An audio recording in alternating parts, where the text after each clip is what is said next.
Hello. I am Chris from Airwindows, and we're going to spend a lot of time doing stuff. So you may ask, what's on my mind today?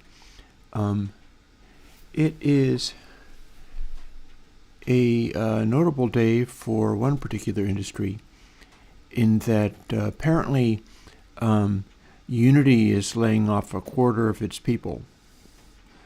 That's new. That's not completely new. It's happened before, but that's a bit of a big jump as far as Unity getting rid of people.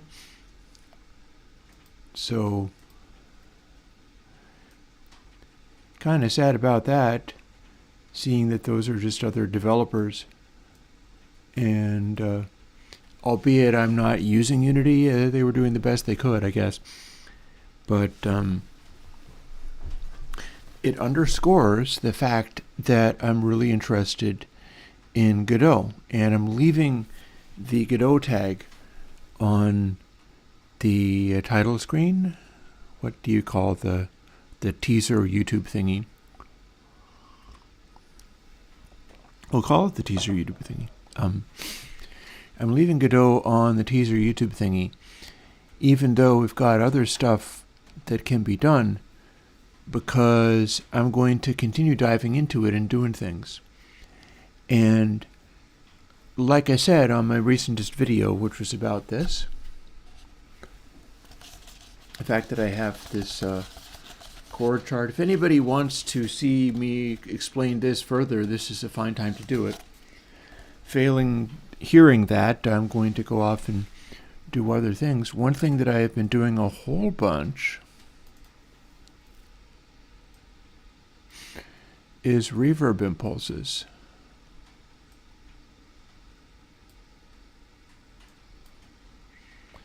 So what I'm going to do is juggle some of my windows and stuff.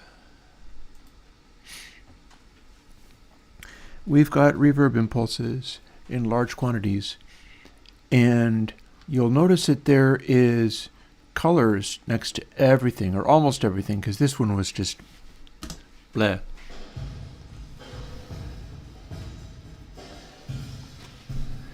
This is what counts as bad these days. There was nothing particularly interesting about it at all. All the rest of this, oh, here's another one that is not interesting. We have a whole bunch of new stuff going on with my work on these things, and it has culminated in all of these color codings. And I have a little card that I made to help me understand what I'm doing with it. And I added 3 new reverb modes, which you can see here. So there's my program again. I've taken away some of the things that it had. It had an ability to shut itself off once it reached 1 million attempts to better what it was currently on. And I've worked on trying to figure out, like, how long does that usually take?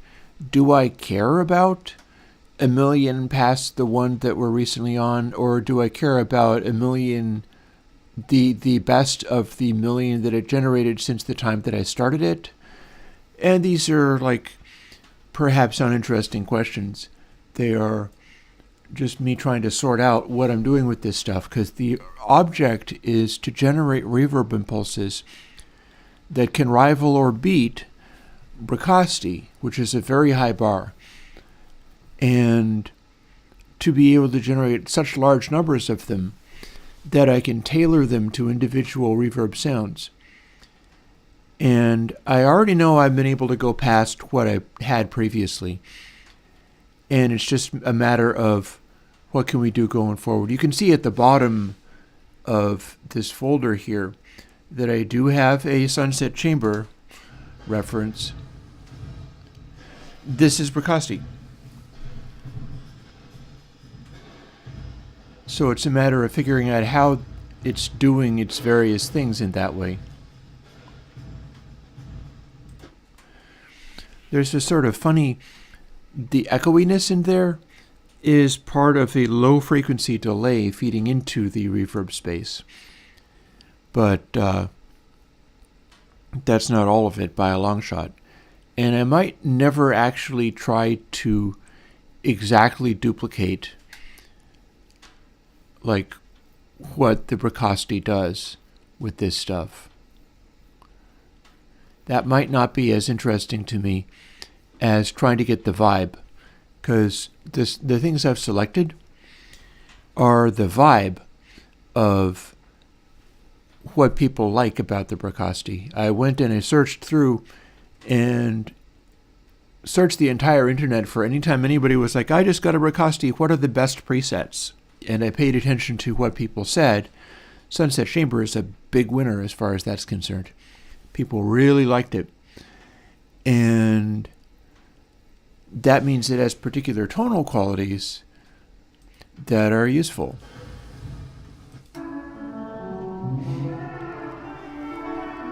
Like, this works in people's mixes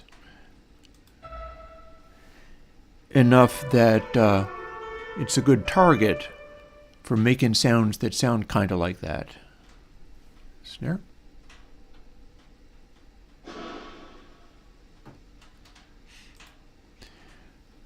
So I've got all of these, and I've got this new version of the program, which is made in the Godot engine. And I went in and I discovered, I don't know if I would call it bugs.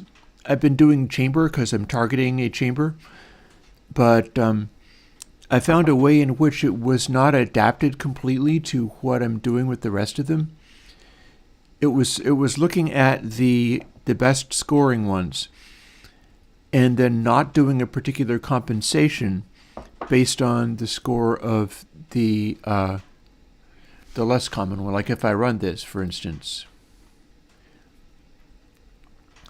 it's scoring this one on the basis of how often there are sharp discontinuities between the reverb echo returns.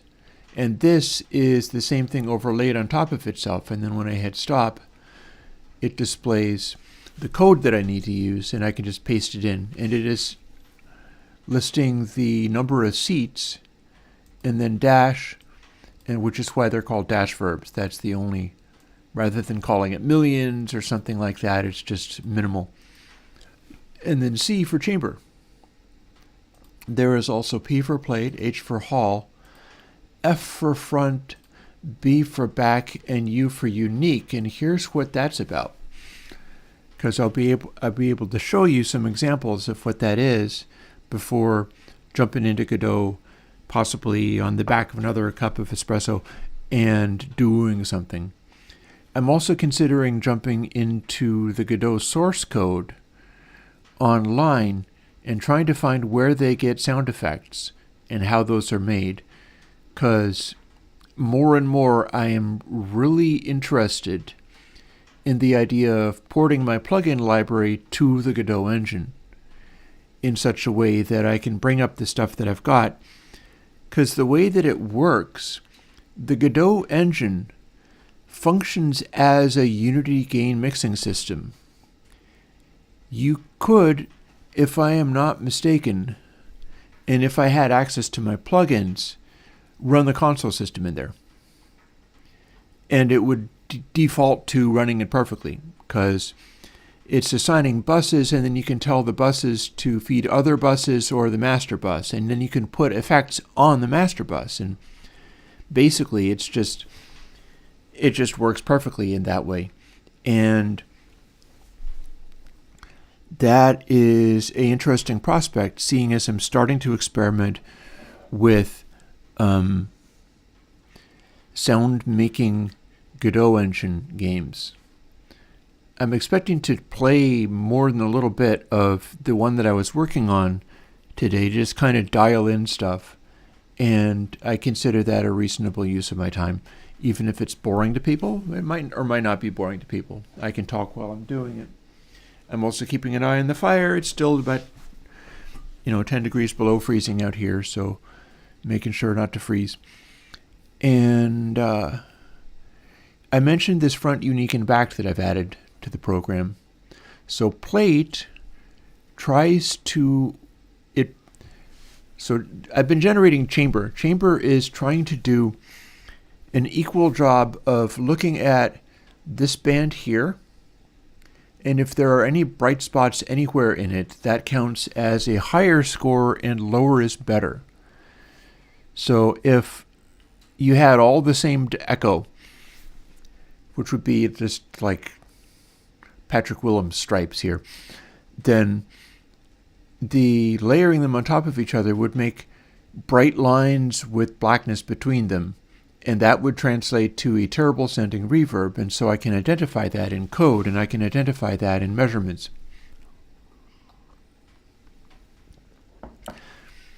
So chamber is just arbitrarily trying to not have any bright pixels on this set of lines. Plate is weighting that. So we're adding things. Every pixel across, you're reading how much the brightness is and adding it to a number, and the number is the total score. That's part of how we're doing this kind of thing. This is also how we do all manner of things like game making and so on. You identify ways to understand what the program is doing and manipulate it or manipulate the player or user. Plate is taking the number that it reads and then multiplying it by the square root of how far across it is, which means that if you have content out here that is a brighter color, then you're multiplying it by how far across it goes, meaning that that will end up counting as higher. Whereas stuff over here, it can be a bright spot, but it won't really matter very much. The stuff out here is what the algorithm cares about when it is doing its score. Halt's the opposite. Halt divides by the square root of how far across it's gone, meaning that it's really concerned with having an even set of early reflections and less energy here, and then it cares much less about what's going on in the reverb tail. It assumes it's all going to blur together and it'll be fine. Whereas the plate doesn't want any content in the reverb tail. It wants all the echoes to be up front, and then the reverb tail has to behave itself and be perfectly smooth and as quiet as possible. This is all with the same set, the same matrix for generating the reverbs. The only thing that's changing with any of these, and we can look under here and see this is a set of different sounds. This is all I've got so far, which is, let's see, 83, so like 79 different reverbs I've generated since this last revision of the program. And they are all going to sound slightly different, but typically not wildly different. And this is how they sound different. I can make it so that they favor early or late.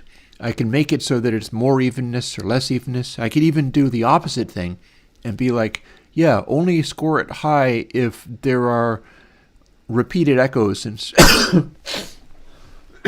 stuff that lines up, which would make a terrible sounding thing. But I could favor that. Front, unique, and back are the new ones that I've added. And what unique is the same algorithm as chamber, but more so. Instead of just keeping track of the way that it's doing it, is it's multiplying the brightness by itself 3 times. So like A and B here, A times A times A, and scaled in whatever way it needs to. Unique is A times A times A times A. It's increasing the curve even more for the purpose of just completely stomping on any examples where some of the reverb tails lined up.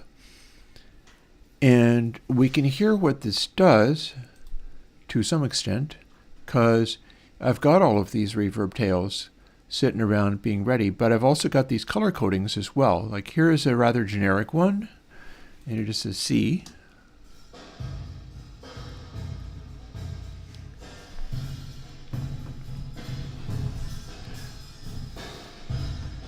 And there's a reverb.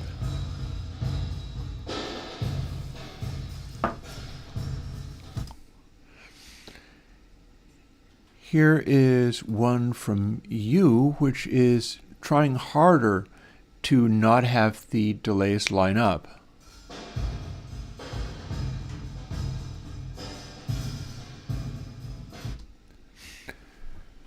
And we've got all of these things going on, all of these slight differences. I haven't talked about the colors yet, but that's what this is about. Like, here is a rather undistinguished C.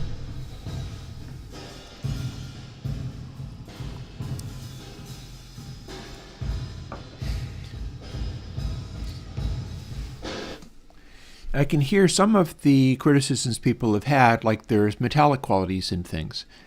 And this is one of the lowest scoring of these reverbs, although they are all the subject of 1,000,000 to 1 chances. Like, it's the programs run overnight. It's weeks of processing here to generate these results. And where it goes from there, beyond identifying this stuff, and to finish up the thought of chamber to unique, chamber is avoiding repeating delay patterns, and unique is just cares about nothing but avoiding the unique delay patterns. At all costs, it will find where the calculation has resulted in echoes lining up with each other, and then it will just punish those with the scoring and end up with a 1,000,000 to 1 shot of the least overlapping delay patterns that you could have. That's not necessarily the only thing that you care about, and this, I'll tell you why. After explaining that the plate favors echoes in the front, front is even more so. Front, rather than being a square root, is literally like the score is what the brightness is literally multiplied by 0 to 8,192, which is the width of the calculation. And back is the opposite. It's the brightness of the pixel times 8192 to 0 in the tail, meaning that you can do anything out here and it won't care, but it's really trying to punish energy that's early on as hard as it possibly can. And I should be able to demonstrate the difference between those two things with these audio examples because I've generated some of them. So I move over here to where I'm looking for B, for instance, B and F. And we've got some of those. They do have colors associated with them. But if I take, for instance, the center, or the chamber, which more or less sounds like this, right? Sounds kind of like an empty room. If I exaggerate the plate to Hall thing all the way to front and back, which front is scoring all the late delay tails as hard as possible, whereas back is scoring all of the front stuff as hard as possible, meaning that they will try to center on a answer that is as good as you can get, but is weighting it in these directions. I now have 214 and 219, which are literally the opposite things. So this front should sound kind of plate-like.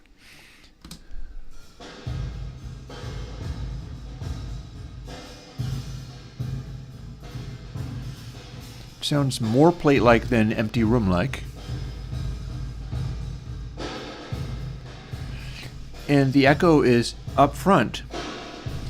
It's filling in more closely around the sound. And I've also got some guitar here. I got Alien Kittens. That was louder than I expected. And by contrast, 219B is the other thing. Rather than pushing as hard as possible to be a plate-like reverb with all the energy up front, It is a hall-like reverb in which all the energy is later, and it's trying very hard to not have energy up front, and that sounds like this.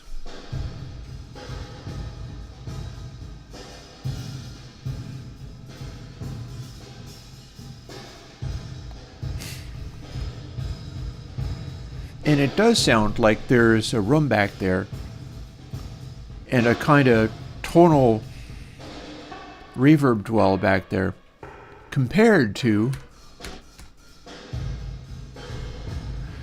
more plate-like, because there's more reverb density early on at almost the same delay, almost the same sustain. Back over to the back, which is late echoes.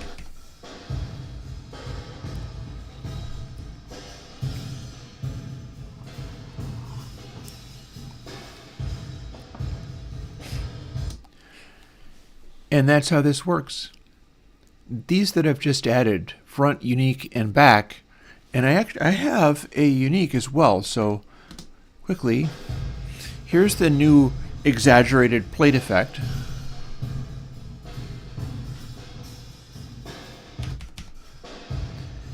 Here's the hall effect.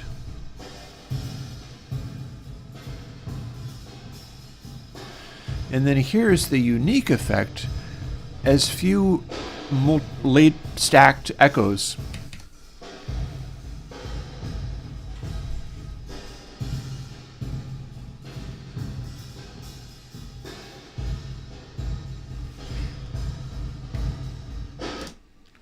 And one of the things I observed there is that there's a metallic high frequency quality that sometimes shows up with these, and there's not as much of that with the unique because it's trying so hard to avoid any regular patterns in its delay patterns. So, and 1 minute warning on ads for people. So what I am doing with that when I assign colors to them is I've got this, right? This is my reference for what I've arrived at trying to analyze this stuff. And the way I'm doing it is taking the ones that I have used. All of these I've loaded up in a program, Twisted Wave. And I have a analyze section. I'll show you. No reason not to. So let's look at any random one. This one. So if I open this up, I see this. And I want to get here. How might I do that? Well, rather than trying to critically listen to 79 different reverb impulses, which are almost exactly the same, I got to figure out what's going on in there in a measurable way that can give me a hint as to what direction the thing's leaning so that I can evaluate that in context with what it's trying to do. So with this, I can look at this. This is the guitar stuff.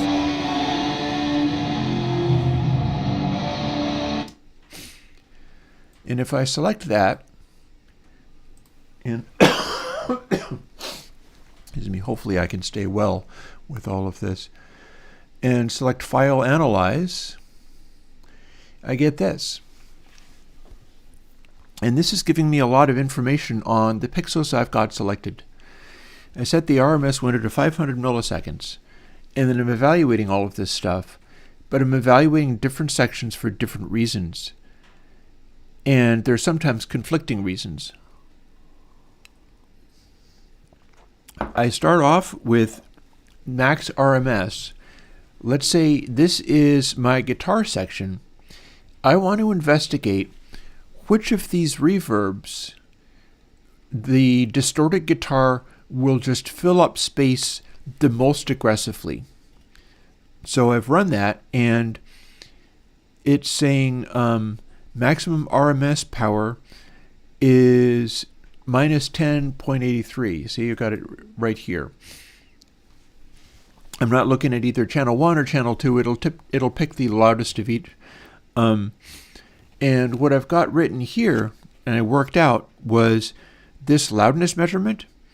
I can flag the file with orange if it is 11.x, or red if it is minus 10.x. Smaller number means louder because this is a dB measurement. So a maximum RMS power of minus 20 would be much quieter than this. This happens to be one of the louder ones. There are clipped samples. I don't care. I just ran this on a reference file, and I'm measuring what the reverb does with it, because the reverb is pretty close to full wet. It's meant to match what the Bricasti was doing, so I've got a little dry in there. You can see that on one of these parts of the reference. This is a little triangle-shaped thing in the initial file that turns into you can kind of see it doing its thing. The next thing that I do after figuring out whether the reverb is making the guitar loud, making max RMS high, in this case it is, I then apply this. This is nothing more than slew only.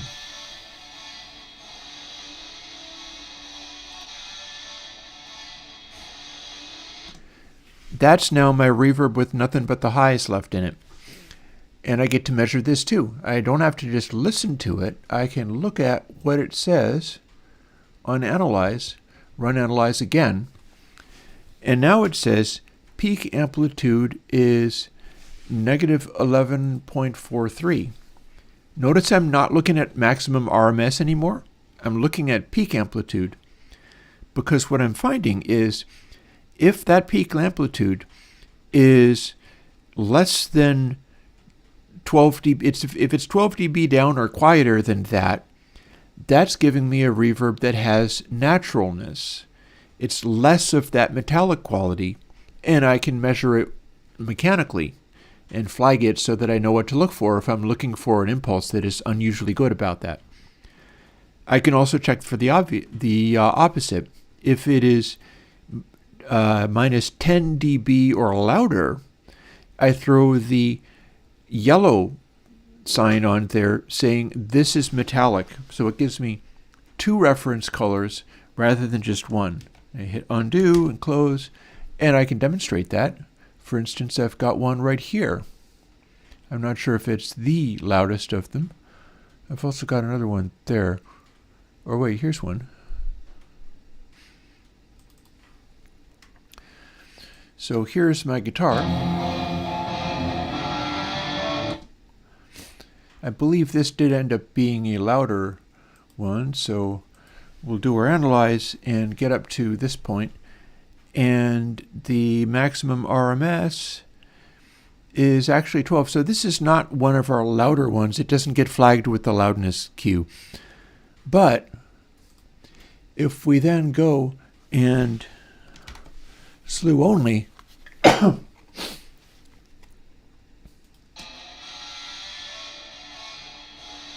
some of the crackliness in here translates to, if we then analyze it, I look at that and I see that my peak amplitude for this brightened slew-only version of the guitar section is peaking at minus 9.57, and I only need to get to minus 10 for it to be loud enough in the highs to be metallic. This has gone well beyond that. This is an unusually bright version of the reverb. Whereas if I am looking at something else with very similar delay qualities, and you can hear it doesn't sound all that different, right? But if we apply the slew only, and then no further filters, just measure it. Look at that. Peak amplitude is minus 12.24. By contrast, this one doesn't get loud when it's like several dB louder, several dB quieter in the highs than the previous one. And if we listen to what that sounds like, it is this sort of vaguely distant quality about it, even though it's nothing but highs. And that's just the arrangement of the delay returns. That's all that's going on. And we can hear a certain, like, raspiness to that. So when we can combine this and the sense of extreme loudness, we start to get into what Bracasti was doing in the guitar room. And let's look for an example. So that's a, we'll get to what the purple means. That is the combination of a green flag and a purple. But what we're looking for is green and orange, or green and red. And we've actually got one like that right here. That's red, green, and purple. This was a chamber style reverb. So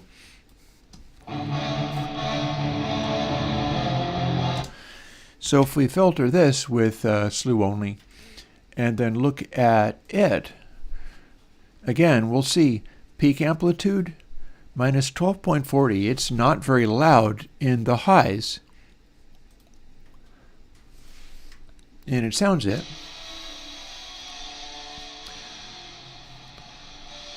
The brightness is not really coming forward all that much. But in this case, we've also got analyze. Maximum RMS power is minus 10.82. That's in the red zone. That is loud relative to some of the other ones. So it's making these guitars be really loud. And when we combine those two things,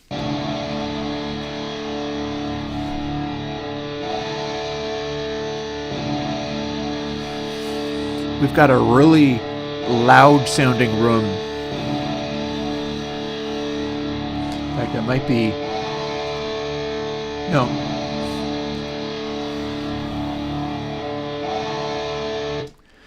So that'd be a good guitar reverb, honestly. I can work with that one to optimize it, at which point I can call that guitar room, much like Bracasti calls theirs guitar room.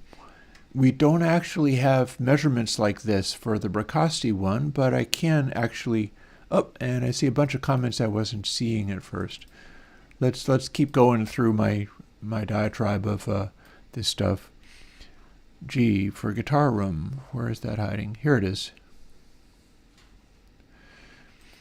So if I do guitar room sign get, this is what the Bracasti sounds like.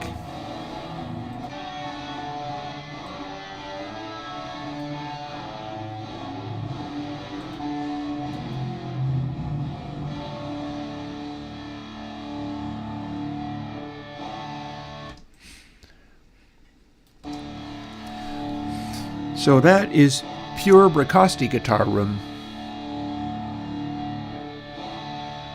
Weirdly, there's a funny sort of rattling in there.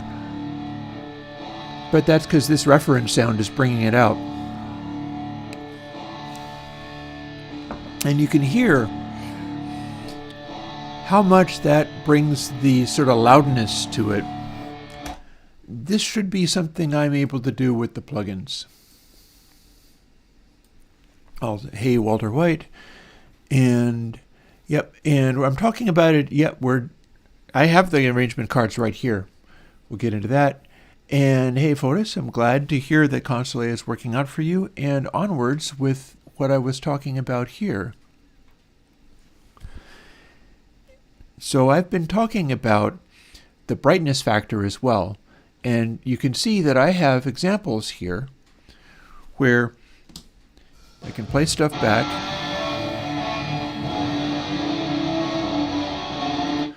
And I can have it be more bright or less, completely independent of what I'm doing with tone shaping the reverbs, which I get to do that as well. But this is the guts of the algorithm. Nothing else changes. It's always the same tones, and it's only the algorithm that changes, and that controls what I'm able to do with it, using this card to come up with these colors. And so we've talked about red and orange, which are loudness factors. Red is super loud and orange is moderately loud. We've talked about yellow and green, and yellow means really bright and abrasive, and green means it's not producing as much energy. It's producing as much, like 3 dB less energy from exactly the same EQ settings off the back of the matrix alone. Only thing that's changing is this stuff here, and that's enough to produce wildly different results. But you don't necessarily pick up on that when you're listening to it, just listening to 70 reverb impulses in a row with the same sample sounds, and so we're measuring them. Blue and purple are the remaining colors, and here's what blue is about. Blue is from the Alien Kittens section. We all like Alien Kittens, right? We got this.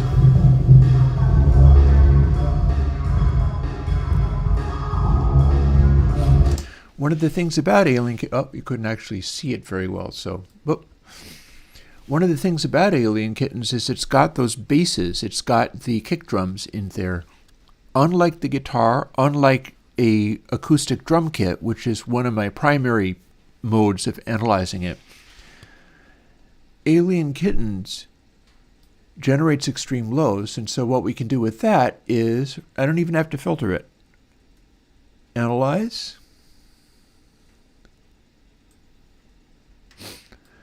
And LUFS. And what that's going to do is it's like a RMS thing, but rather than being a maximum RMS power, it's sort of general RMS power. And what would be taking up most of the general RMS power in Alien Kittens? Bass. So this is measuring the fullness of the reverb. And blue means it is generating 11.x or louder. Like if global LUFS is like minus 15, and I'll show you an example of something like that, then the bass isn't coming through. You're not hearing the rumbling of the bass in the reverb. Whereas if it's minus 11 or louder, it's fullness. It means that the lows are being audible. This is a example, but perhaps not the most exciting example. Here's one where this is the only thing substantial about it. You can kind of hear the lows rumbling around there. If we measure this, LUFS also minus 11.48. Again, we're not doing maximum RMS power or anything like that. We're looking at a general, like, how much are the lows continuing to rumble around in this reverb or not? And there's also examples where it's very much not. This might be one of them. Oh, here's one where it's not that bright, but we're not getting that much. So let's see, quick look at that. LUFS, it's close to a dB quieter in general than the previous one. So this doesn't have as much bass fullness as the previous one did, which sounds kind of like this. The lows are kind of more high frequency. Or we can even find a longer sustaining one, which doesn't have as much lows. Like, here's an interesting example. This is probably a useful example because this is loud. It's showing up as orange in the general RMS, but this does not measure up as far as bass fullness goes. We analyze that, and we see that that is even quieter than the previous one. It's minus 12.41. It's a solid dB quieter than the other one in LUFS alone. And what that sounds like on one where other parts of the sound are actually louder, like the guitars come off as louder, but this bit comes off as a lot quieter, and it sounds like this.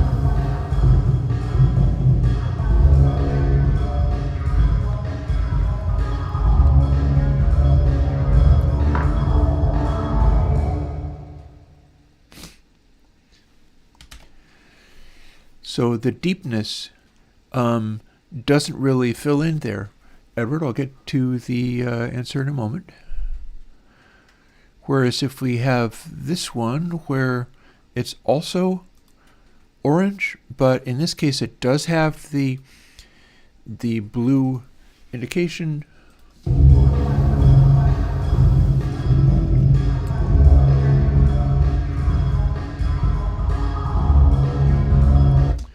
More of the fullness in there. More of the fullness kind of shaking around, rather than sounding like it's an adjacent room, perhaps, or you just don't hear as much of the low frequency rumble. So now we've got a brightness indication, loudness indication, and a deepness indication, all of which seem independent. Like they all show up in different ways on different ones. They're separate individual measurements. Here's one that has only deepness to its qualities.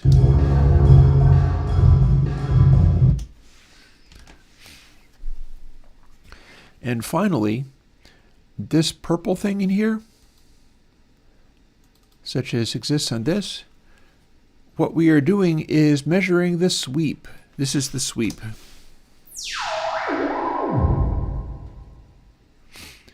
And we're measuring it for kind of the opposite quality that we just looked at in bass. If the sweep maximum RMS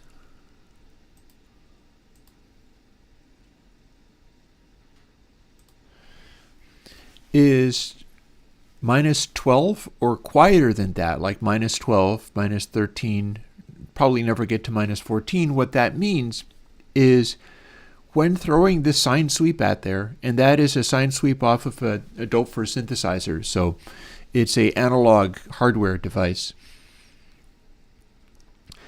My thinking is that produces less congestion. If you have that sweep, and it's not a perfectly regular sweep, but it's an analog sweep that does its thing.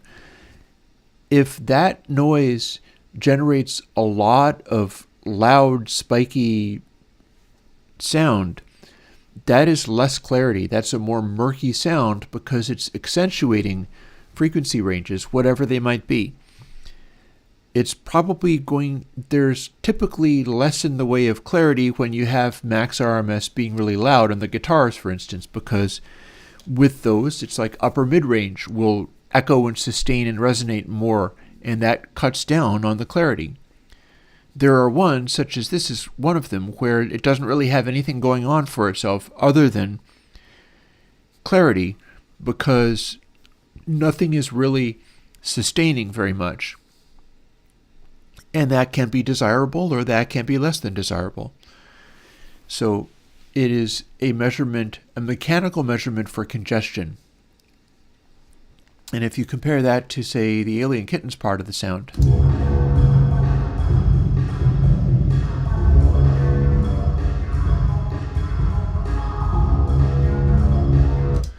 there's sort of less of a murk going on. There's less of a sustaining sound happening. Whereas if we pick one like this, which has only loudness going for it, and it doesn't have clarity, the sweep sounds like this. And there's more of a sustain. The loudness is happening on the guitar, so sort of the high frequencies are sustaining and projecting outwards. And if we measure this with analyze, again at 500 milliseconds, we see that maximum RMS is minus 11.71. Or we can look at same deal, lack of the purple thing, saying that there is clarity, but also blue, meaning there is fullness. Here's one where we've got blue, meaning that there's fullness in the bass, but there's lack of clarity, meaning that it's congested. It has energy going on. And if we check out the rather hefty looking sweep of this, we hear a sort of rumble. It's definitely going in the bass. And then if we go and find one which is Here's an example. This is a shorter one. This has clarity and is also spiking up maximum RMS. So what should happen here is we can expect the high frequencies to sustain a lot, and then the lows are just not even there.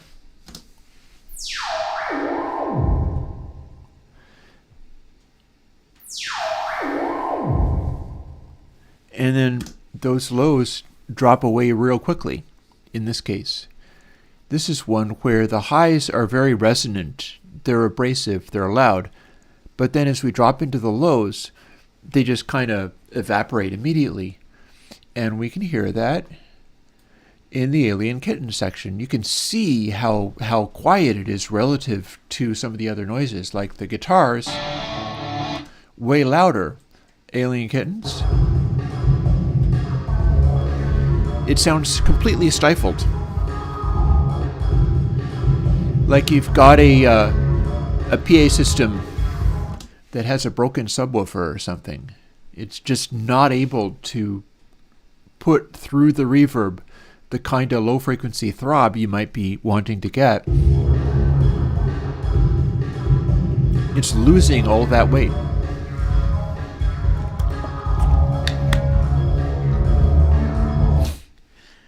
And that's on the back of the matrix alone. The only thing that is changing here is this. Only thing that is changing is the numbers. All of these are a priority in different means. For instance, here's 172C. It has red and purple. That means it has clarity, but also the guitar came off as unusually loud. Or here's one where, let's see, here's two of them. Red, green, and blue, meaning the guitar is very loud, the abrasiveness of the highs are somewhat diminished, and it has fullness and lowness to it. And if we listen to that,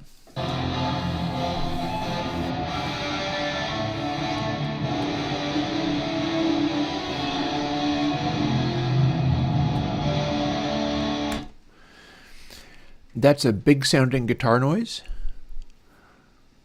However, if we wanted to do a mellower kind of drum sound, we might go for something like this. And rather than having and neither of these have clarity, neither of those are really focusing on clarity. This one is green and blue, but without the loudness.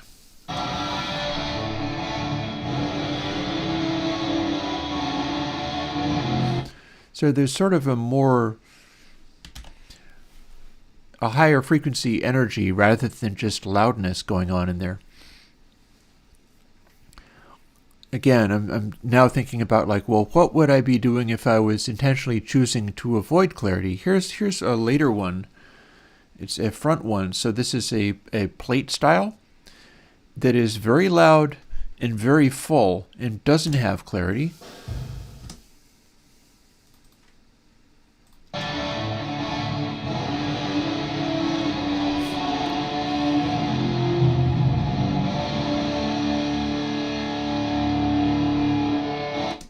So that's a lot of thickness and a lot of, that is a noticeable sound.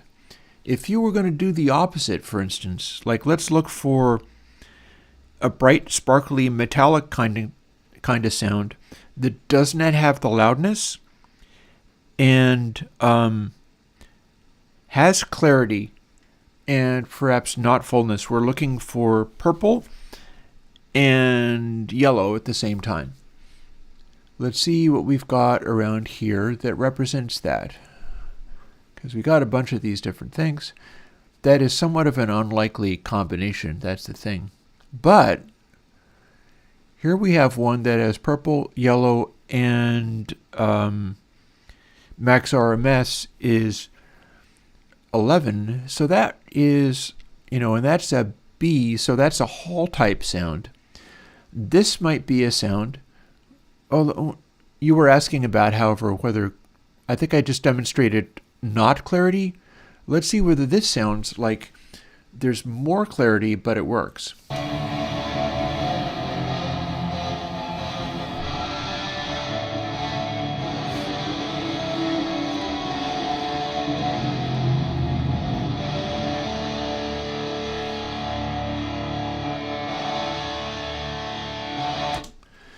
So what that sounds like to me is the thickness of it is not there, but we still have all the same reverb. It makes it sound like we're directly and clearly hearing the guitar, like it's floating in space, and there's not a lot of additional resonance to the room in any way.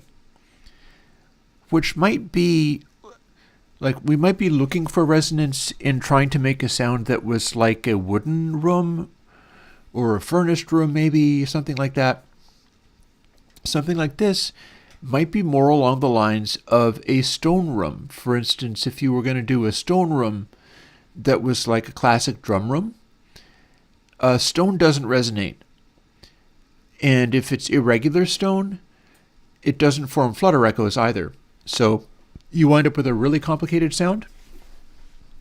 It might be kind of like this.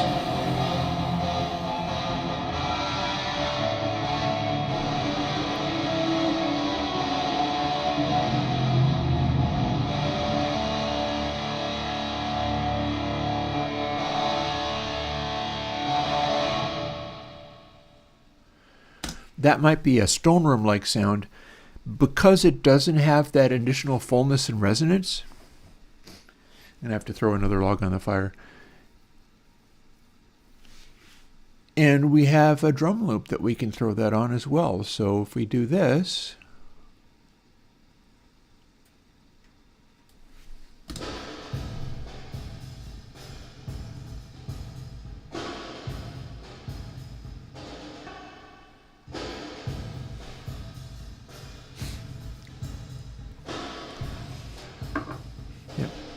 allow me to attend to my fire.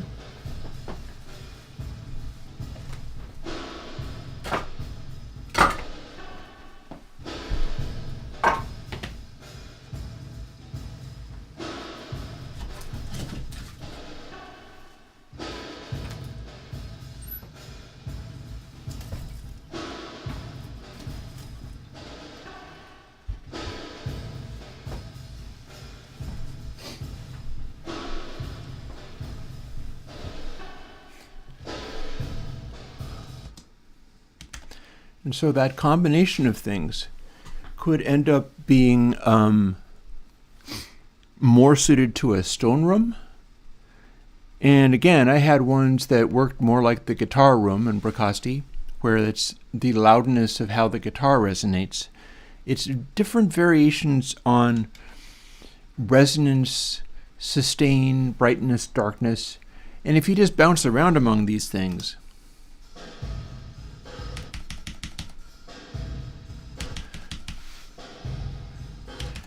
they can all sound the same.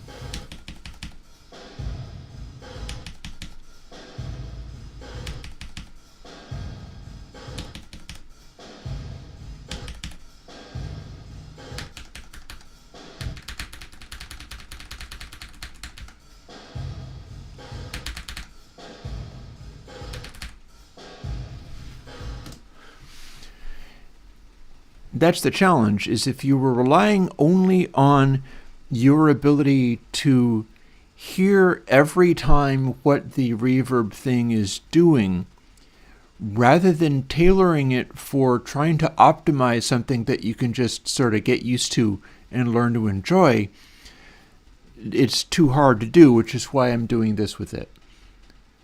I've covered all of the different color codings that I'm using for these, and going forwards, I'm just assigning these. It doesn't require me being able to hear super well on any given day. Ideally, when I'm doing the final work on tuning these, it's a day where I'm hearing super well on that day. But generating the impulses is just running a program, and then evaluating them in this way is going through these sequences. And I'm finding that, in particular, I like having it be color-coded in this way with the purple one in the end. Hey, Queenslet. And thank you.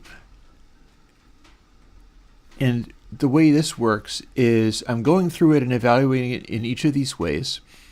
You know, how loud is the loudness on the guitar section? How bright is the brightness on the guitar section once I've done slew only on it? Then I undo that. How much of the global LUFS is happening on the Alien Kitten section? and how clear is the sweep section. I'm going through doing all those, assigning the colors and moving on rapidly without fussing over how clearly I'm identifying those things, because they will come out in future listening. And that's a valid concern, because the thing is, people tend to assume that you have to restrict yourself to only what you can hear on any given day. You don't get to work in the areas that are less obvious. And I strongly disagree with that point of view. This is one of the things I've thought repeatedly about going and doing a React video on some of the popular things. For instance, Dan Worrell or whoever, people out there debunking audio myths and explaining how it is that these things work. Well, there's a catch to some of those assumptions. And the way that works is, if everything must fall back to what you must be able to prove in a double-blind test, 10 out of 10, 20 out of, I think it's 19 out of 20 is a high enough confidence factor that people consider things worth paying attention to. You wouldn't be able to tell any of these apart at that level of density. I mean, look at them all. But if I am picking one out and going, I need to sculpt this into my guitar room, it needs to have this ferocious sonority where if you bring it up behind a heavy guitar, a heavy distorted guitar, and again, what I've got going on here, do I even have that here? Hang on.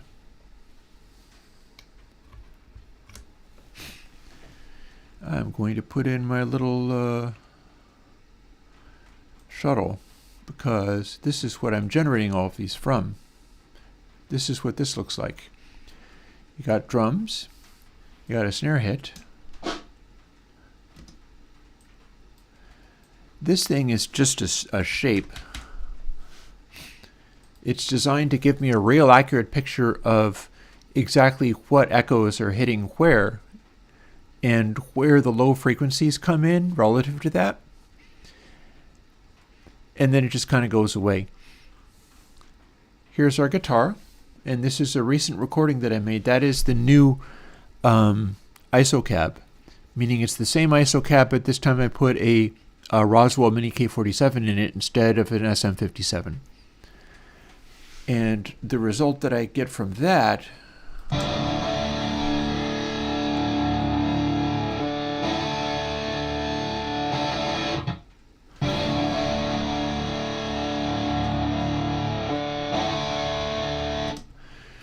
I'm actually liking that better than what I got out of the 57. It's perhaps not as good at zeroing in on one exact point on the cone, but I don't really use the type of high gain tones where it necessitates me shaping them with the 57 and aiming them at only one little spot so accurately, which is really what that's about. And then we've got our sweep.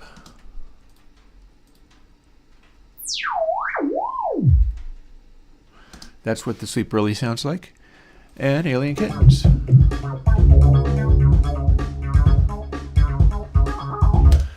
Which people always return to Alien Kittens. The funny thing is I generated it on a music program on an iPhone 6 or something way back in the day. And the program is, I don't even remember what program it was. But it was a phone app. And so what it was using was a couple of samples from my sample collections and its own little synthesizer, and that was it. And that's the kind of stuff that I'm likely to do in the Godot engine these days, which technically means that you could also bring it to the phone, because the Godot engine, you can develop for phone release using it. It's just not as well developed as Unity, but Unity just fired a quarter of its people, so as far as counting on Unity going forwards, that's kind of scary too. And I know that Godot has been making strides in being able to target phone. So this is what I've been working on as of late. And I think that there's been a lot of success with these things. I'm looking forward to jumping into emulating like Bracasti Sunset Chamber, but without quite the... If you listen to this directly, because you're not supposed to listen to full wet Bracasti, you're not supposed to listen to this. And if you do, you can hear it's kind of weird.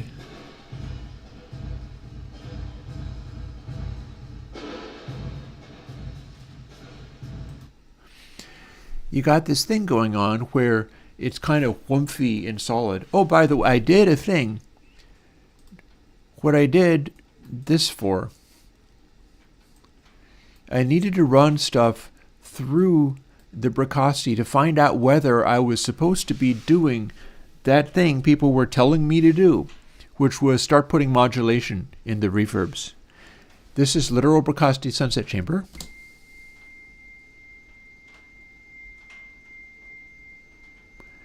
Not much in the way of modulation here, eh? Let's swipe.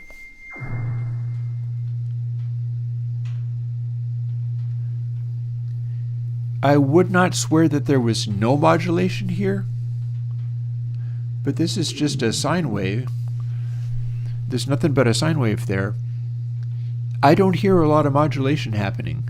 I think that when I remembered Casey from Bracasti saying, I actually don't like using modulation because it's not realistic, I think he is sticking by that, where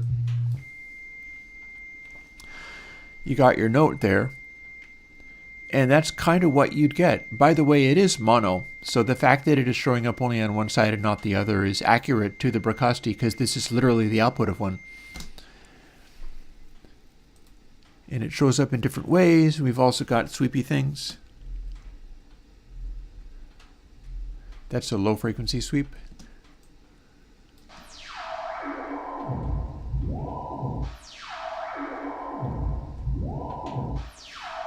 That's more or less the section that I took and used for my comparisons.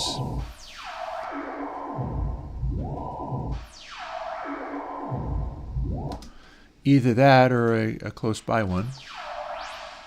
Nope, that's just up.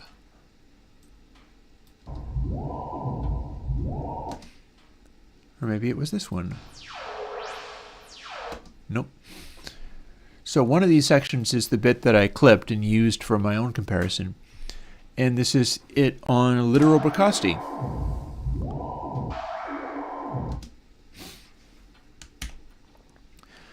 And again, oh, and Sunset Chamber Suite. I guess I isolated it.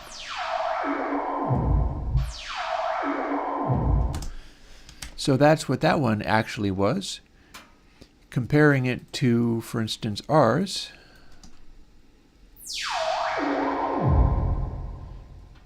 Still needs a little work.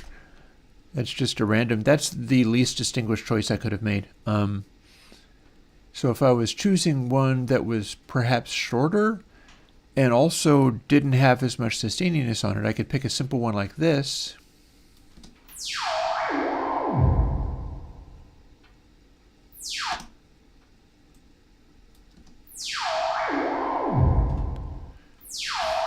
And work on picking one of these that is as close as I can get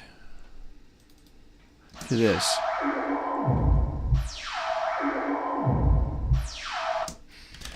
Comparing it also to the guitars and things like that. And that's how I'm trying to do the next iteration of Bracasti style better than Cathedral was. I should really do a comparison to Cathedral and see what I can get out of that kind of thing. But this is also, of course, the kinds of things that I'm doing in the Godot engine.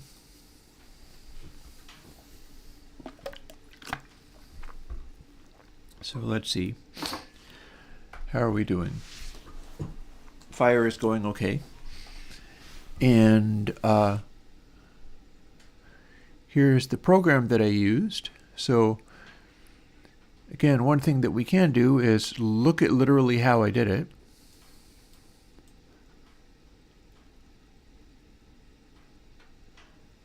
As I painstakingly position everything.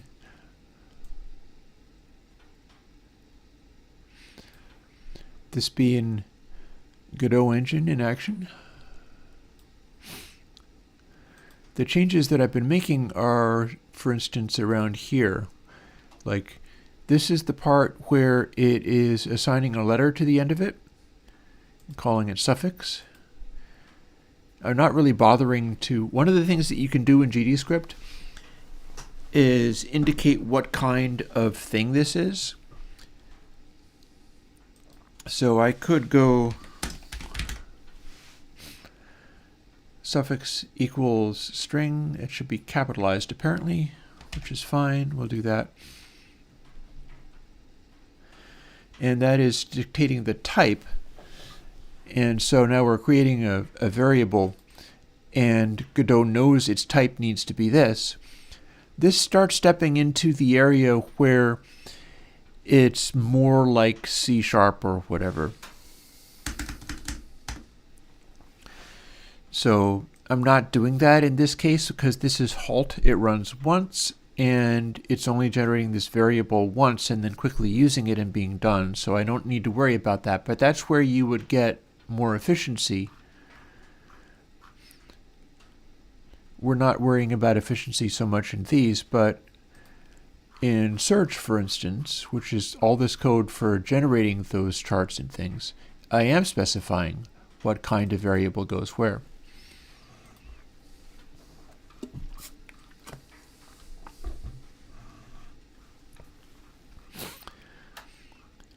And then the bit that I added lives here. And this is what I was talking about when I was talking about all those different types. You got chamber. This is the default one. It says no waiting means look for the most even response. Here's what waiting means. We're keeping a scorecard, most 2.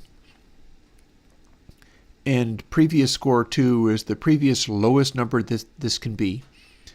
And it's just taking our A and B pixels from each line of the display, multiplying it by previous score, which is the other kind of, that's in play all over here. That's the other generation, that's the other graphic. And it's just adding this to a total score without weighting other than weighting it by previous score, and then drawing a picture to show what that was. If we have plate, we're adding that, but it is square root t times square root t. That means that as the delay goes across, it's making the score be bigger. Whereas if there was anything happening really up early, nothing practically wouldn't have much of an effect. It's weighting things. I'm using Godot for all kinds of things. This is how I got all of those reverb impulses. Again, Hall, same number divided by square root t and scaled to previous score. That does the opposite thing, where it's going to increase the score and high is bad based on what information is earlier on in the echo, and the later on stuff it doesn't care about. Back. So we got front and back and then unique, so they're a little bit out of order. But unique, we are multiplying A times A times A times A, and then B times B times B times B, meaning that if we have a high value for a pixel, it takes on inordinate importance, more so than just originally, which is chamber, which is only 3 times. I have not really thought of doing a just 2 times, because some weighting seems to be relevant, but I wanted to experiment with what would happen if you just exaggerated it. If the only thing it cared about was not having reinforcements of delays.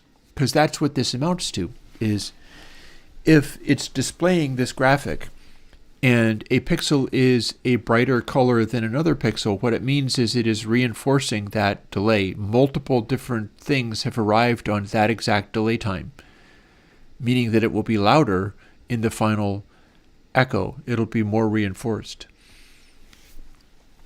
And then, of course, front and back is the whole thing times t, or the whole thing times 8192 times t. Only thing that matters is this relative to other instances. So it can be much larger, much smaller, as long as it's the same equation each time it goes through and measures.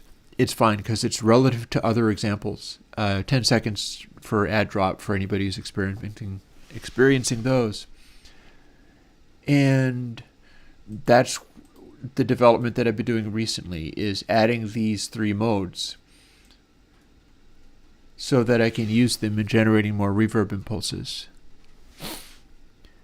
And what I've also done is gone in here and taken out bits where it's keeping track of what the odds are, or being able to shut itself off once it's generated a million examples. And what is it talking about? Glow is not supported when using the compatibility backend. Okay, I don't have anything regarding Glow anyhow, so I'm not sure why you're complaining about that.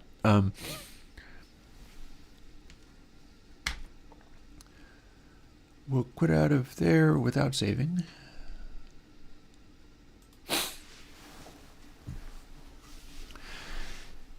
Godot is probably as good as something like Visual Basic for the purpose of just hacking together stuff and making it work. I'm very impressed by how well that is lining up.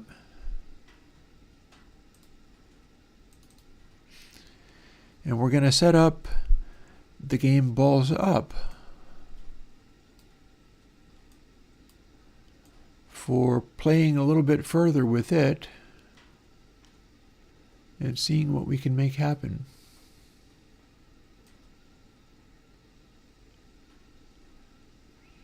Because last time we did a stream, there was just a whole bunch of this stuff.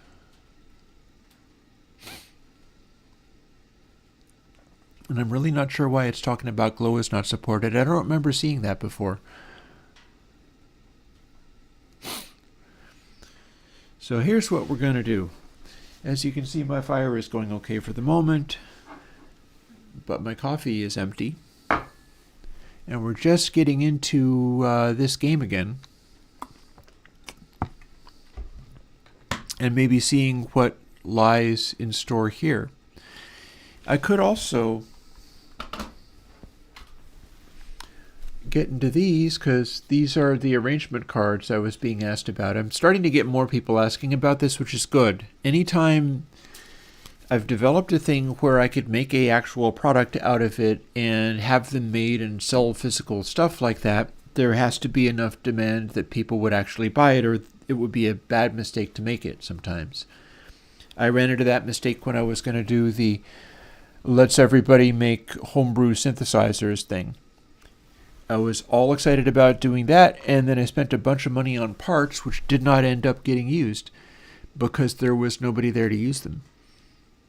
And I would do like streams or so where I was building an oscillator, and by the time I was finished building the oscillator, nobody was there anymore. So that told me that I wasn't in a position to be able to do that because it wasn't going to get traction. And I mostly stopped investing in parts, which is to say I still also have parts.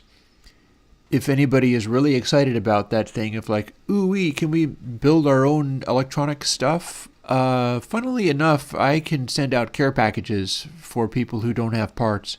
In particular things like, I could send out free LEDs and a particular kind of tiny trim pot that's like 200 ohms, literally all day long, without it doing anything bad for me, because I have large quantities of those things. I've also got large quantities of 20K slide pots with a center detent. These were surplus things that I discovered. there was a place to get that stuff. I've also got some really cool toggle switches. They're single pole double throw toggle switches. Electronics, it's probably going to be more along the lines of me coming up with how to make amazing stomp boxes along the lines of like what the Klon Centaur did for people's sound, but for me, and with not the Klon Centaur sound, but a different sound, but using probably some of the same tools. For instance, Klon Centaur uses a power supply technique that is very smart and well chosen, but it doesn't have to be done only in a Klon. And I could pick up that and run with it as far as being able to make hardware. That said, tell you what, let's fire up this game. We've got it turned up pretty loud, which is good because it'll need to be. And we'll play this game until I can't play any longer, and then I'm going to go and make a cup of coffee and think about what I've done. Think about what you've done. And we'll figure out what to do going on from there. So this game is called Balls Up because that's what you do.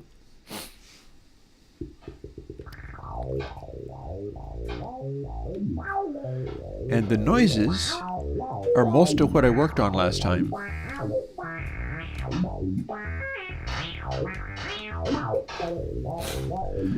And your job is for the balls that can be selected by typing this letter to go up.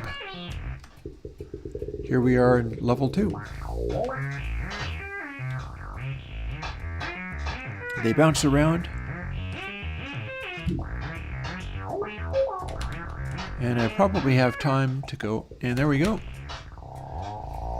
Seems pretty easy. Well, if the one that's bouncing around now stops moving, game over. And it drops down, whereas you have to go up, so it makes it a little bit more challenging. So you give it a push, and then you send your other ball up.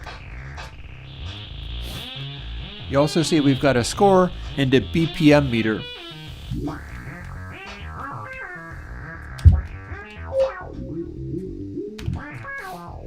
And we've got a little touch of echo.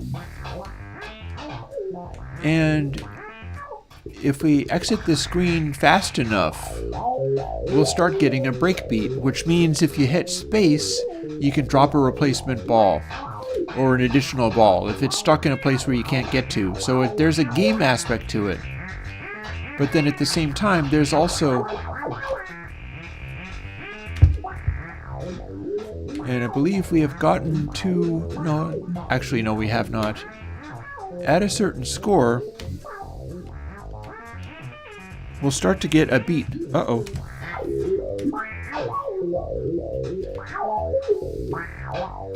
The breakbeat is in time with the music, unless that ball is moving too slowly, at which point it'll start accelerating crazily.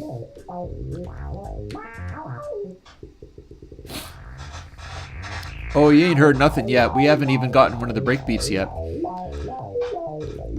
So I'm intentionally going real slow and steady because you have to move quite quickly because we start getting a beat.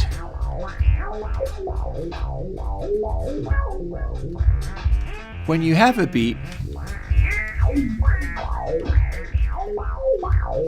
you also have a hi-hat if the thing is being controlled.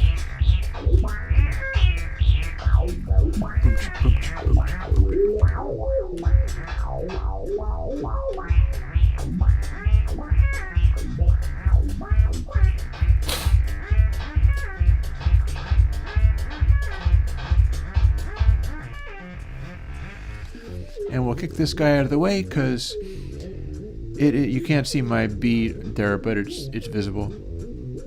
See how it's going faster? It needs to be bumped so that it will return to functionality, and then back we go. If it goes off the top of the screen, it vanishes, meaning that there's a sound in the audio that can change based on what that's doing. It's not always easy to hit this guy. That didn't bounce off screen, but if it had, the synth thing would become silent as you go off screen. It's louder if it's down at the bottom. And you got your thumping beat, which gets a little bit brighter every time. And we have one other thing, which is the break beat. Exit the screen fast enough, and you have a break beat.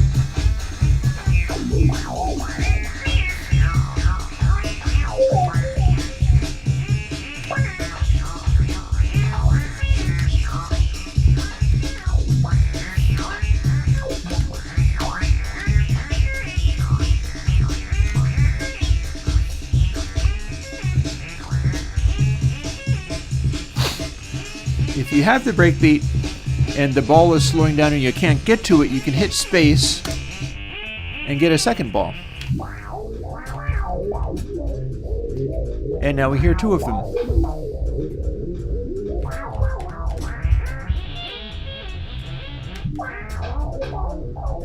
And then you can still have the breakbeat again by leaving the top of the screen fast enough. The sounds in the game are not being synthesized in real time quite. The synth is a Zoxbox oscillator.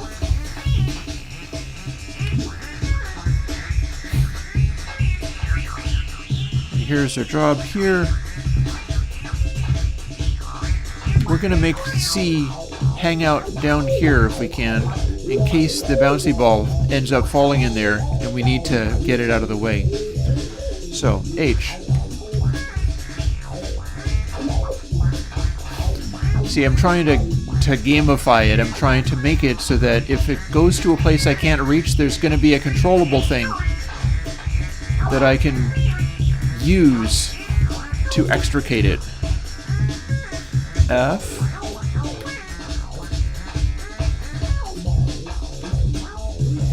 E.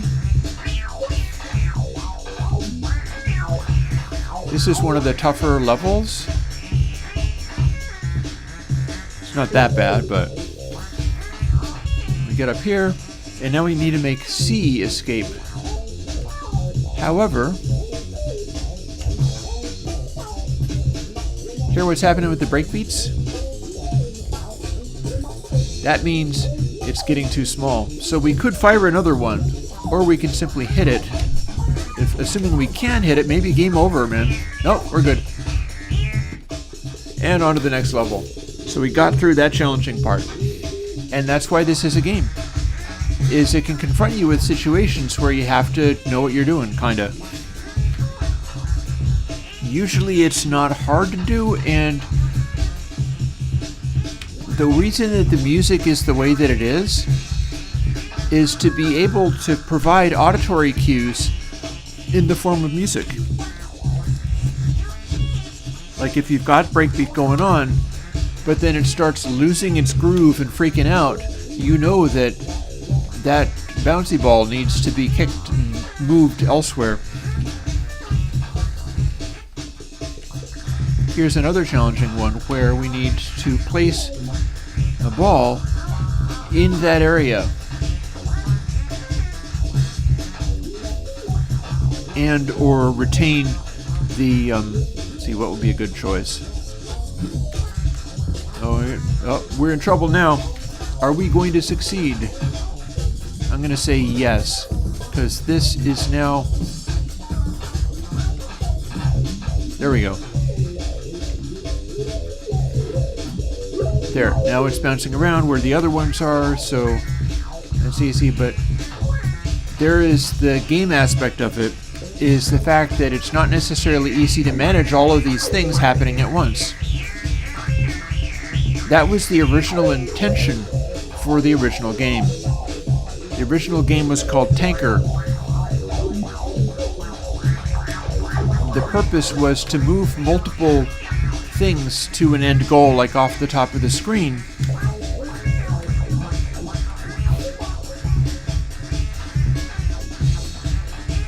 While guiding all of the things at once. And so that's kind of what we're doing here, but it's a pachinko machine. Like, you don't necessarily have to care what it's doing. So we've got a D, and it's very subject to what bounces around and where. And you can control it, but it's not necessarily the easiest thing to do because you can pick up speed so easily.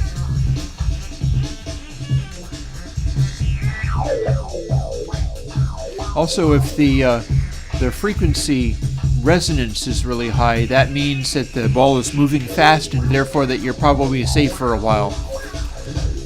So the condition of crazy breakbeat and high resonance on the filter squelch means you're in good standing.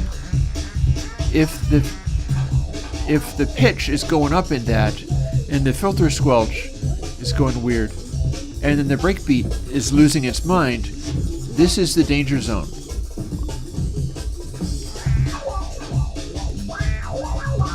And that's why I had that guy down there, was so that I have a backup plan for if that happens. Because the thing is, if I have balls bouncing around somewhere else, I can't necessarily get in there to address the problem. So I'm preloading it with G.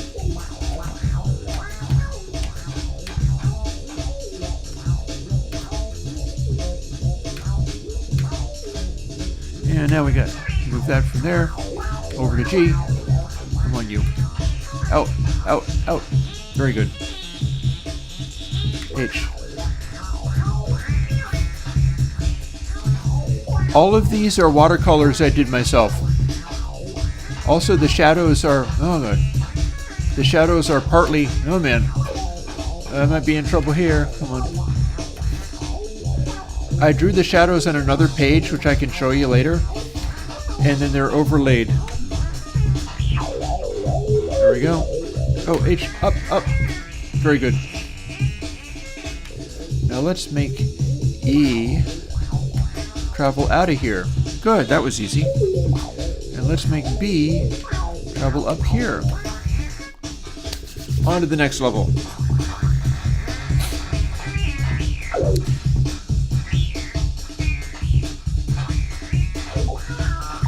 I'm bonking these guys around hectically. As you get farther and farther along, you start getting capital letters introduced, and then you get multiples if you get a really high number. K is close to the top, up you go. J is close to the top, up you go.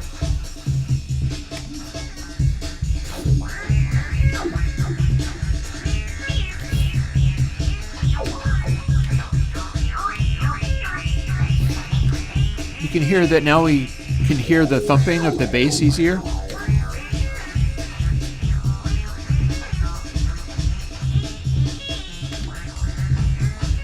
A bunch of this is also in stereo.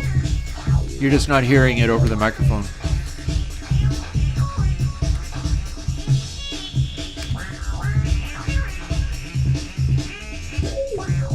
The drums are, of course, almond break.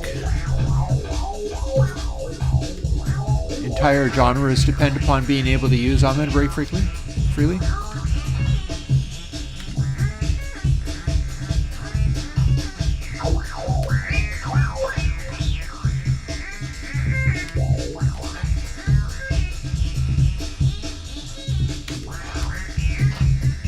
And all of this stuff can be modified because it's all been generated by code.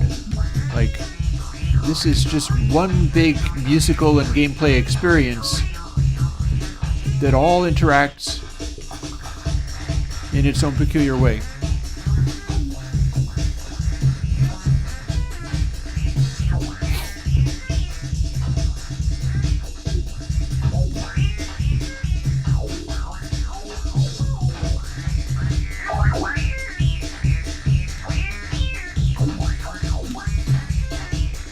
So I'm doing my bouncing around like a pachinko machine technique again.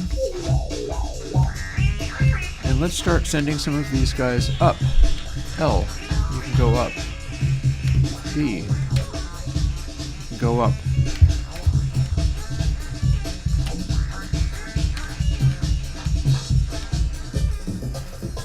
Danger sign. Forestalled.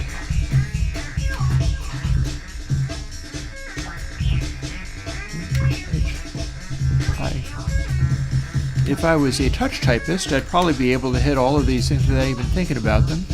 I'm kind of a touch typist, but not to the extent where I could just automatically hit the letter. But this is also almost like a little typing tutor game. Up. Screw that. Let's just go up. Come on. Made it. Just barely made it. And that is what I'm trying to do with this. We're not going to be putting it out like next week as a game. And that is because I do have another thing to do as well. Like when everything wears out a little bit and people aren't hanging out, I'll probably go and do my next step for a plugin I must do. I have promised a plugin. See, this one stuff bounces out of sight and I get tucked into these areas and then I can't go up. So let's see, L can go straight up, B can go nearly straight up or not. I missed. A, how's A? Nope, I missed again, but not this time.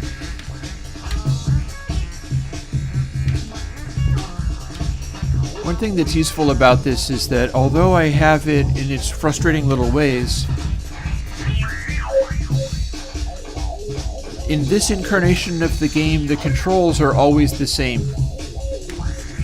Like, these do not move differently depending on what level you are. So in theory, the manipulation of the game objects and the way that they bounce off of stuff, that doesn't change.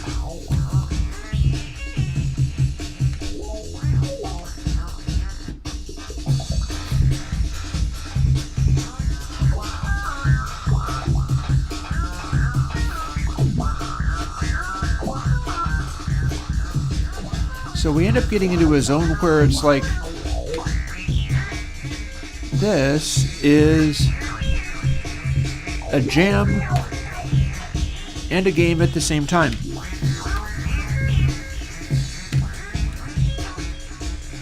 The only downside here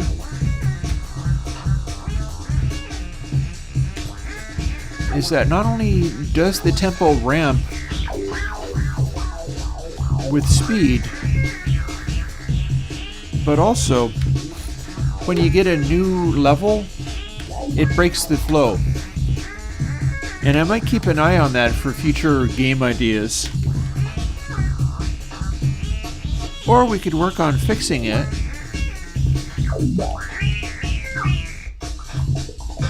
Like here how it stopped for an instant? Might be worth trying to figure out whether I can fix that.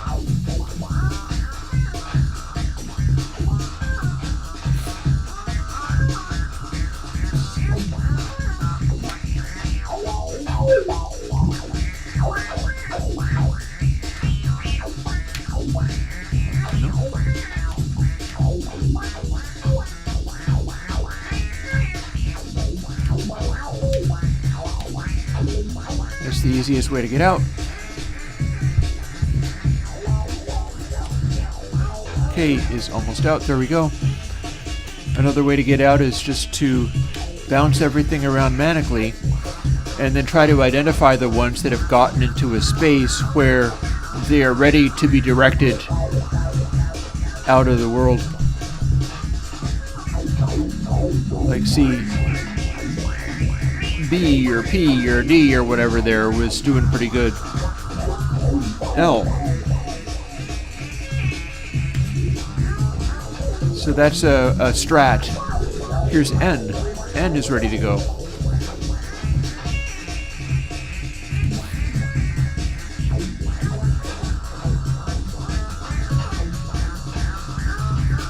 But if you're doing that, you're not watching the bottom of the screen or watching where the bouncy ball is.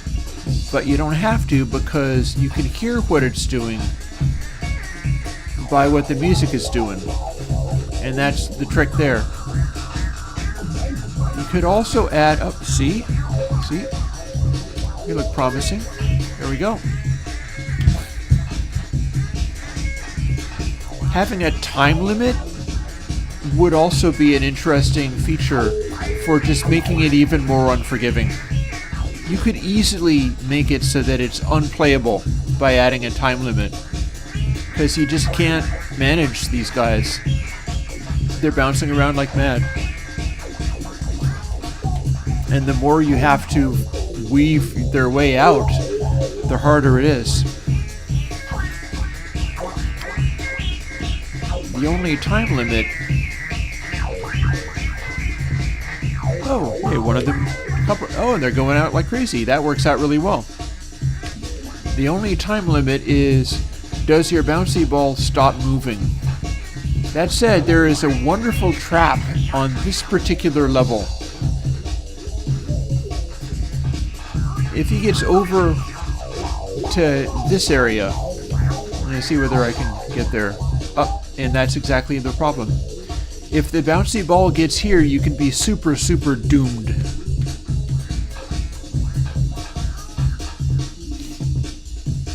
Because you got your guys down here, you have to get up there and hit it to keep it moving, and then you can't, because it's just way too hard to do. So that's a useful gameplay trap. That is a catch that could be a really deadly trick. So now I've got M sitting up there waiting to catch the bouncy ball if it ends up finding its way up there. And just in time, it seems, because it's losing speed.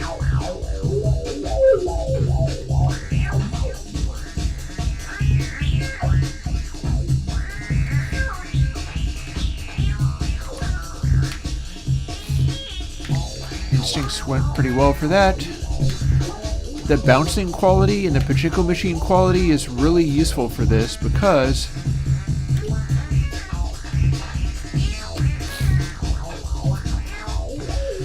those curves resist stuff going in. Like you aim there and then it bounces around and is channeled right back out again.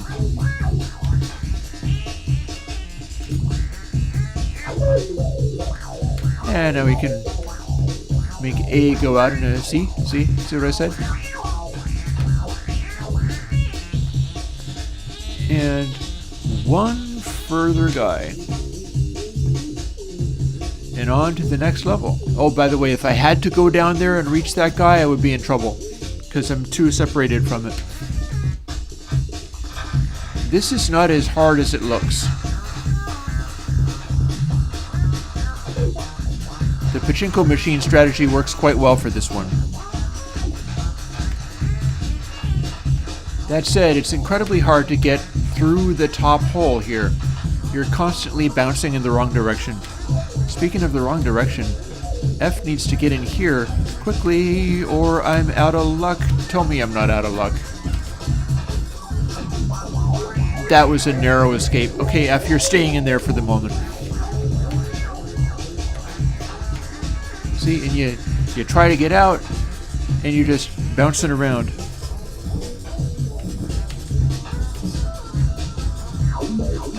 There. Now you can stay out for a while.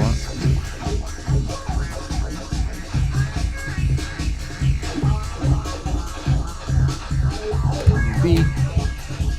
And head out. See how it keeps missing?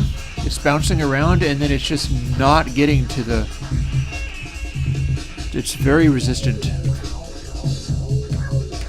Although patience works, but then if you're not trying to go up, you can fall back down again.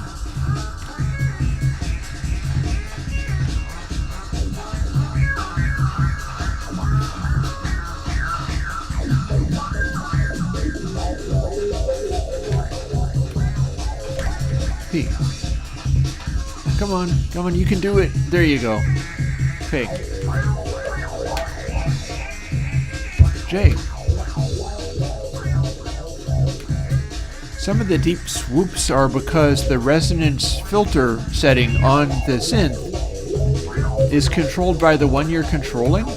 So if you're not controlling anything because you've successfully gotten out of the top of the screen, then it reverts to a sort of mid-range frequency, and then you switch to one which is being controlled. Come on, you.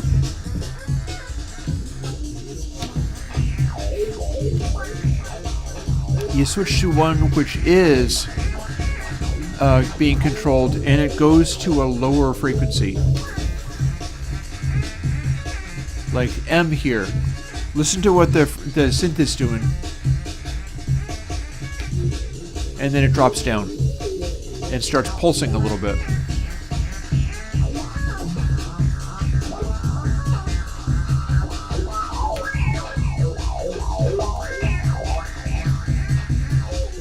And it heads into the middle, which is a bad place for it to be, but we can get some of these guys out.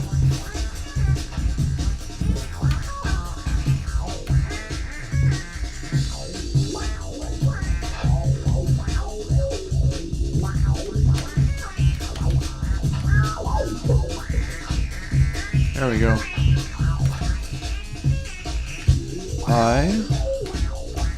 So if there was a total time per level on this, that would start making it really tough, and you would end up being compelled to lose games because you... And away it goes. It's off the screen. But it's going to come back. Now we just have drums. And it just faintly introduces itself again. As we try to negotiate one more guy. I'm glad that you enjoy Logical 4, Mel. And this one's not as hard as some of the other ones.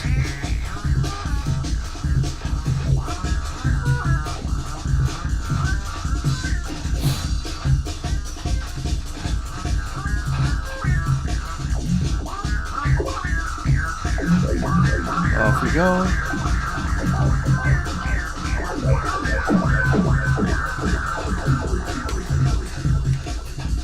Let's steer J up to the top. Let's steer B up to the top. Nope, that's not a B, that's a D. No, that's a Q. I'm not even sure what that is. Is that a P? Is that a Q? We do have a Q, okay. Oh, we have problems. This is trouble. Gotta get that guy out of there. Out of there. Out of there with you. Thank you. That's such a problem, I maybe should leave a guy there.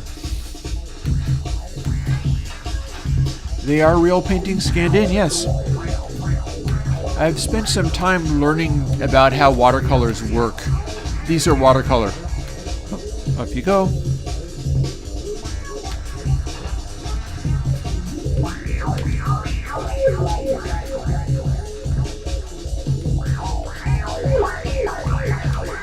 Come on, can somebody go through there, please?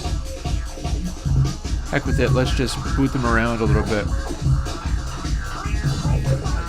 You see, we've got either a B or a Q hanging out up there. And E is ready to go up. Very good. O is ready to go up. Or not. G. Sir. You are to hang out down there. So that... No! Dang it. Okay. Out you go.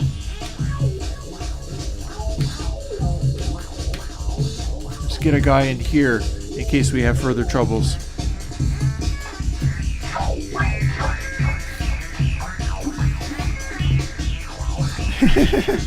I am hardly on the level of Slay the Princess, but all the same, my hope is that this is a fun game. Posing its own, because that's the thing.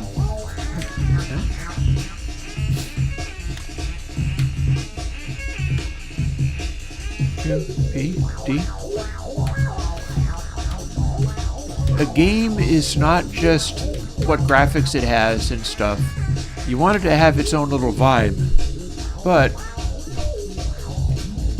what also matters very much is sort of how it works.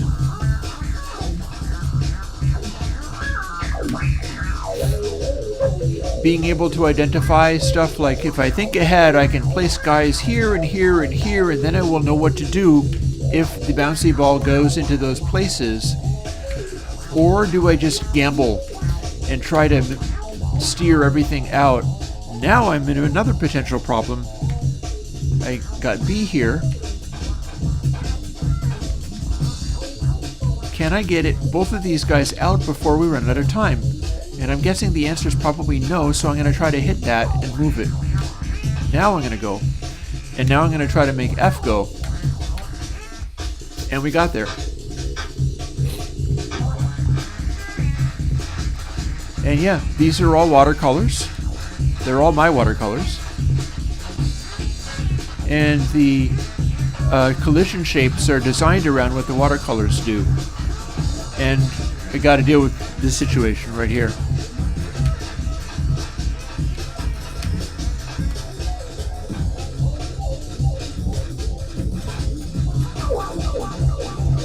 There we go. I got to leave a guy in there or two because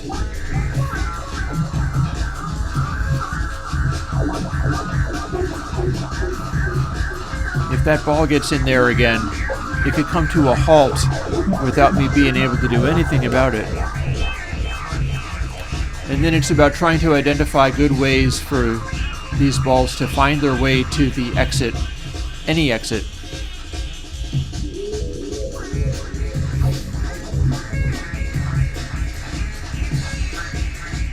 My hope is that the sounds are interesting and varied enough that if you're playing the game, which is what I'm doing right now,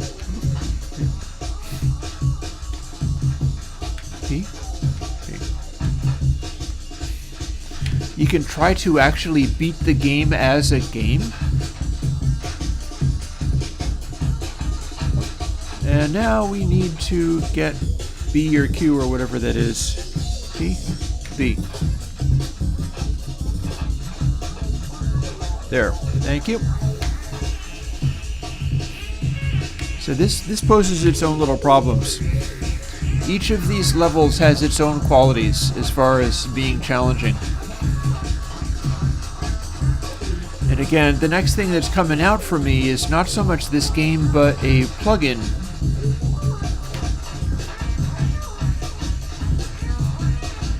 And the plugin is a Mac-only plugin, believe it or not. Oh, look at that. Because I was asked for a particular sample delay plugin that I used to have that's able to do negative delay. And it does it by declaring a bunch of latency. See, I don't have the instructions for how to do that in VST2, and nobody's likely ever to give them to me, so there will not be this plugin for VST, but it does exist for Mac OS, and somebody was asking me, please make this old version, not just the new version. So we're going to do that. It'll also be in January, because this is the month for not putting out plugins for everybody and just doing other stuff. So that can be like putting out a plugin that is a plugin, but it's not a general purpose. It's just for like really one particular person who asked for it, and I can't do it for VST. You could probably, I bet you can get the information for Clap, but that's another story. That way, thank you.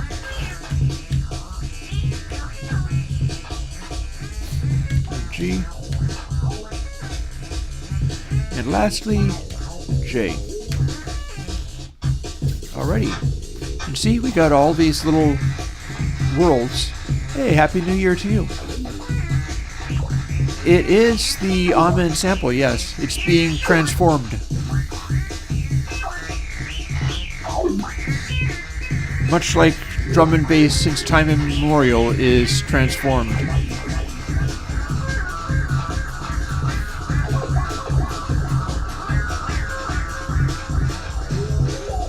Yeah, my amens do not sound as good as this, to be perfectly honest. this is consistent with the genre that I'm working in. And it is most definitely transformative. Hello, do I need to get a guy up here?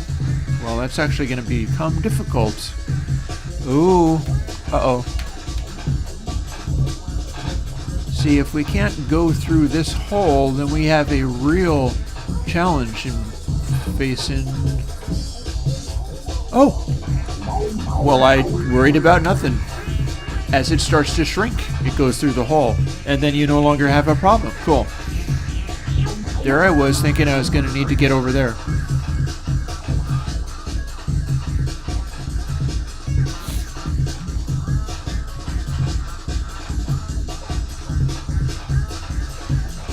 The kick drum is a sample that is me. And the Zox box, of course, is one of my own recordings too.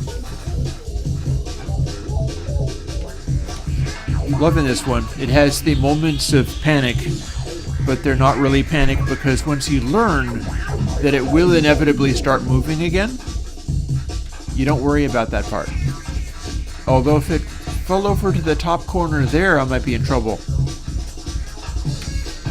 Because here's the thing. With this one, once you start getting past those zones,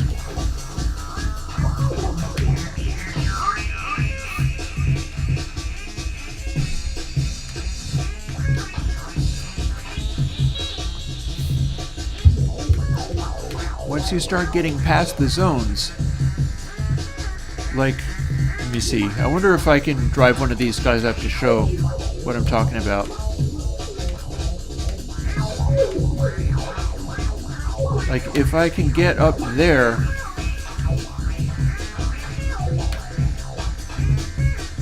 I'll almost, like, I can't even do this going through this hole without going off the top of the screen. Which is good if you're the last ball, but if the bouncy ball is stuck in the top corner there, that's death. That is a dangerous situation. So, we're going to just experiment with whether that situation can even be produced.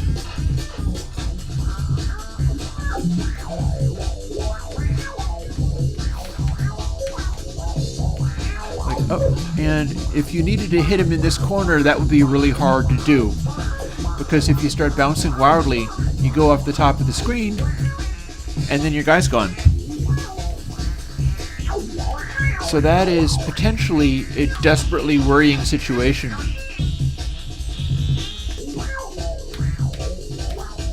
A real gotcha, a real trap.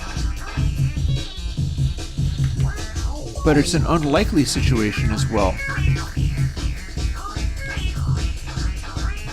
And on to the next one. This one is almost like A, B, C, D, E, F, G, H, I, J, K, L, M, N. Make everything fly around, and then try to aim.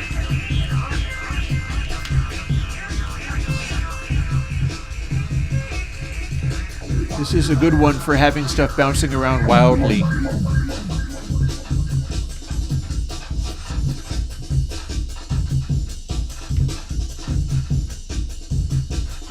That bouncy will come back.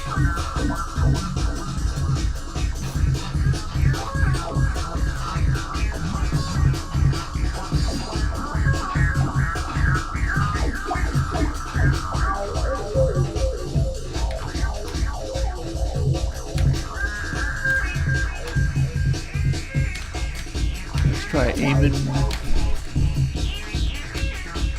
This is another one of those where if you head up to the top at high speed, you can bounce off and go completely elsewhere. Like, if you aim really well, that's fine, but if you don't, you'll go wildly off course, and then it's not necessarily easy to get out.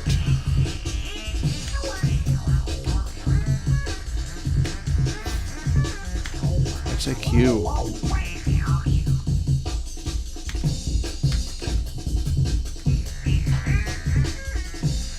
I'm liking how it disappears when it goes out of sight. Like, that's our little thing. You can hear that the noise is being made by the timing ball. This is not a hard. And then cycle back. But now we have lots of these guys to bounce around.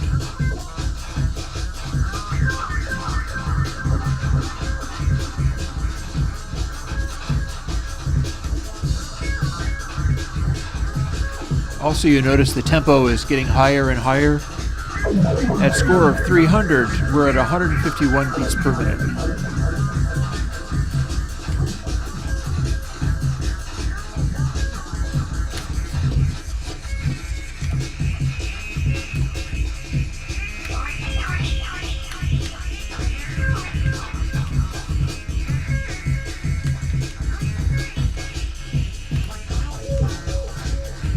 Remembering, of course, it's easy to forget if you're not using it, but at any point I can hit space, have two balls, or replace the one that is about to lose, and then what I have to do is leave the screen at high velocity to get the... And if I have the breakbeat back, that means I can get another timing ball and resume the situation.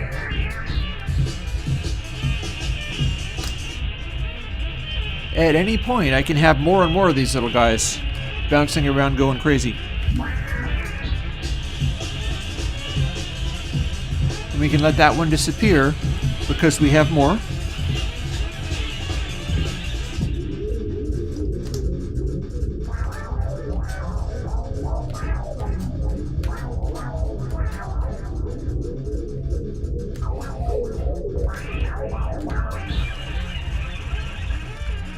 And then as long as I have one guy left to leave the screen at high speed, I can get the breakbeat back. Oh, that's worrying. There we go.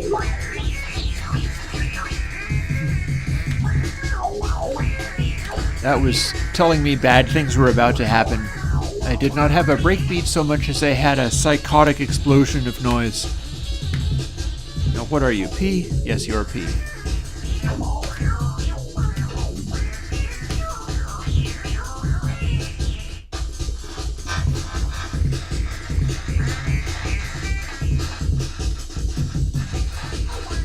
Huh.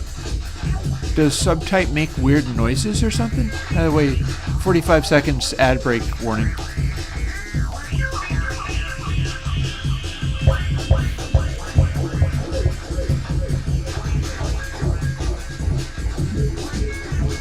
Like, subtype is the filter, kinda, sorta. I thought. Maybe I'm wrong. It's always great when people figure out new ways of using stuff of mine. That's always the best.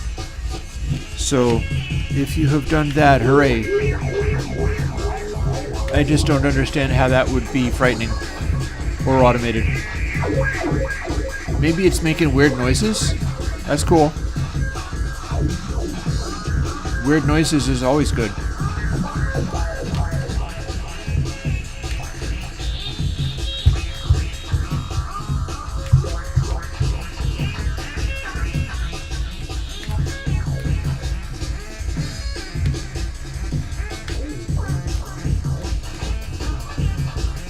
Come on, you. Don't be stuck.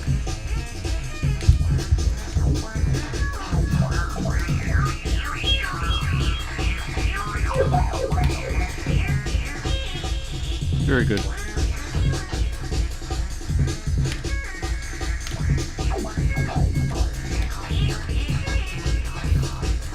Just putting more energy into the pachinko machine. I am going to need to put another log in my fire.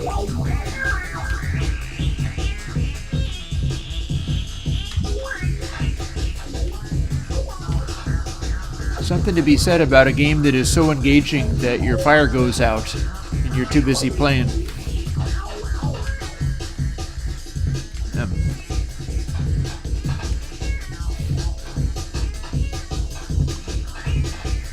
Okay, I just hit it. Let me go put a log on my fire.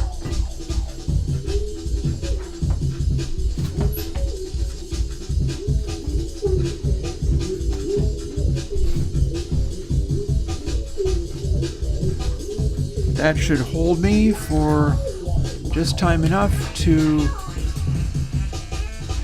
deal with the next thing.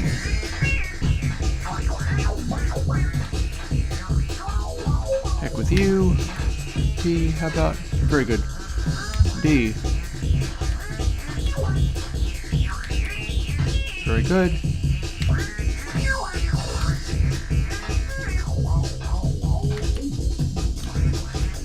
Trying to identify ones that are just trouble. Like they're bouncing in a place that's not good. Got there.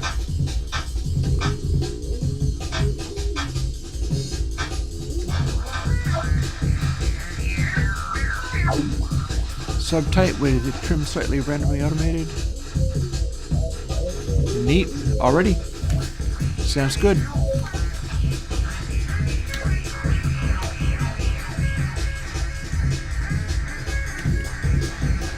We're starting to get weird reverb spaces going on. When we have this many balls, what happens is we get more in the way of echo while we are starting off the level.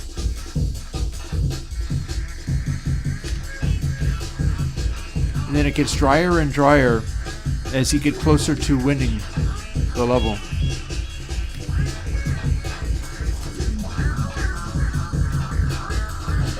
Again, I have two different delays going on.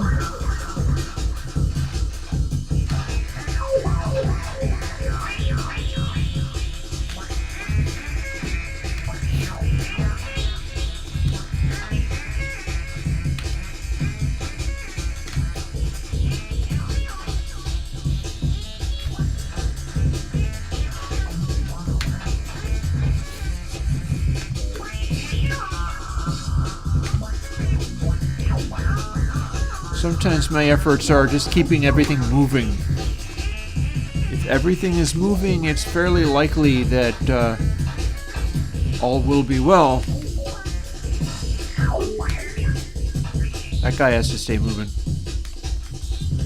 There's one thing that I can do, which is make more space off the top of the screen so that the moving ball can go off and stay off for longer. And that might be wise. As soon as I die, I will explore that.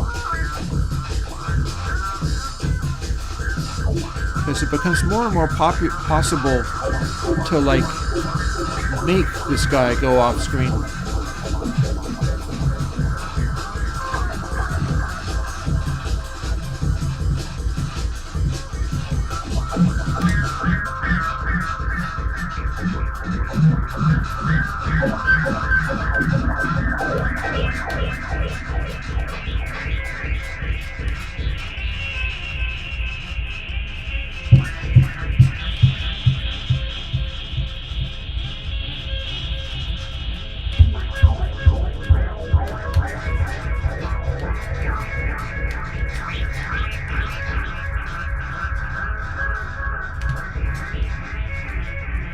So this is a fun space. It's a little bit of a break, a little change from what we were doing before.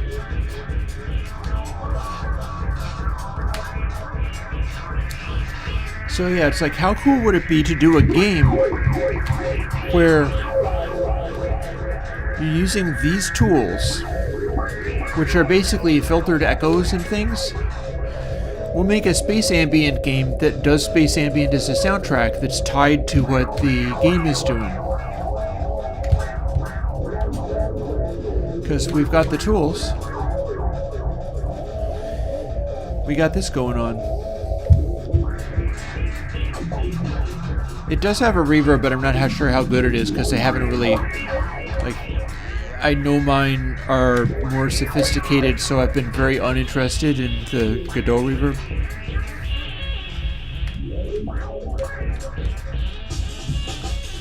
And back we go into the breakbeat zone.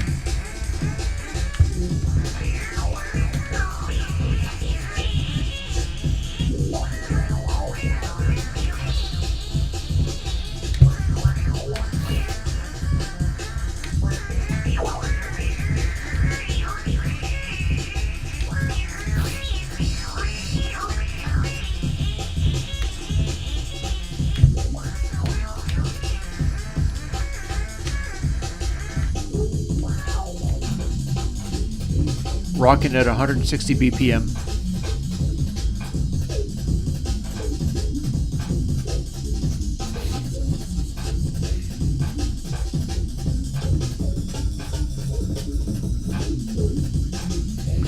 And now we have the music section of our experience.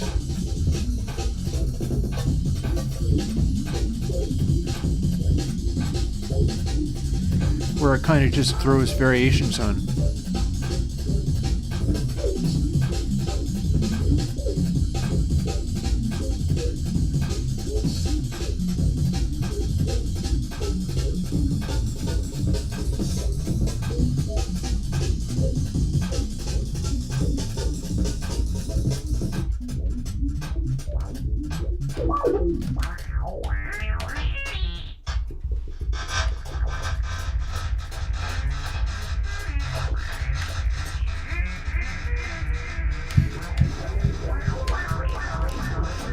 Weirdly, we lost the breakbeat there. I'm not sure quite what happened with that.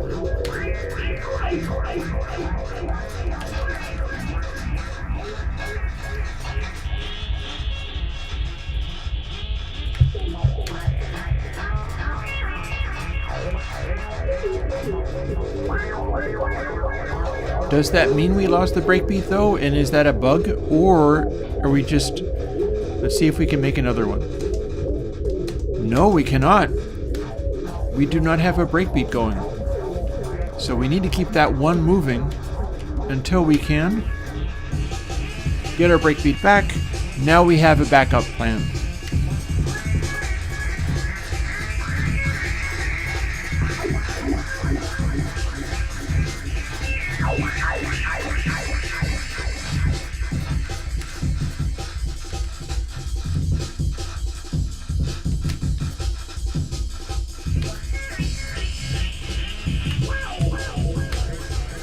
I'm loving the reverse. That is a nice feature.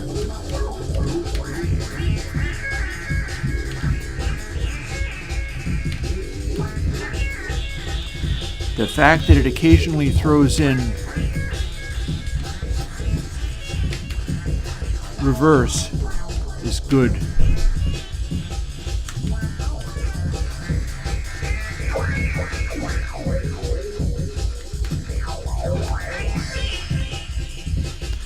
So yeah, that's the thing I'm thinking is it is time to apparently not be able to fit this guy through the out. So we'll try another one. Got there. Got there. Got there.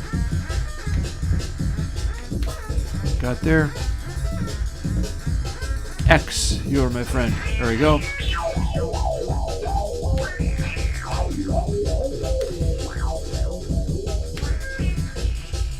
W.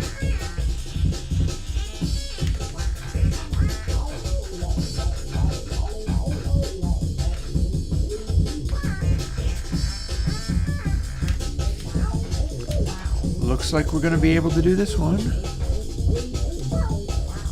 Probably. So can we... Just in time. Got there.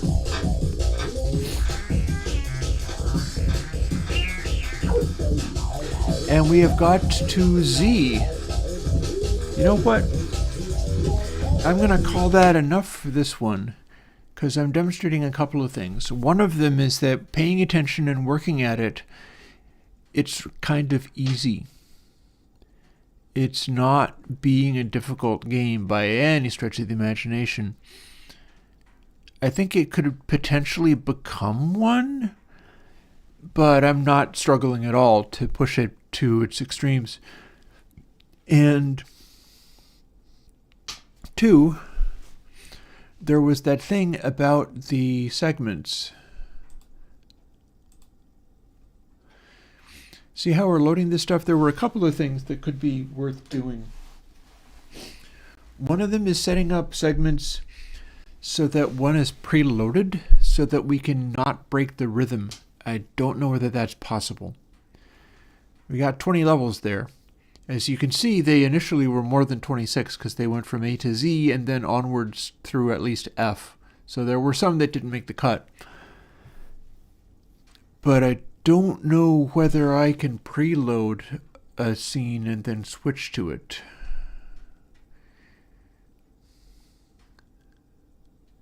What's going on here? T, load segments, instantiate, add child. I would like see when it does this, right? When I go, tell you what, this is a fine time for me to go and make another cup of coffee. Maybe use the facilities, throw a log on my fire, and start my timer. So although I don't have background music going, I could always play Taming This Oxen though. I'll be back in a moment, and we're going to get into the coding with this again.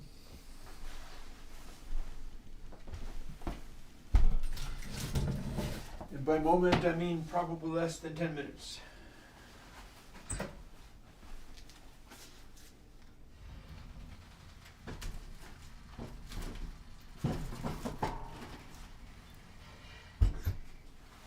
I should play my tacky crusty music. I have samples that are old-timey department store music. I should play that.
It's gonna take even longer. I just dropped my espresso grounds all over the floor.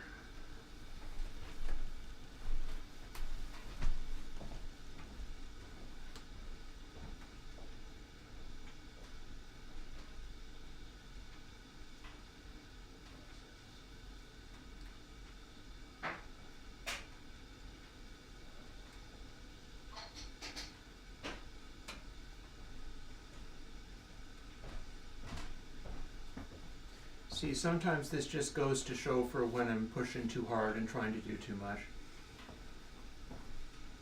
Start failing.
Yeah, sometimes that's how it rolls.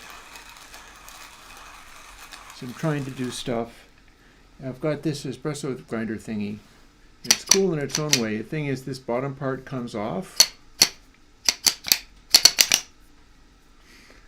There's magnets holding it on. If I fumble it, it can go all over the place. It's not great. And it doesn't feel good when that happens either. You start out feeling kind of physically unwell and pushing yourself to do your normal thing. And then something like that goes on and it just takes a lot of steam out of you. So my hope is that I can think of something to do or look at or address with this game that will lead to some cool further enthusiasm going on. But I don't think I can launch multiple scenes at the same time, so that's not going to be the thing.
that said,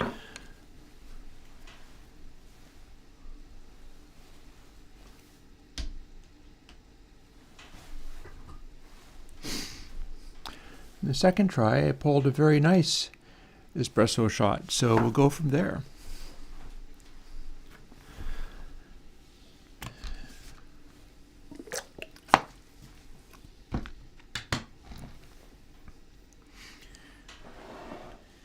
It's funny, it's like my take on doing live streaming has so often been, on the one hand, do your thing, be seen doing your thing, and on the other hand, incredibly rapid fire, chattering away like mad in the belief that it's like being some game streamer.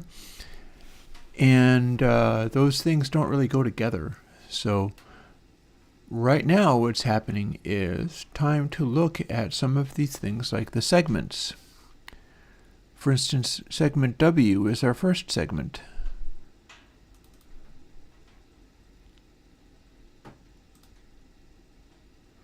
Let's look at it. So it looks a little weird because this shadow seems to be in the wrong place. That's because it is a sprite 2D. So having it lined up like this means that it will actually work correctly. The overall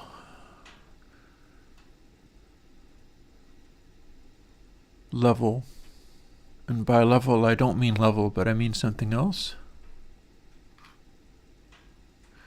Overall something. So what are we looking for? Game map. Okay, so when I say overall level, what I mean is overall game map. Let's look at that. We've got a hidden thing in here that says borders. That is worth some attention because you see that this tiny little area down here, this is where everything happens. This is the full range of collision for when anything goes off screen or off the side.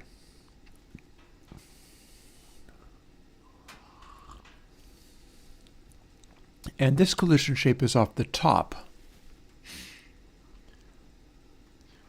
So something that we can do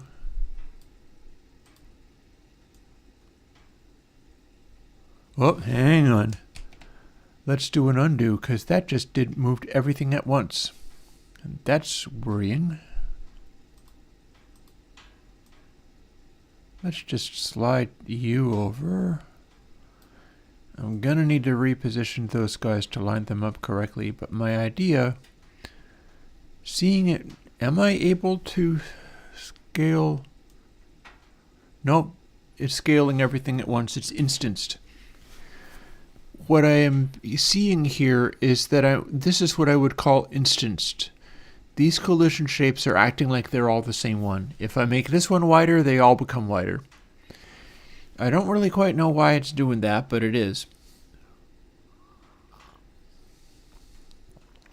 And what I'm trying to do is make a lot of space up here for our bouncy ball to bounce around in.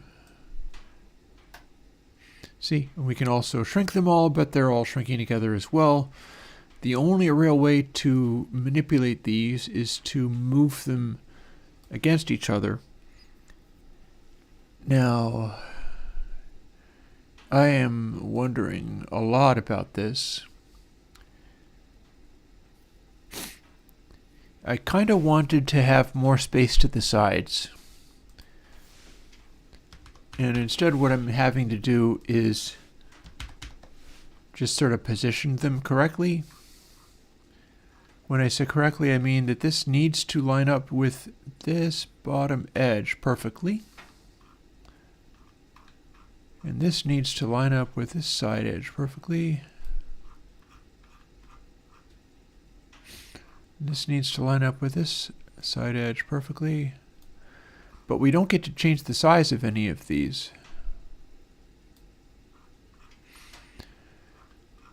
They all retain the same size and shape because they are somehow instanced. These are not individual things, nor are they even shapes in the sense of you can control them with the edges. These are always going to be rectangles. They're defined by these points, so we don't actually get to redesign them and say, okay, now you're a triangle. That is not a thing here. So what we're going to do is just scooch it off the top of the screen here, like segments will have collision objects in here, and then there will be a shape up top defining what can happen. But if you eat the little timing ball off the top there, and you know, there might be ways of, if I put in obstructing shapes that were like gentle slants, I could make a situation where you could eat the guy up into off the screen, and it would go way up, and then it would take forever to come back down because it would be bouncing off of things and slowly rolling off screen until it could reappear. I don't think I'm going to go as far as that, but I am going to leave this collision shape this far up. I am also wondering, as long as I'm doing these, does this line... No, not quite. No, it's not doing what I'd hoped, which means I have to do this all over again.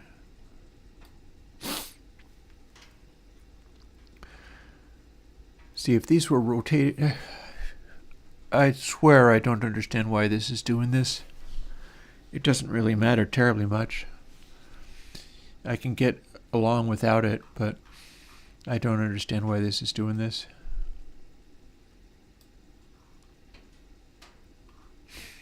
All we gotta do is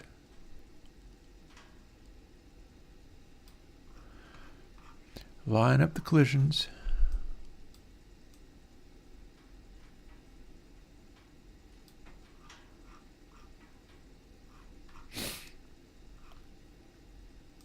And then the one on the top can just barely obstruct this stuff.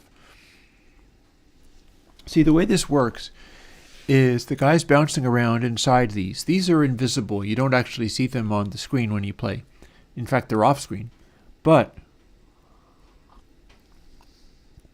the ball bounces around with its collision shape bouncing off of these collision shapes. That means if I do this,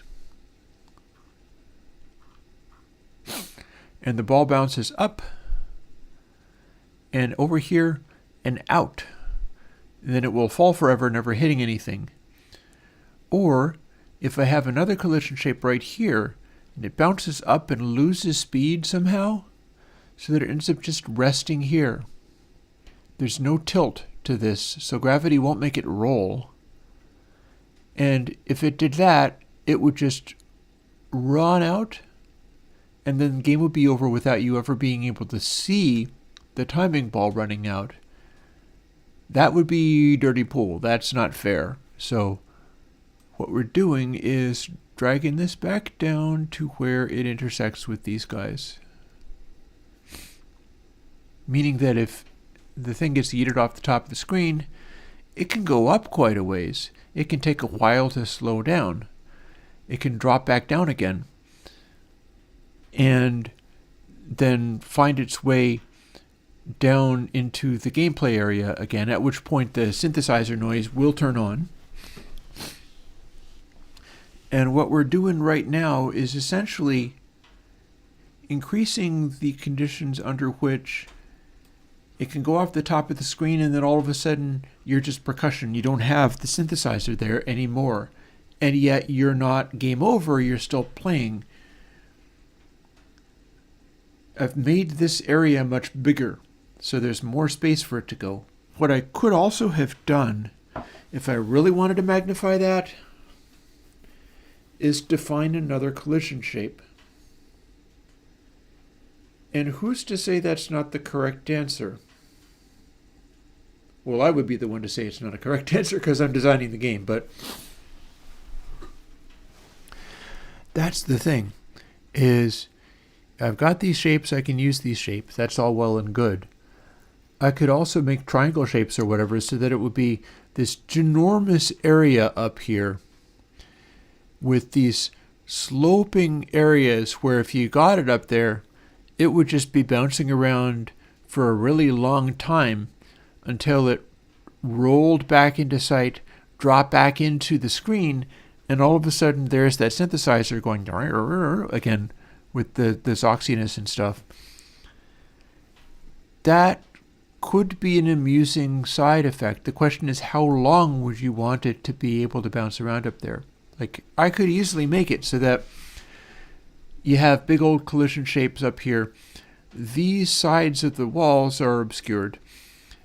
And then it's like from this point to over here, just barely higher, just barely enough so that if the ball came to rest here, it would begin rolling before it would vanish away. And then it would slowly roll down the hill, and then it would eventually fall through. So you could have like 5-10 minutes of gameplay without the timing ball visible. But that's going to be too long. What we've got now, since it started out as just barely off the top here, what we've got now is a situation where if you eat the thing off the top of the screen, it might bounce back within less than a second. And I'd like to make it so that if you're able to do that, or if your other balls that you're bouncing around are able to do that, you can spend more time getting used to, oh, that's just gone off the top of the screen. It's gone. When will it be back? I don't know, but that's the thing, that it has to keep moving. If I can't see it, but I'm still playing, presumably it's still moving. So it needs to be long enough of a time, potentially, that you can almost forget you're using it, and you're just with the drum beat, you're just with the break beat, or indeed just a drum beat if you don't have the break beat going.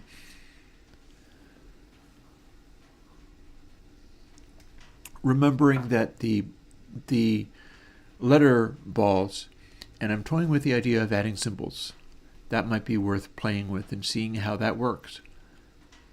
But the letter balls, if they go off the top of the screen, they are just removed, and you're moving on towards the next level. If the final one, it goes off the top of this screen, which is this pink line here, then you've just cleared the level. You're on to the next level. Looking at it this way is weirdly like classic Twitch games, arcade games. Like N, I think, is one of the games. One where it's this little running guy and you're running around all of these very game art looking things, and it's the smoothness of how well it runs and the way of managing it that makes it be an amazing game rather than spectacular qualities in the graphics. So we've got this set up.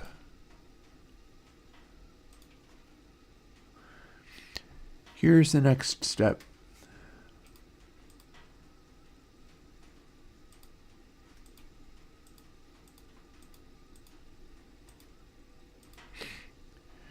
Here are our collision polygons. These ones can be manipulated beyond just, like, remember how the other collision polygons were? These will be instantiated and they will be overlaid.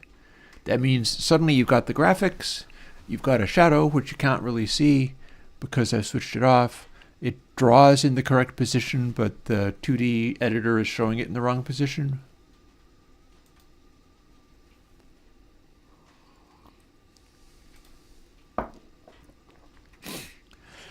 And here are our polygons. When one of the timing balls goes flying off the top of the screen, what happens is it's going to bounce around in whatever space is up here, defined by both global space and this thing. So if global space goes up forever, which it doesn't, but it goes up quite a ways, about this far, the ball goes up here, and then it bounces around within about this range, because that's where those other polygons are. We're not actually showing them right now, but the other gameplay of polygons are still in place, because we're just instantiating another scene into the base scene. We could also do like moving things or whatever. Anything, any object can count as a scene. So we've got like down here, timing ball scene, warp scene, tanker scene. This is what the scripts, the GD scripts are attached to. And these are like just little objects that get instantiated. And they all become part of root level. So what's happening with this is we have each of these. And the ball can go flying off the top of the screen. It'll bounce around within the collision boxes of the underlying gameplay, the game map scene. And then these are added. So why do we care about that? Because these are designed so that if you eat the guy off the top of the screen, it's going to bounce around, but then it's going to fall back into the screen again. There's no condition up here where the ball can get stuck and stop. For instance, if we had this, if you had this, there's a circumstance under which the ball could fly off the top of the screen, bounce around, get stuck there, stop, and then game over. Because you have two collision surfaces that go down into a tight little corner and neither of them lead back into the game again. Which is why this was over here or over here, so that this and the underlying collision rectangle intersect, and there's no place where it can't just roll back into the scene. Thing is, there's gravity, and these are really steep angles. Because they're steep angles, if it starts falling down at a rapid pace, it's very likely to go kapwing like a ricochet and go flying back into the scene again at high speed. But what, I say, knowing perfectly well that this is what I was intending to do the whole time,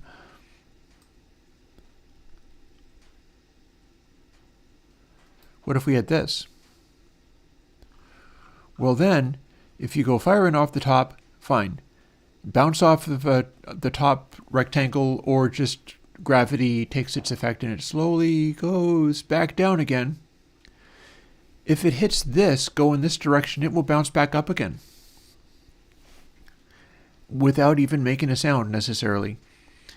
And it'll keep bouncing around until it rolls back into the scene again, but not entering at a high speed anymore. But that's still angles on each side, so if it comes to rest here, it can never quite stop completely. It will fall to one side or the other, and then slowly roll and come back. And that's what I have in mind.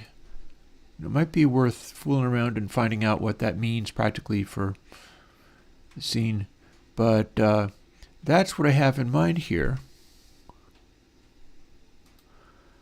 for all of these level scenes. I want all of these angles, rather than to be so sharp that they will funnel the timing ball right back down into the level again as quickly as possible, I've made a bunch of space up there, because now I have a gameplay mechanic where it does something. If you go off the top, it doesn't just have it go off the top, it does something. That Zoxbox effect, that could be a maddening sound, stops. It becomes silent, which changes the entire feel of everything.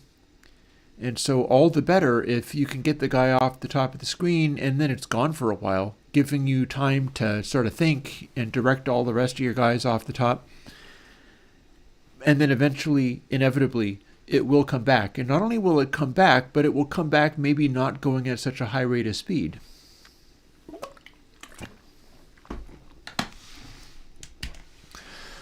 So we're going to save that. And then we're going to start going through all of these different levels.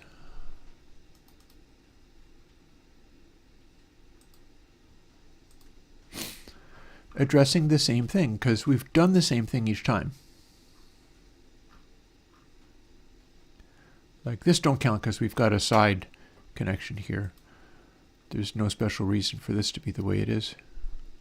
Oh, and we've got to shut off the shadow to manipulate these, but now we can. So we can't actually go off the side here. There is a collision in the way. But what we can do is redirect this quite a bit. We've got only these two.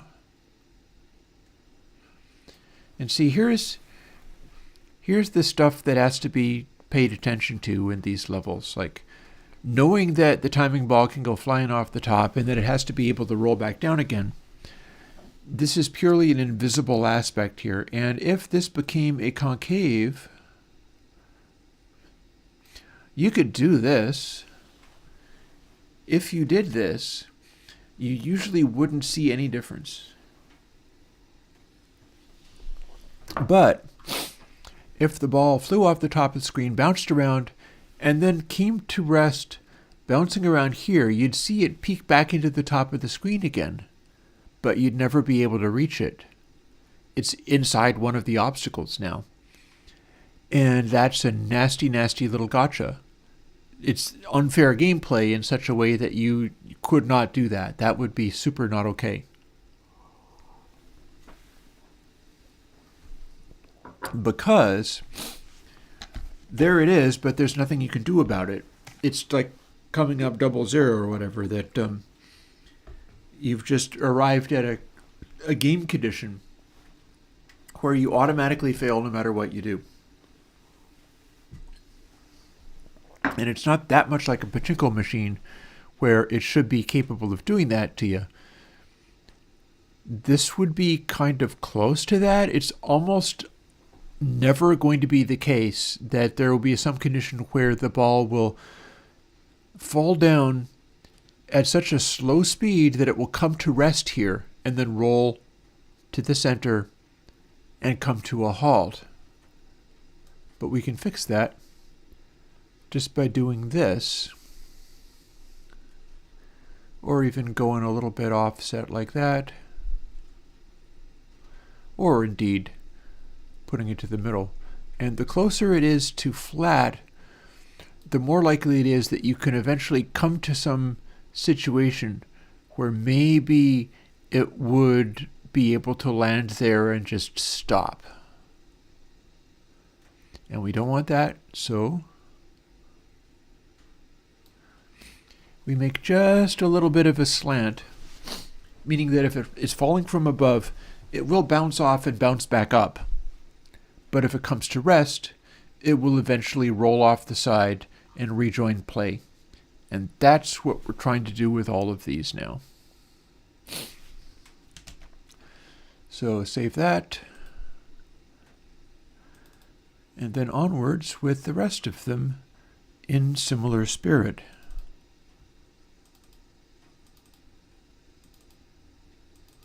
I don't even recognize some of these guys. I'm not quite sure what's going on there. So this one's dead simple. There's only one thing that it can possibly run into. Oh, I should go back and fix the shadows. I do have to remember to turn the shadow layer on.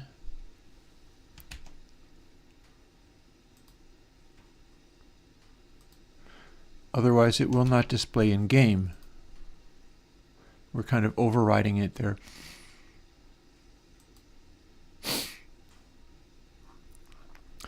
So shut the shadow off long enough to access these, and same deal.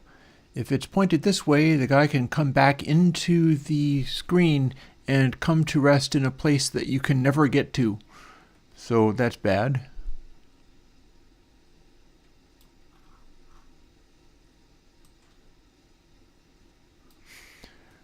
But these are not. If it comes to rest here, it will roll off the side.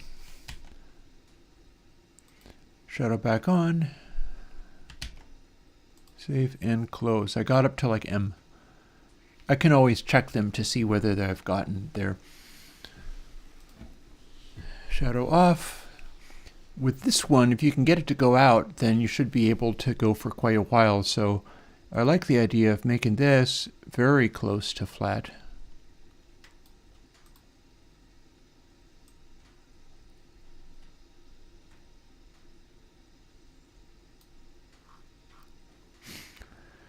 It's just tilted enough that guy should roll down there, but if you can make it eat off the top, then it might be bouncing around in there for quite a while, because it'll be just as difficult for it to come back through the hole here than it is for you to direct your guys out through the hole there. This is a very challenging little bit. I think the reason is because, see the angle of this? That's slightly downwards. It's not directing it towards the hole. It's tending to change the rate at which it comes through. We can also fiddle with these things. For instance, add a point here so that it more closely tracks this angle here.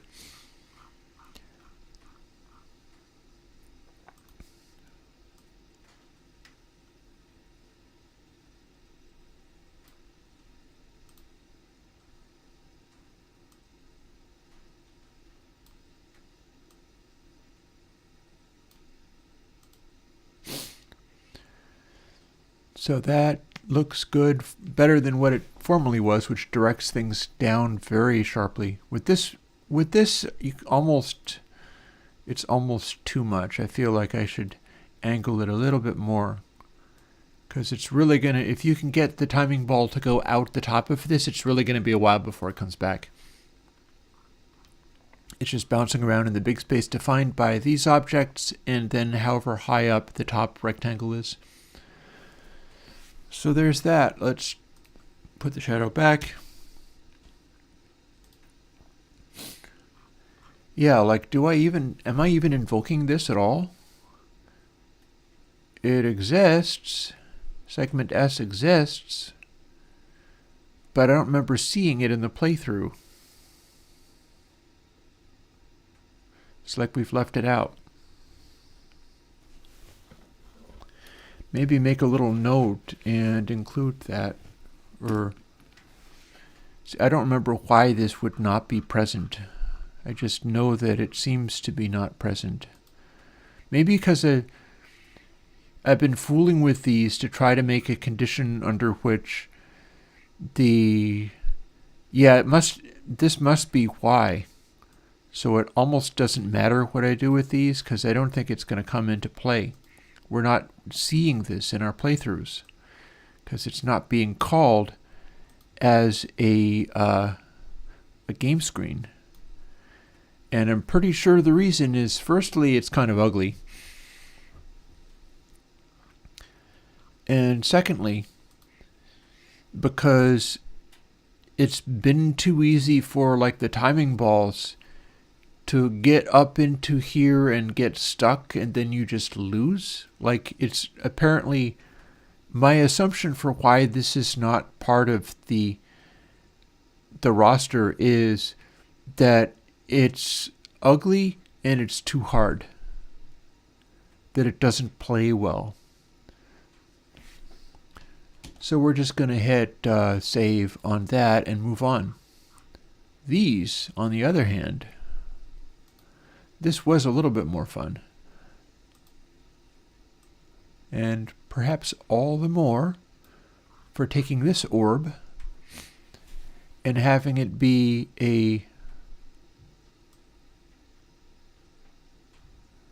let's just fiddle with this a little bit. Make it be closer to what is visible as an edge here. There we go. Collision closely mapping the edges of this. And then our top one gives rise to a couple of gentle slopes. So if you can get the timing ball to go off the top of the screen here, you're probably good for a while. And then here is that bit that I observed where if you are playing on this one,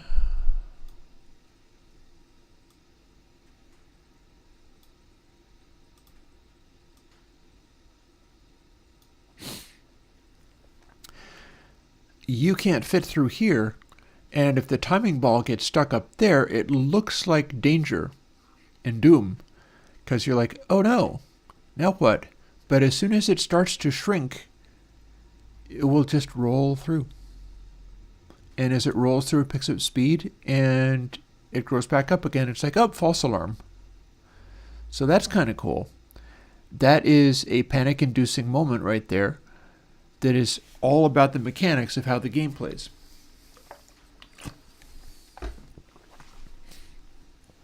And there's our top thing there, which is a similar slope. And we'll put the shadow back, save, and move on. And this is also one where we are available for play. But we need to add another point.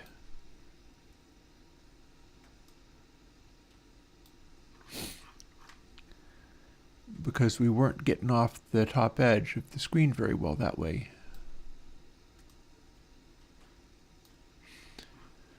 So there we are. So now that's an angle where it can roll back. Although, let's make it an even shallower angle, and even more so, this one. And you could have it, one possibility is to make this like a circle, even though we can't see the rest of it, so that the ball bouncing around, you go, oh, it bounced off of here, and when rebounding over here, presumably it's bouncing off the top part of this that we can't see, and then coming back.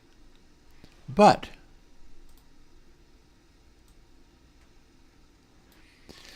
you can add a little more random factor to it by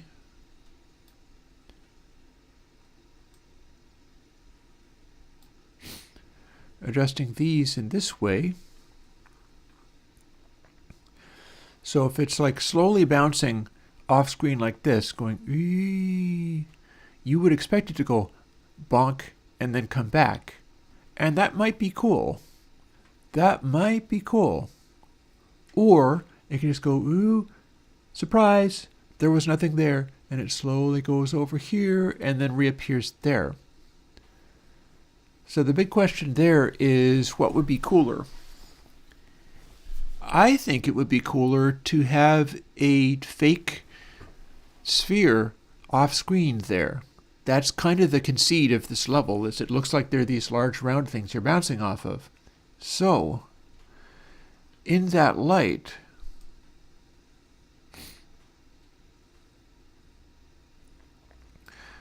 we're going to make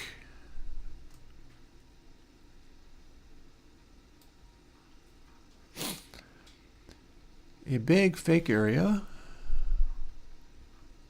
Maybe not that big, but at least enough to where it behaves and looks like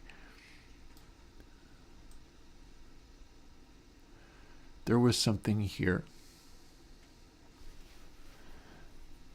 Having done that, and I'm not happy about this angle, so let's fiddle with it even more.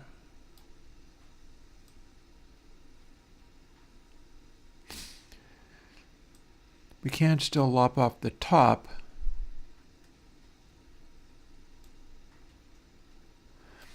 And have that be somewhat flattened. But there's an alternate concept. The idea that like if the timing ball is bouncing off here and you see it shooting this direction, it can bounce off of something and come back. And especially if it bounces off of here and goes off screen coming back this way, there's something that it would bounce off where it'll come back where you expect it. But then the top of this is somewhat flattened. And again, just like all the rest of this stuff, you can make it a deeply unfair game by setting up these gotchas where you can't tell that there is a catch to it. You can't tell that if you go off the top of the screen, it can fall in here and then just stop. But since we don't want that or like it, we're going to not have it.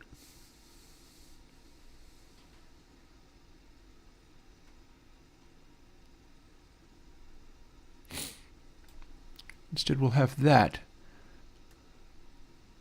Or maybe that. Just enough that it can spend some time bouncing around up there. So shadow back on. I got to remember always to do that. Save. And here is section N. This bit does not mean anything. This was already off screen, so it really doesn't matter. This bit, on the other hand, may be a similar situation.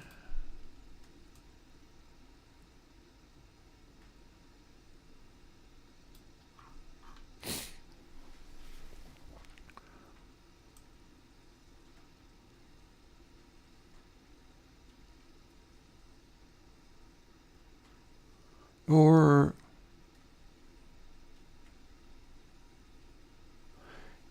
yeah, much thinking ensues.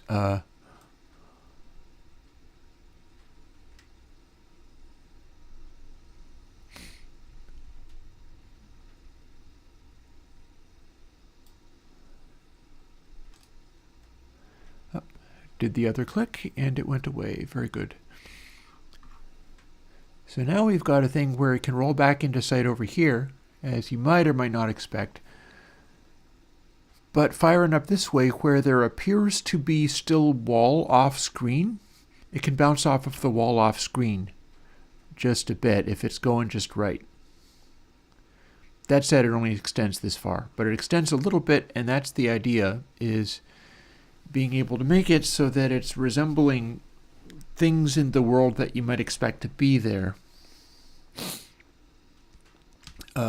Save, since I have made that visible again. And here we are. This is a classic. Gotta love this one.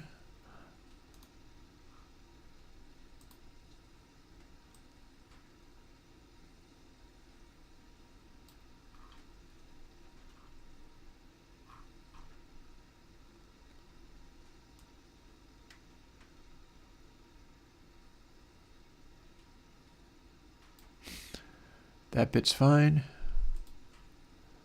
This could probably do with being tamed a bit.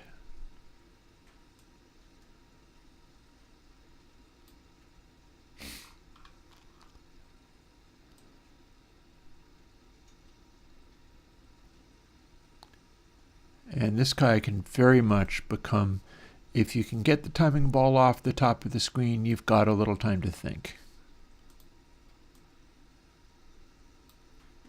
Ooh, look at the collision on that, though. This seems kind of wicked. It'll bounce you back.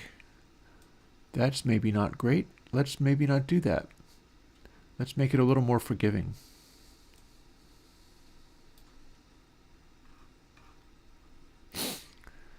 That seems cool.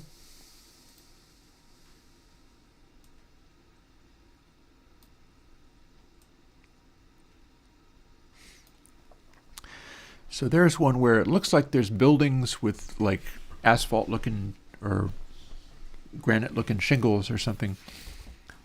But if you can get the timing ball off the top of the screen, you've got a little while to think. It's going to be bouncing around for a while. So that's a nice one to include with this sort of grass and I think some of this stuff is meant to look like, yeah, looks like foliage of some kind. There's a greenness to that. Yeah, little areas of foliage between walk places, and then more foliage.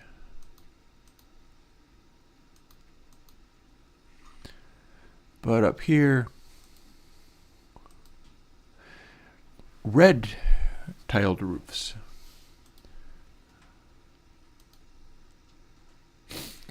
And if you can get the ball off the top there, you got a while to think, because it'll be bouncing around and eventually will come back in.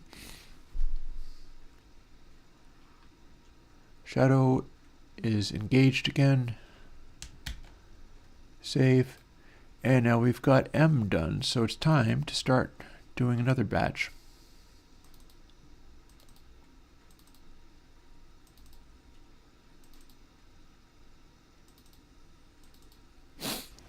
All the way to those top ones that start with A. This one's very pachinko-like. In that light, we'll kind of... Actually, I'm going to check on the collisions of... Oh, hang on. Shadow, you can go away for the moment. You'll come right back. Like, the way that this intersects, it feels like this makes it be harder to get out the top. So we're going to take this right up to the edge and make it be a little more forgiving. Those collision boxes should only extend that far. It should not be extending even farther if they can help it.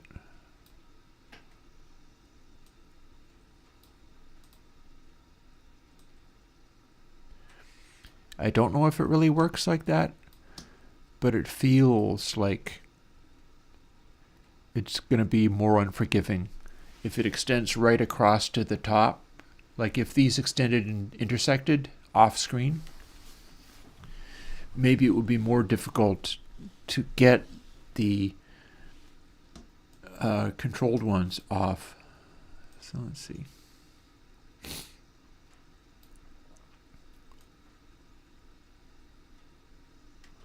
Oh, that's one of the parts that is challenging. That's even steeper over here.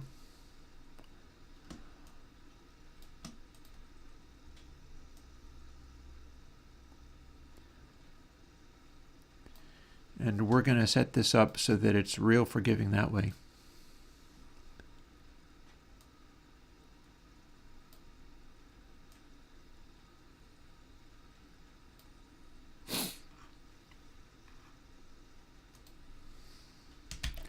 Save view. I do have another thing in mind. I wonder whether there is a way that I can make this be less evil. Because this is one of those ones that's just evil to play. To the point of kind of not being as fun as it might be.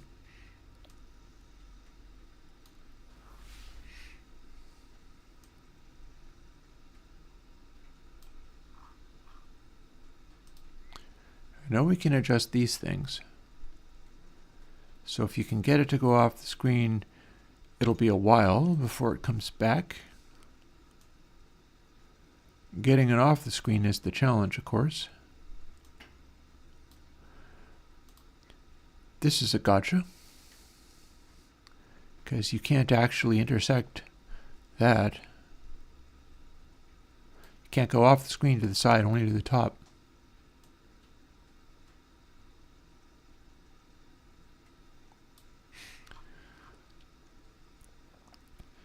So let's see.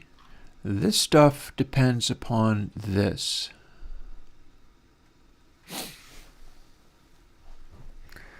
So the angle of a circle bouncing off of these things depends upon what direction it will go. If you have a round area, for instance like this, then it's a little more forgiving. It'll bounce off the end of it.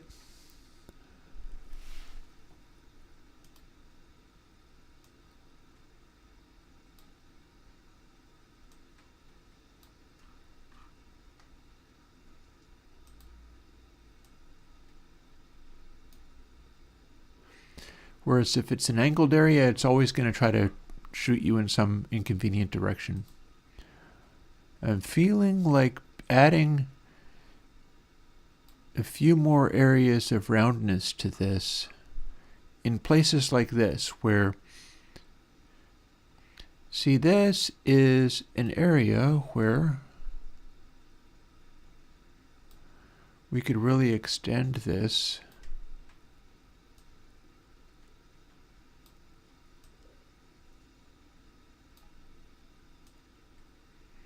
And more accurately depict this little point.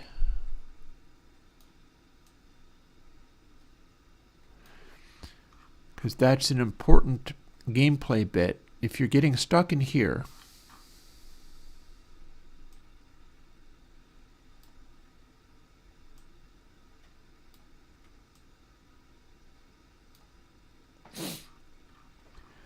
it really matters where things bounce. This is the place where you go, oh no, the timing ball is stuck in here. What am I going to do? So having it be accurate geometry here seems like it's a win. And so we've added a rounded area in here. So if you bounce off of this, you won't automatically be literally deflected up. It's possible that you can hit it on its side and then bounce back down and still be able to deal with what's going on under here. That might be satisfactory. Also, what's going on here?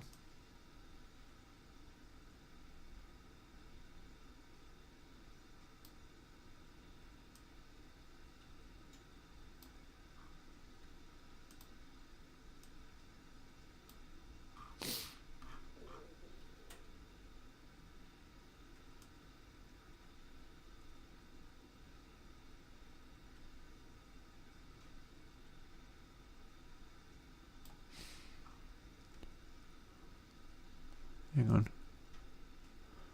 There we go. Dealing with some of these funny shapes that are depicted on the actual art and are not being represented correctly by the collision shape. Look at that.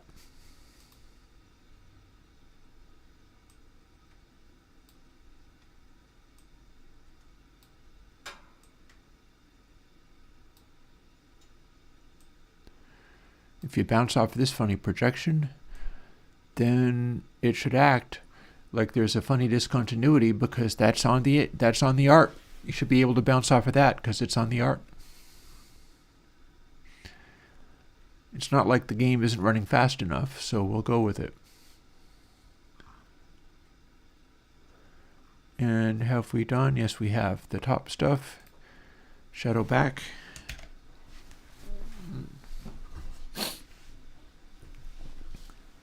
And yeah, sort of one thing at a time, keeping on going patiently through all of this stuff. This looks like I was looking for something that isn't showing up anymore. I do not know why that would be there.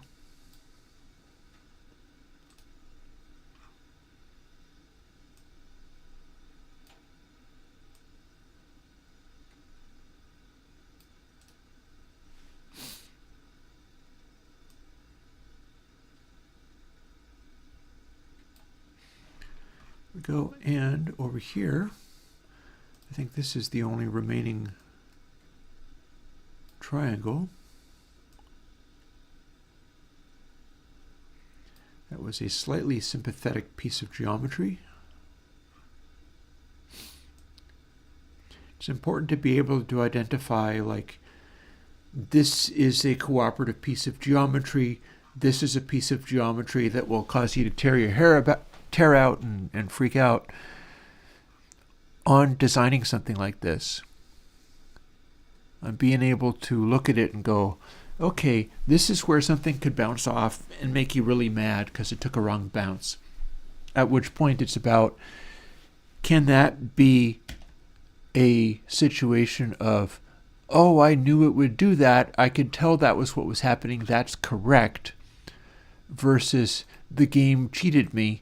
That's not what was supposed to happen, because you want to avoid, oh, I feel cheated, that wasn't what was supposed to happen. And go on towards, oh, I did it wrong, now what, you know.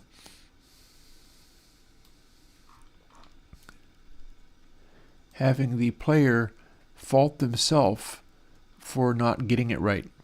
is optimal, rather than the player faulting the game because it's like, I should have made it. That piece of geometry was right there. That's what you want to avoid.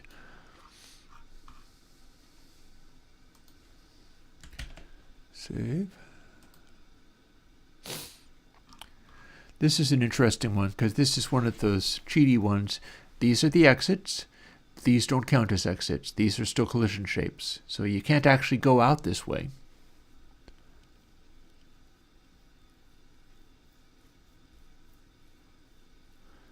It would almost be worth doing negative collision shapes to allow the controlled ones, etc., to go out that way and then come back.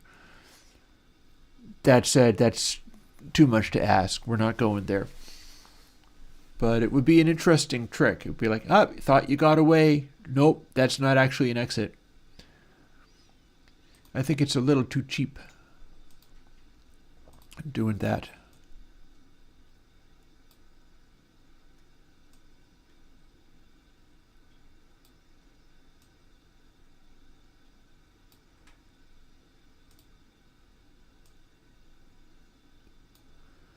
We are not going there. We're not doing cheap shots for this.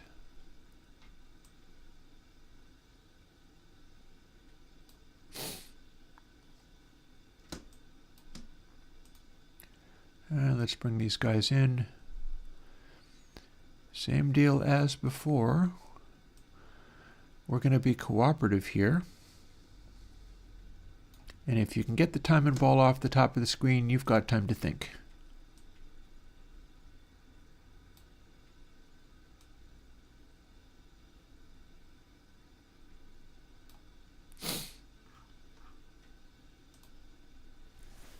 It will bounce around and eventually roll back through one of these holes, but it's going to take a while. Most likely. Shadow back, save. Here's a challenging little level. This is a level that can cause much grief. So let's see whether we can do something to, I don't know whether ameliorate it is really the idea. Oh, look, we have multiple polygons there. That's interesting. Why is that? What are you doing? When this one's perfectly fine. That's a good question. Let's not have you be here.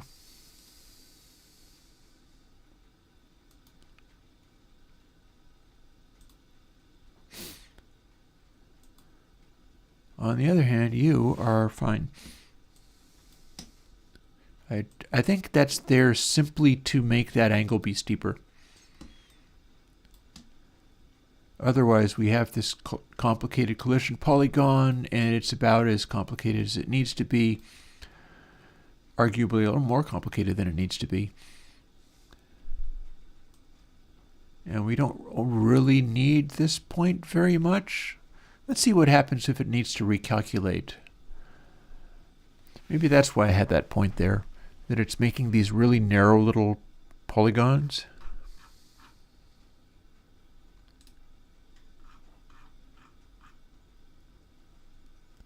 For some reason, I guess I just didn't trust the narrowness of that polygon or something. I don't know why I wouldn't. It's probably fine.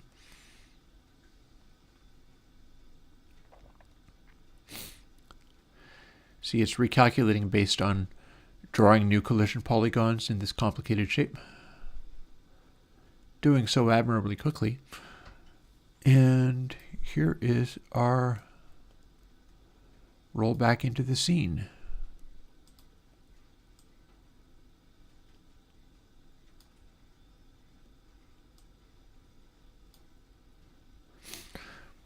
So we're going to be quite cooperative here.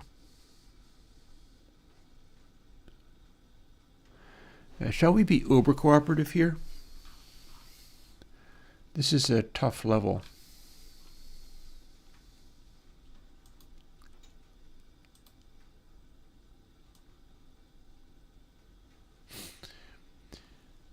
We can be super cooperative here. in that if you can nudge the timing ball off the screen in either direction, it's going to tend to bounce off of this vertically rather than being directed back into the level. So this is friendly as long as you can get that timing ball free off the screen, and then it'll be there for a while. That said, this is a nightmare of a level, so is there anything further to do here?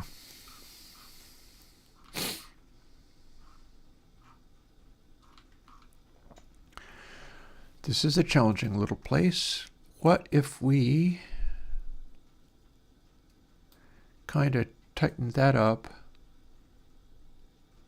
and readjusted it?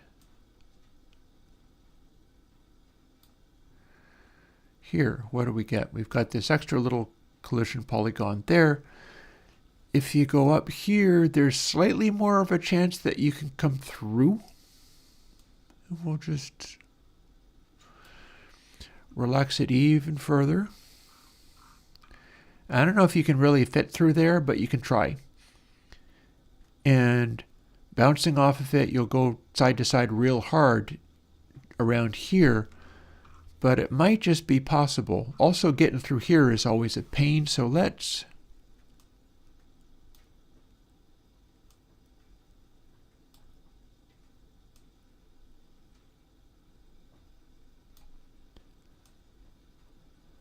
tone this down and reshape it.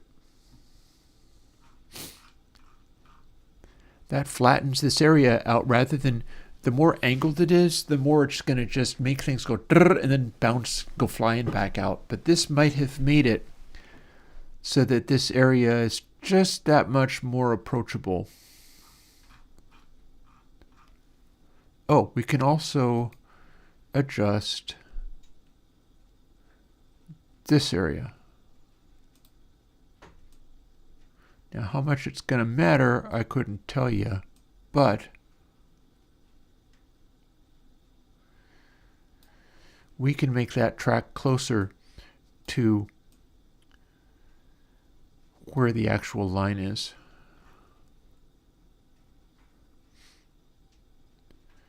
I don't know whether that just made it easier or harder. I just know that that's something that we can do, and that will, and further, it's almost not worth trying to come through here, so let's adjust that.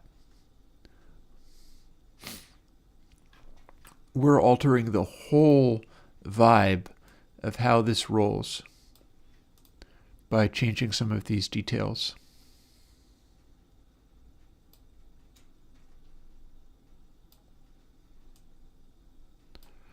Soften that edge, make this a little more forgiving.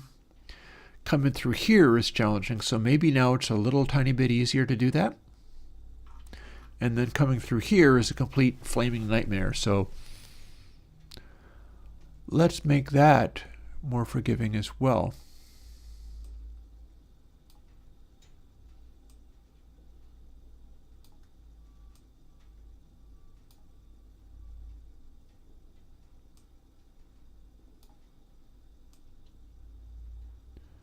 And everything becomes a little bit more rounded, meaning that the sharp edges on these that are worrisome.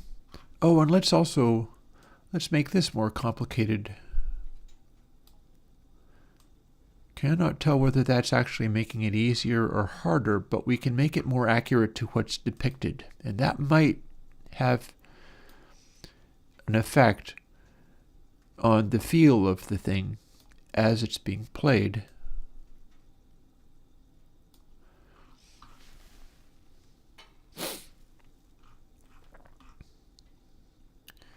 That being an important consideration. Oh, and look here. This is not even very close to what's actually on the screen at all.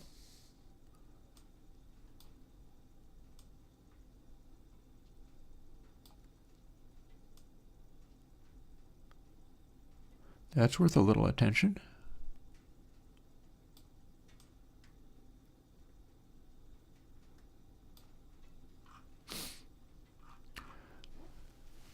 There we go. More accurately directing the way things bounce. And here's another example of something that could be more forgiving or more accurately depicted. Just some little extra corners representing what the geometry really is.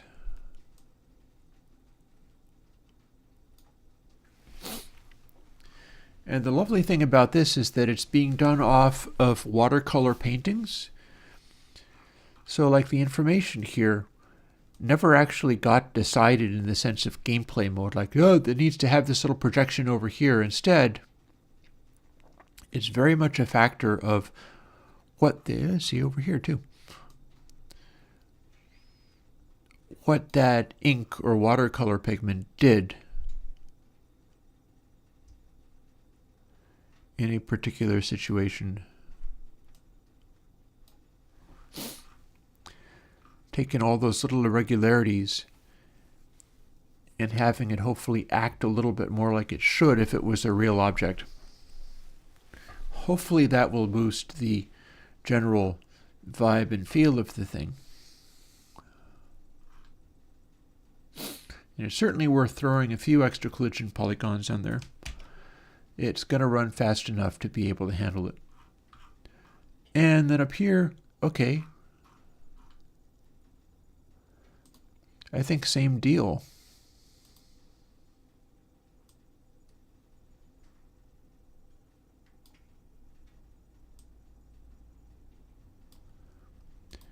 We've got moderately unforgiving collision points.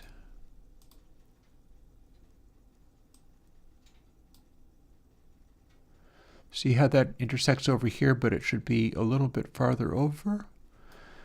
That will make it ever so slightly easier by having it not be strict about that point. Very much the same thing of if you can get the timing ball to go flying off screen, you've got a moment to think.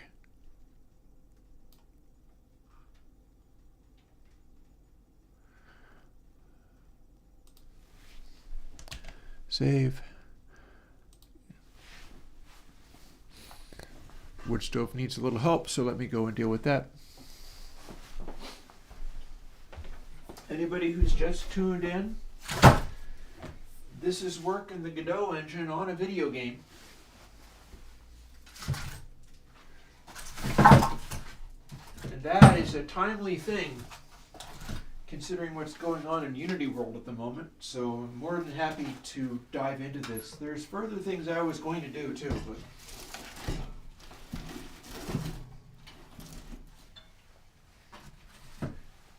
can't say I'm super worried about that today.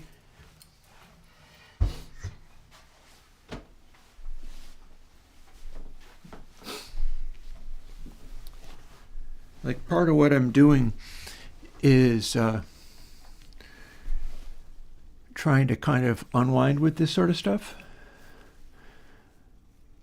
If I forget that, I start tensing up and getting backaches and so on, and we don't want any of that. So I will try to continue to remember that part of the agenda here is fooling around with these games in such a way that it's actually fun to do.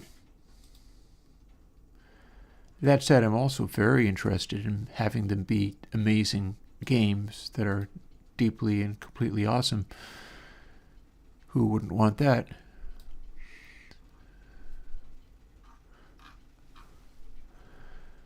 This one is pretty well done. It had a good feeling to it, and maybe this is why. We've got fairly close tracking of the shapes. That seems good.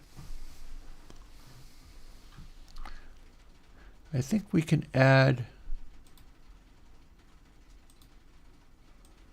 one little detail that makes it slightly harder by messing with that shape a tiny bit. But other than that, oh, and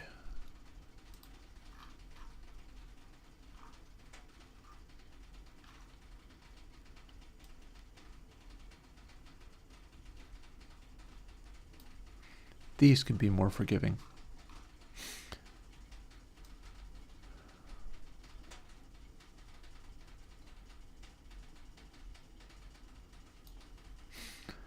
That qualifies as forgiving.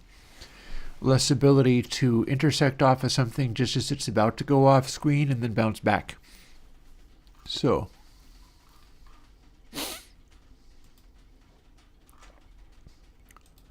shadow on.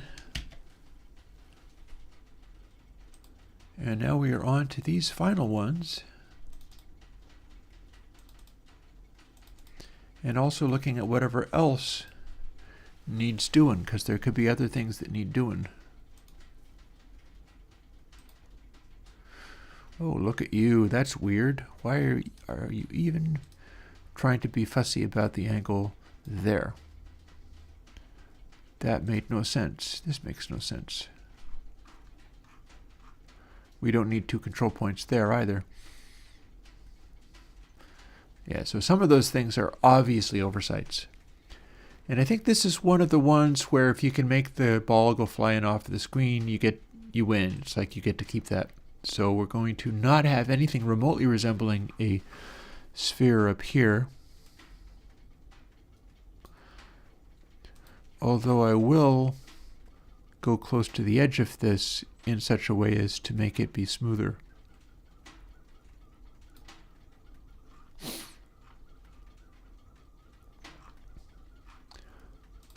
Then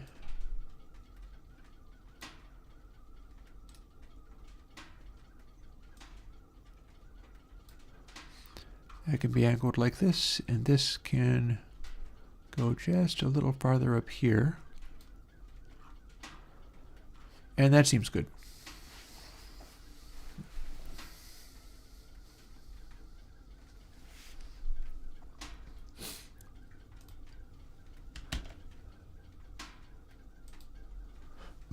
Ooh, remember this.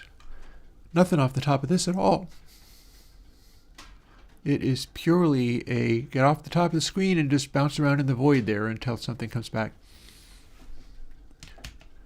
We're done. We don't need to do a thing.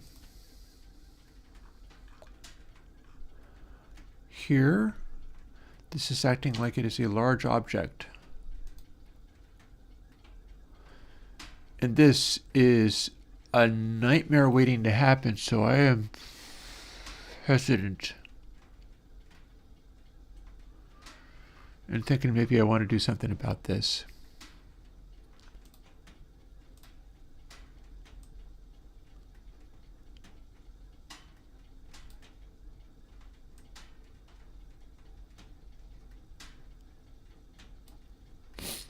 Let's make that be pretty accurate to there, and then scooch up here so that there's at least the possibility that it tries to roll back and forth rather than coming to rest at the corner here and then stopping, because that's even harder to reach than in the middle of there.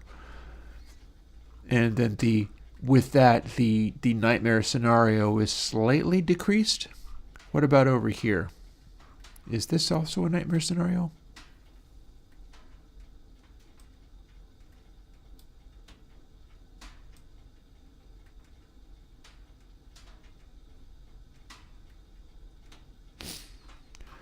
Okay, with this, it can roll down this direction, and we're not obstructing that. And then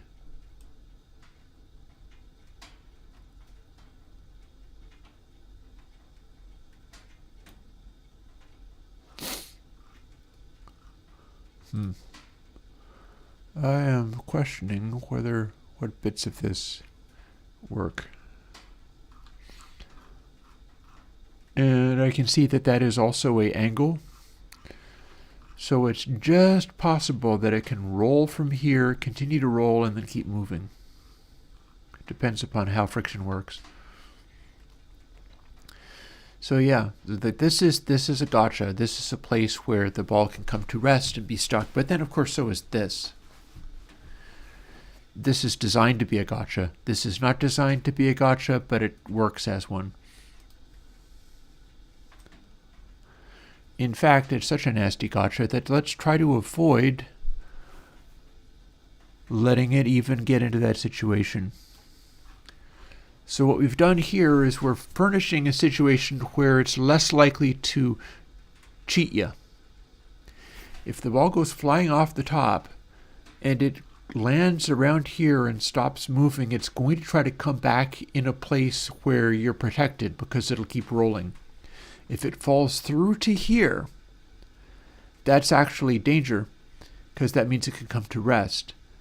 But we can make it so that it can't literally, like if I do this, then it will tend to come to rest and be funneled into this area where it will stop, and then you can't get at it, and it's a frustrating, alarming scenario. If I do this, it can only roll back over here, but it can't roll from up here into here under any circumstances. I've blocked that off completely. I'm not sure if I want to go that far. It does mean if it's bouncing around in here, it'll rebound and go flying back through. So the question is, have it be equally likely to go to the safe zone on the right or the scary, unsafe situation on the left to always try to screw you over, or to favor the safe zone and have it be very unlikely that you end up falling through into the danger zone, or blocking off the danger zone entirely in a variety of ways, because it is possible to do that. Well, that doesn't work.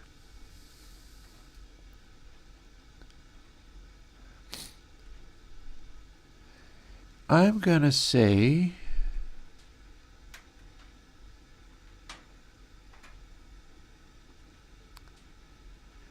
I'm going to put it like that.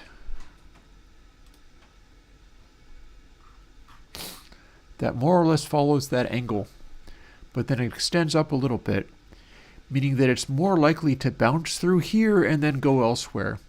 And it's less likely to go through and then fall through into this area, which is potentially a big problem. I can even scooch that way and then cheat it just a tiny bit to make it even less likely that it's going to fall through there. I don't want it to fall through there unless you're very, very, very unlucky. And I definitely don't want it to roll slowly off of the top of this thing, land gently there, and then come to rest. I would like it so that you have to go flying through in order to be able to come to rest there.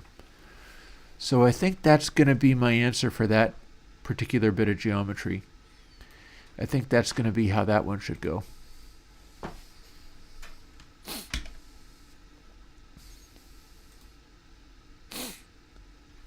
Yeah, this kind of stuff is what I consider to be fun, by the way.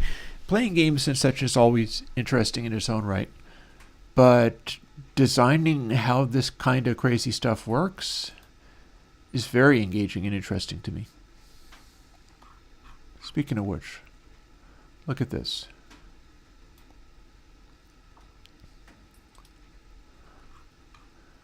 We can pursue those angles correctly.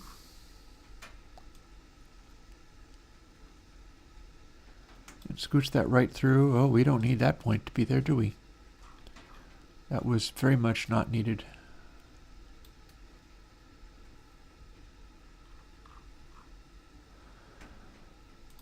And same with over here. Let's see. There's a lot of points on this.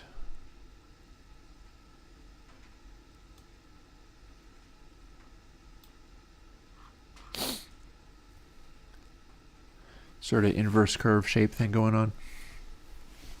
I'm going to stretch for a moment.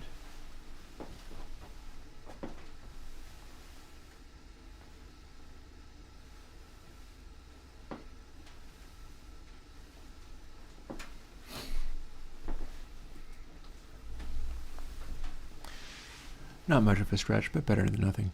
So, that's probably done.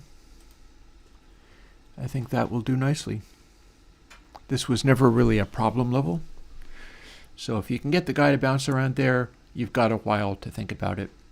And again, the reason I'm doing that so intentionally is because if the timing ball goes off the top of the screen, the whole sound texture changes. And having changes in things can be good. Oh, and here's one. Oh, look at that. So here is a apparent risk that doesn't exist. And it might be worth looking at this and figuring out ways of making it be more lenient, because this is a very unforgiving one. But you can't go through here. Going off the side is not helpful. You got to go up here, so meaning you got to get through these places or through here. There's a point on this that just makes it brutally difficult, so I'm going to be looking at that. But at no point can the ball ever bounce through into the top and come back here where you can never get to it. That is, it looks like that can happen. That can never happen. Cool.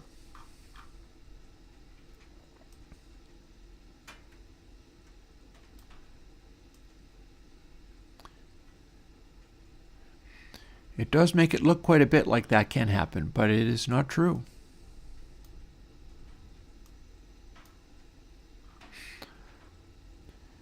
Instead, it's got to roll through this way, and then off it goes.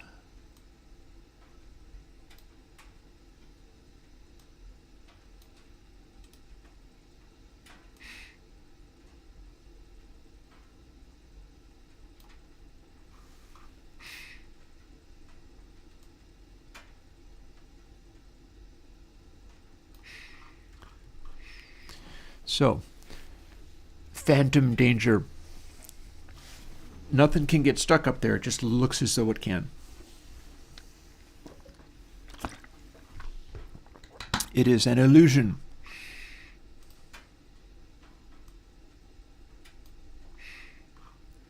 Speaking of illusions, what can we do to make this not be such a beast? Well, we can dial this back a bit.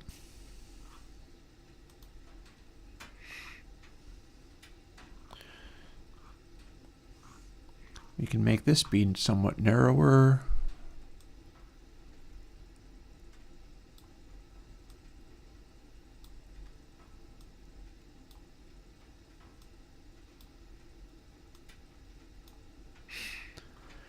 Because if you can bounce through here, then you're cool. It's just very difficult to get through this area because it makes you go flying back out. So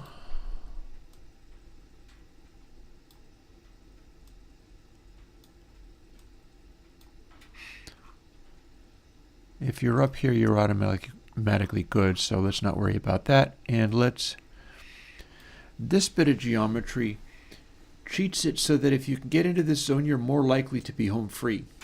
Go bouncing up rather than back down. Similarly, can we do something with this geometry that follows the pattern of where this is laid out?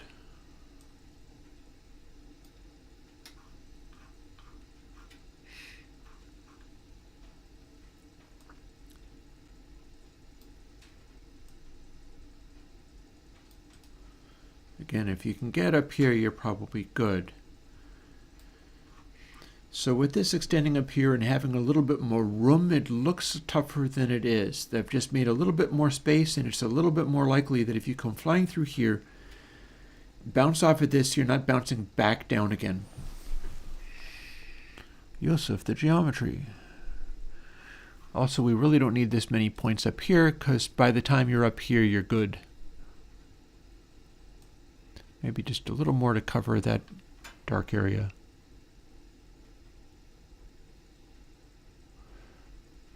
Also, what if we... No, that's such a big area. Just make a little more of that.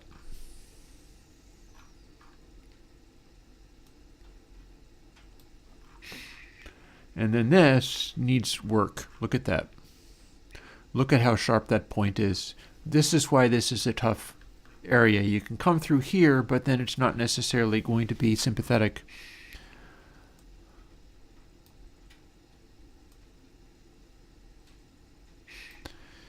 we can make this a little bit more gentle. Going closer to these points.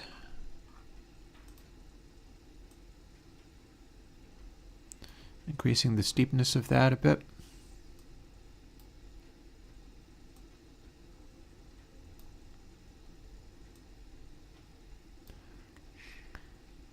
Make that be a little steeper as well, just because it's a place where the other guys can get stuck.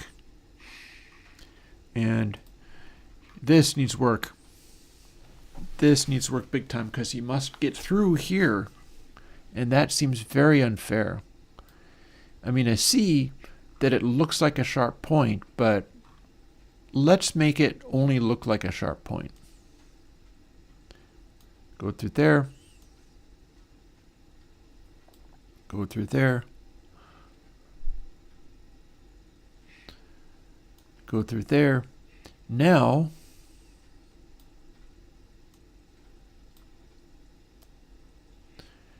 it looks like a sharp, unforgiving point.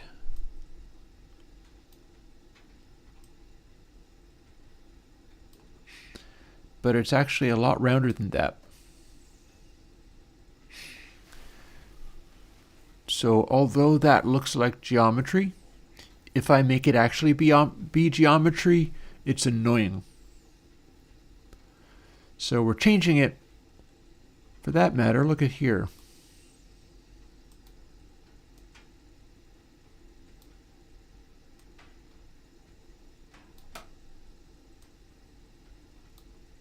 Whoop. Come on there, Chris. There we go. Actually, that's a little more space than I would like.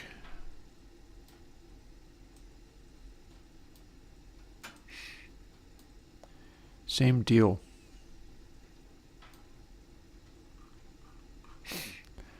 The geometry looks like it's this nasty sharp little point, and to actually play the game, you're bouncing these balls around and trying to get them through that area.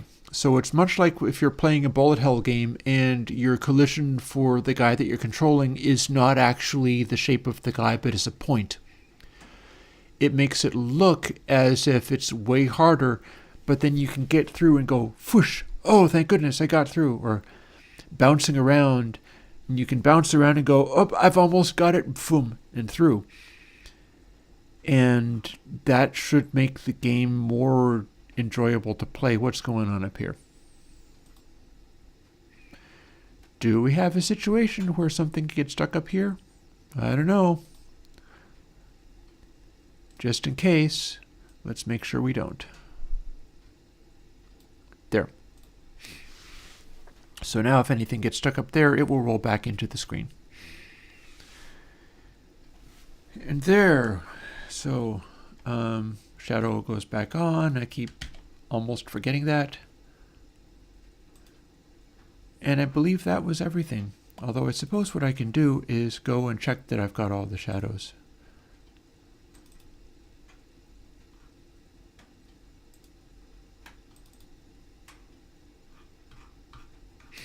And that I've done all of the things. There.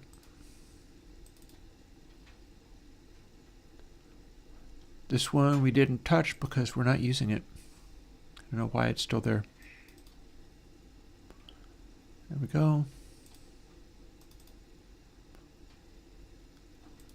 Very good.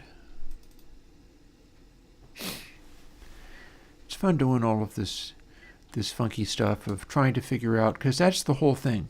Like, I have dealt with, should we make this easier?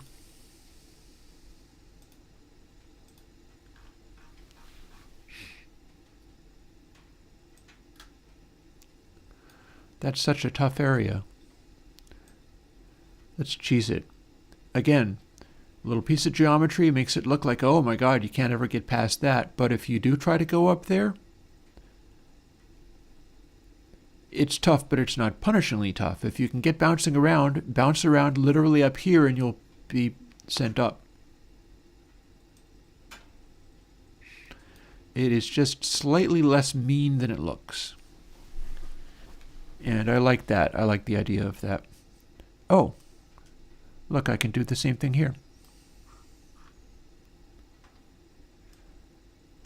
I can make that line go.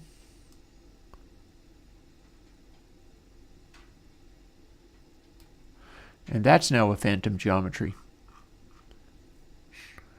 Like, it looks like it makes it a little tougher, but it's actually not. Let's do some of the same things over here while we're at it. I'm liking this phantom geometry stuff now. Wait, hang on.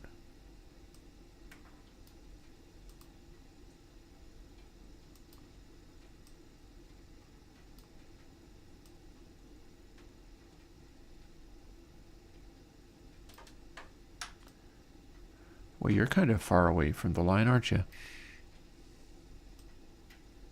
That doesn't make any sense. A little more adjusting, I'd say.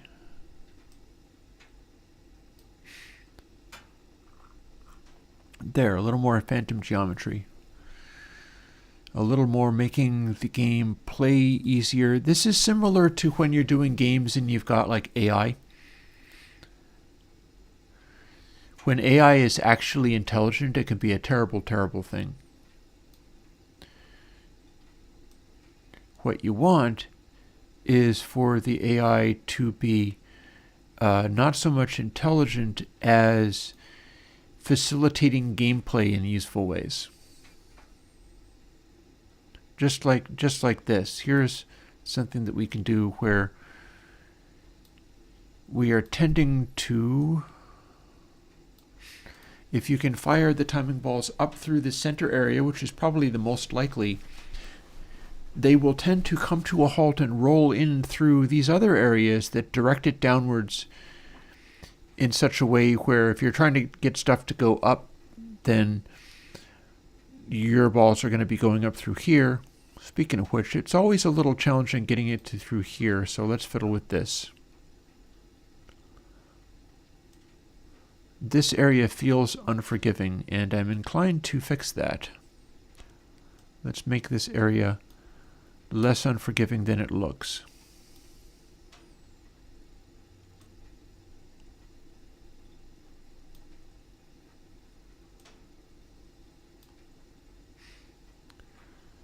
Like this. You got to come through here, eh? Well, here's the key point. And turns out it's a rounded point to bounce off of, and this point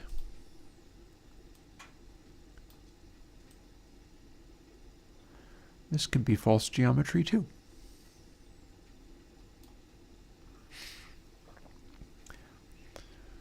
So rather than automatically being deflected in an unpleasant way, we've got slightly more of a chance of being able to direct the guys through and like making your saving throws, as it were. Getting the good feeling of, oh, I just barely made it, rather than bounce in an unpleasant way.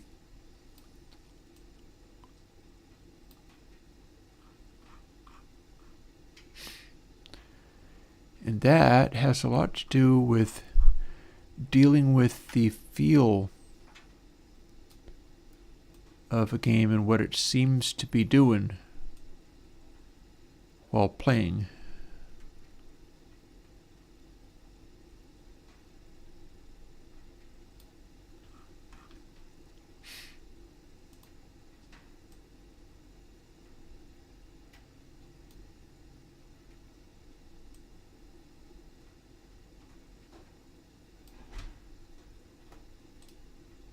Oh, it was actually a good idea to have that one there.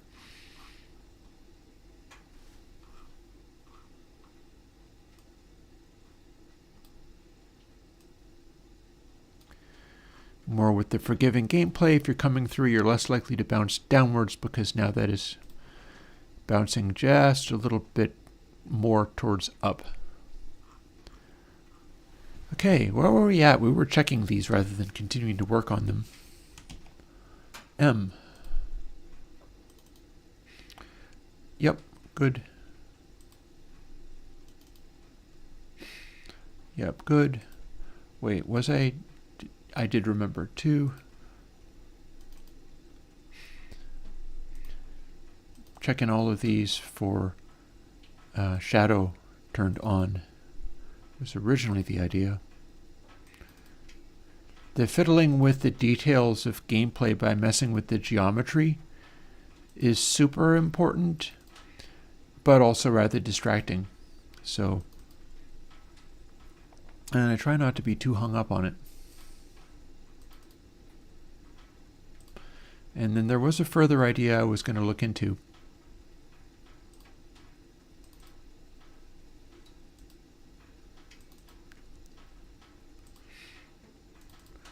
These shadows are not really very obvious, but I think they're a nice little side detail.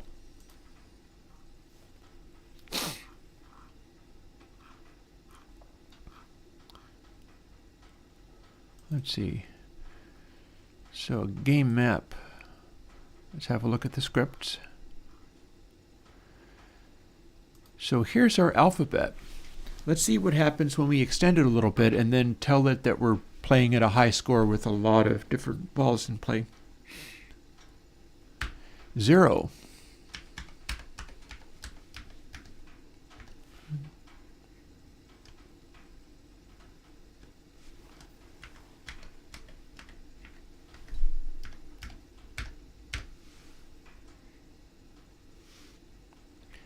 Dash underscore equals plus caret tilde. Let's see how mean this just got. Oh, I can continue. We can get even meaner.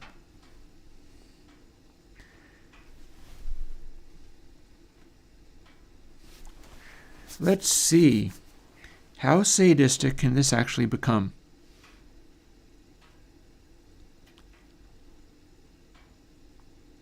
Comma, period, less than, greater than, semicolon, single quote, colon, double quote, and double quote. Oh, hang on, we can't do double quote, can we?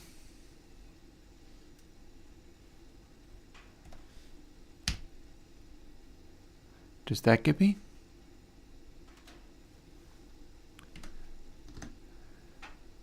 Okay, so let's leave out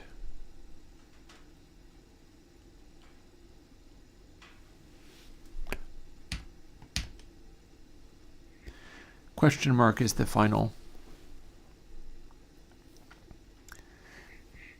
So yeah, let's see how many of these things work correctly before we make it more difficult by like increasing friction on the ball or something. Because there's the mechanical ways of making it more difficult. What we want to look at, having saved this, having added an enormous amount of extra characters, so 26, 30... Let's fire this up and say that our players, rather than being 1, is 90. Does this work or does it crash? That's loud.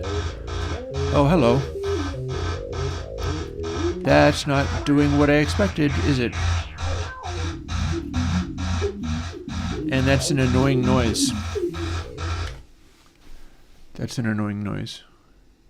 So why are we not working correctly? Oh, letter and display index.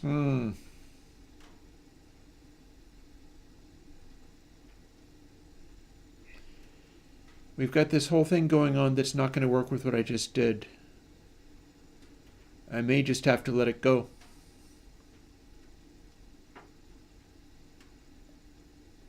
Do you see what I see? Hang on, it's 1 o'clock. I'm going to make one more cup of coffee for the day and then we'll call it. But this new problem is going to call for a cup of coffee to figure out. Thankfully, the fire is still going, as you can see. I'll make a new cup of coffee and hopefully not spill the grounds in the middle of doing it. Because here's the thing. We've got alphabet spelling out these letters. But the way that we read them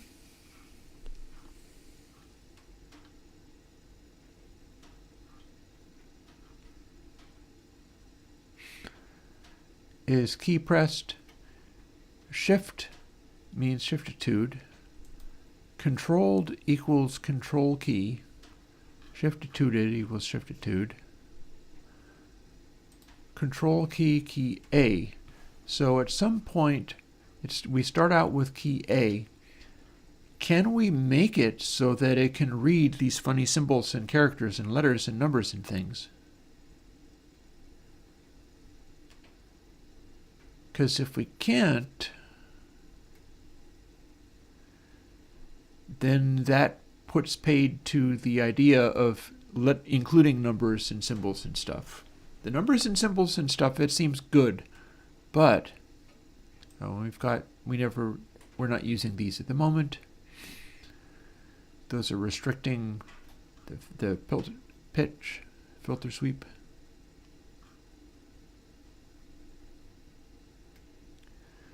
Input is key pressed control key. Control key is the one that you're using.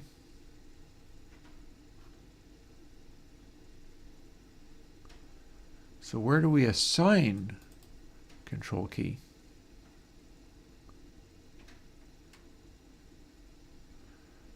Controlled is either a character or a string.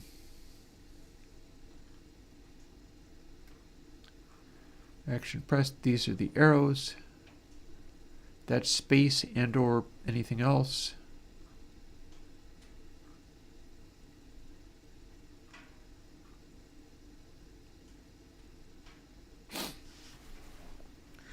Okay, I'll be back with another espresso and we'll figure this out.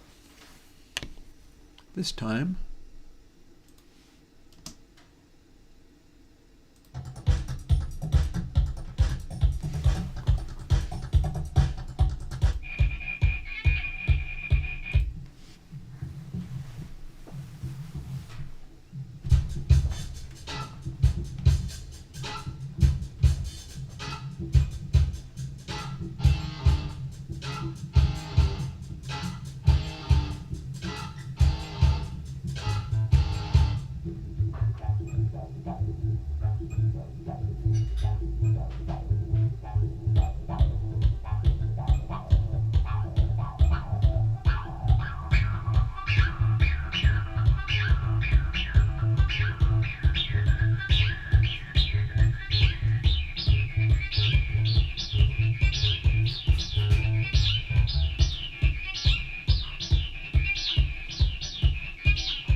it also might be fun to have a look at the Godot source code, investigate whether it's possible to bring my own plugins in there.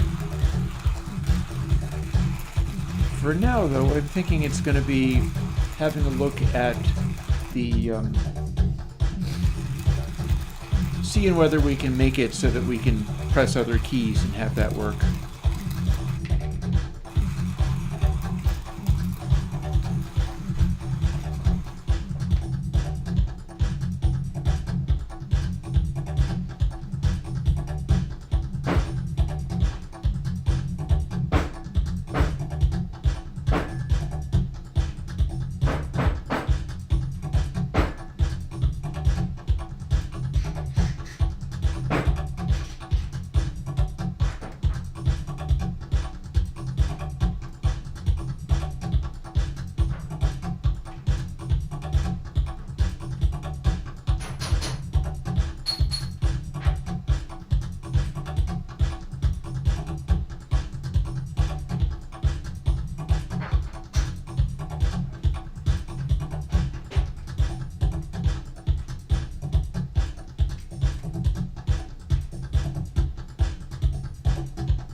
to throw one more log on while I'm at it.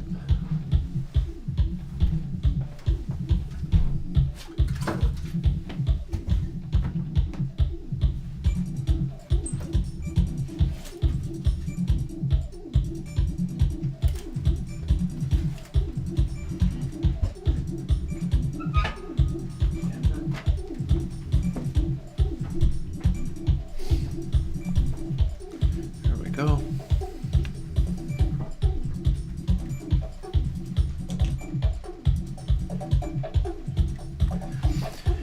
It's going to be interesting when all this starts developing outwards into doing other sorts of things. As usual, however, I can fall back on some basic things, such as this. So, where were we at? Well, for one, we could play, we just tried to play the game, and we had a problem in trying to play the game. This is what the problem was.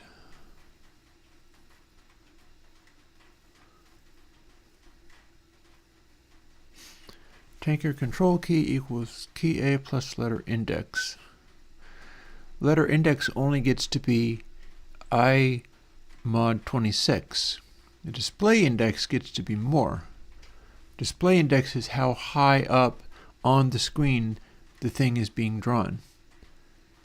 Or that's where across it's drawn, and rank index is, this is basically how they get stacked up rather than just sort of all appearing. So this stuff is just where it gets drawn when you start.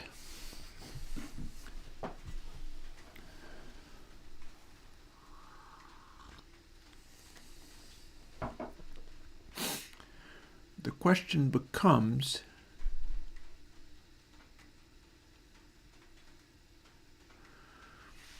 well, let's see what starts happening. This part is fine.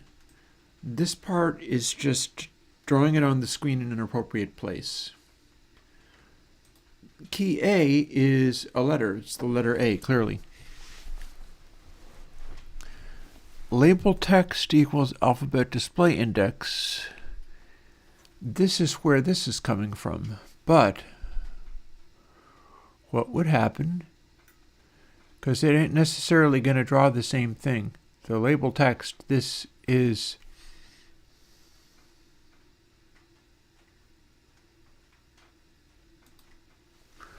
what happens if we do this?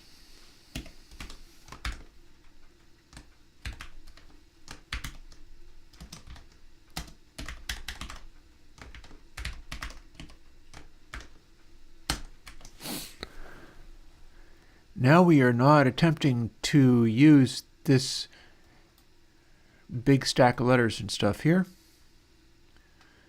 Now we are labeling it with something else. What happens? Numbers. We got numbers. So string. Do we have a character function? What does this do? That don't work at all.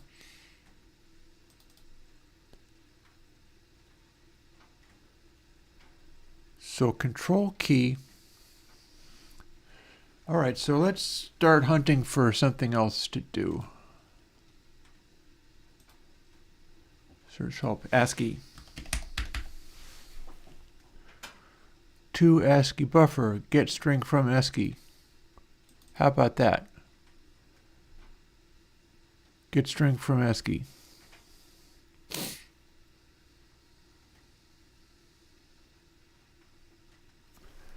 We're not parsing input, we're just making stuff up. So what have we got? Can we redesign this entirely to do this and make it work?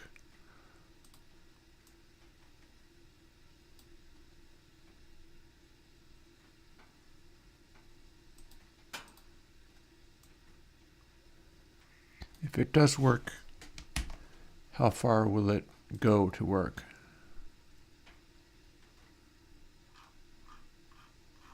We've apparently just closed our scene, so we'll open that back up again. Go back into here. Oh no, actually we were wanting to be in there. Get string from ASCII. What do we got? Doesn't like it. Oh, hello. Not found in base self. What the hey? I'm not trying to find it in base self.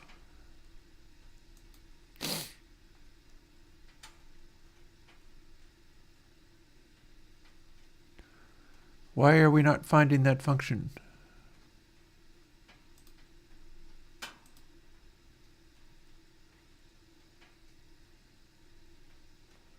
String to ASCII buffer. Packed byte. Is it part of packed byte array? Well, how am I supposed to do that?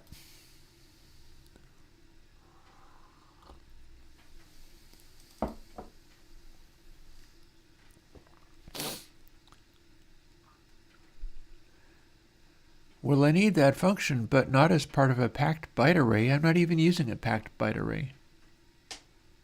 This is like the guy in... I have this collection of James Bond movies that I got on Amazon. I'm watching through them, and it's getting up to Diamonds Are Forever, final Sean Connery for a while. I actually have the same hair loss pattern as Sean Connery, believe it or not. And I'm forgetting the name of the guy, famous Wayne Newton or something. Plays a billionaire modeled on Howard Hughes, who turns out not to be the big baddie because it's actually Blofeld. Spoilers. And they are hanging around in his super duper multi-billionaire lair and trying to figure out where the ringer is, where the secret evil base is. And so they're going, okay, well, here's your place in Las Vegas. Yeah, fine, right. And then, of course, there's your oil rig in Baja, to which Wayne Newton or whoever it is like, Baja? I haven't got any place in Baja. And it's how I feel about this method. Packed byte array? I'm not using a packed byte array.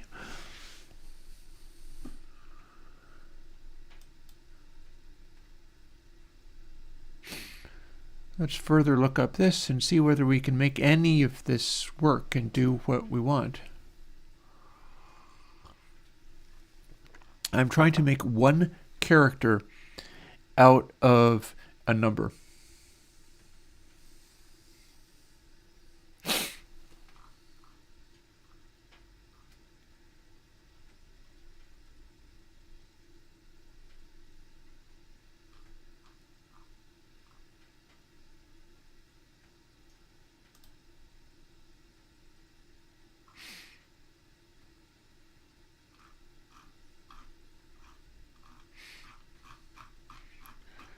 That's kind of a lot of stuff in here.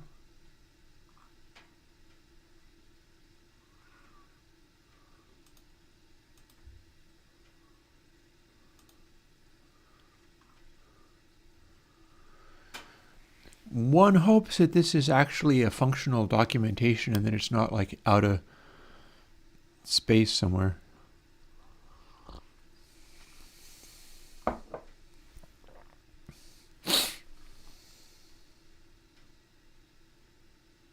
This is presumably opposite of indent.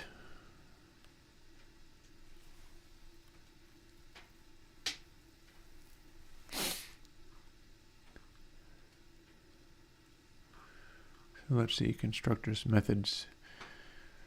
So this is going to, okay, so bigrams returns an array containing pairs of consecutive characters, okay.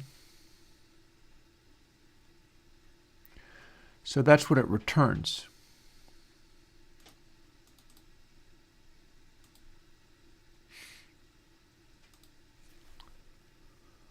What we want is something that will return a string. And we're going to want to look for an int inside here. So let's see. Unless there's an operators thing. No, it doesn't look like it.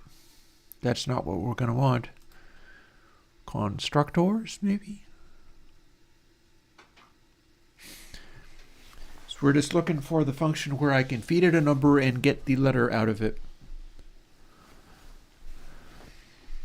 That being the concern.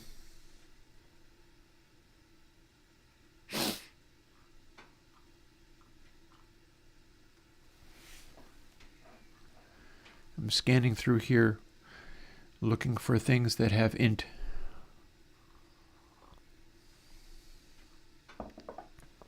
Num does not count.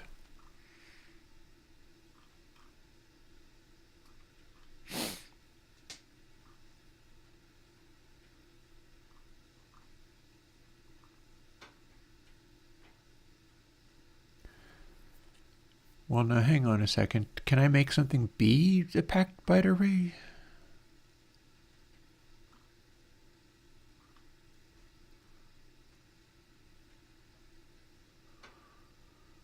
Unicode.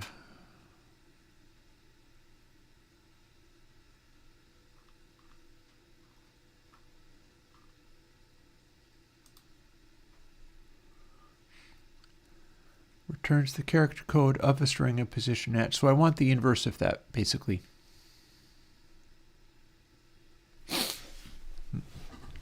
Second.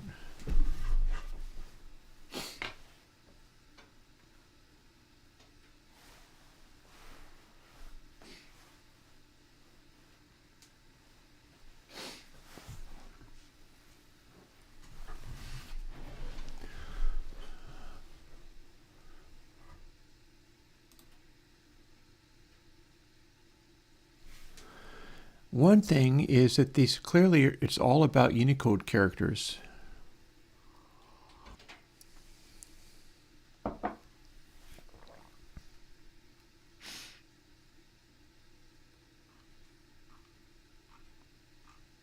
That's potentially a concern.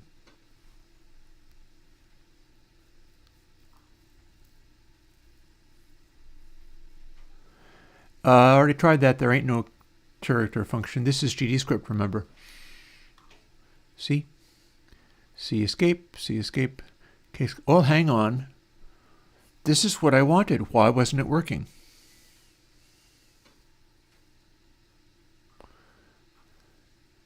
I was looking to use it. Where'd it go?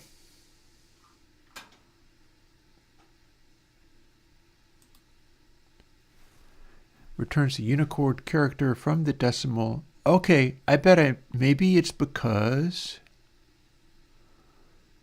I wasn't formatting it correctly. Let's go back to the code and see what we got from there. Unicode character from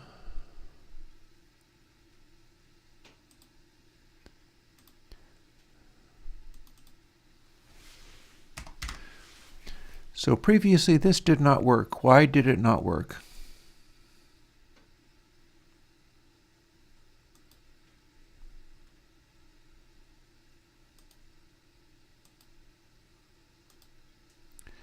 See, function not found in base self. What if I say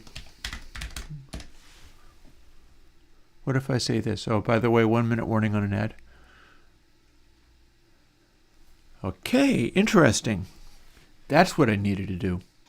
Now let's see what else happens.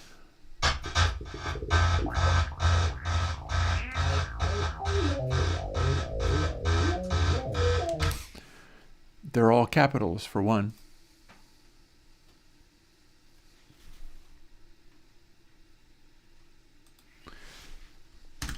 Can you do this?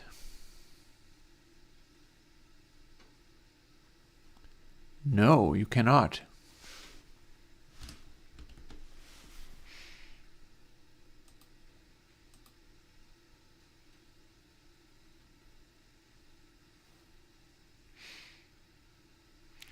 Remember, we're in Unicode. And one thing we're going to do is get rid of that modulus function and just go straight beyond the beyond. Now let's see what we get.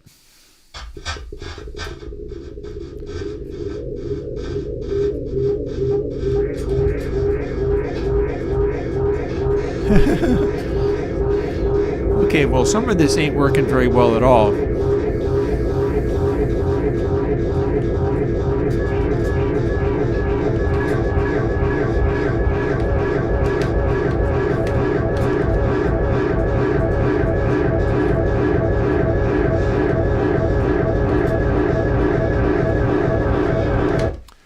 Oh, hey, that's interesting.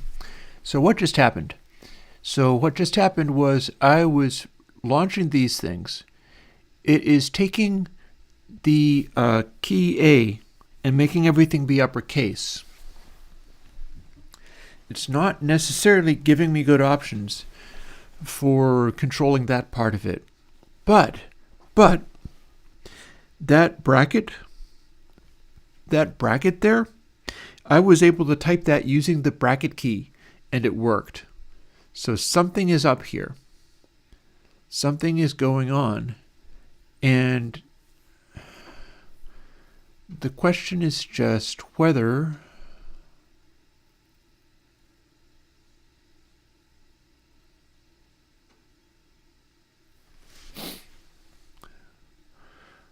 let's disable this.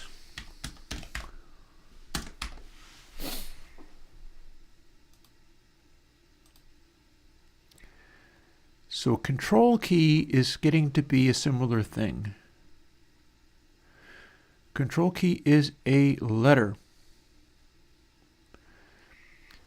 So Unicode lowercase a is my next question for what's going on here.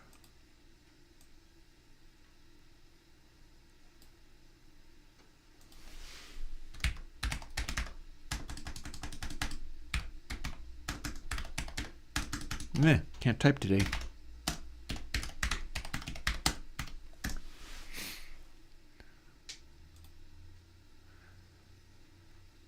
$61.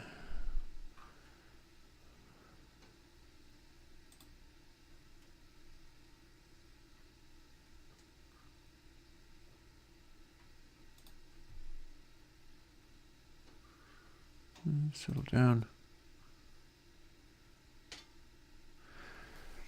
So technically we don't start with lowercase. Technically we have to hit shift to type the ones to start off with. That may or may not be good. I'm not convinced that's great, but we'll live with it for now. So 41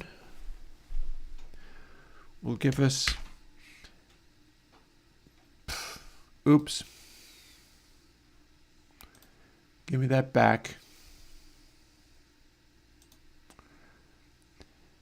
If the stream has died, my apologies. Didn't mean to make that happen.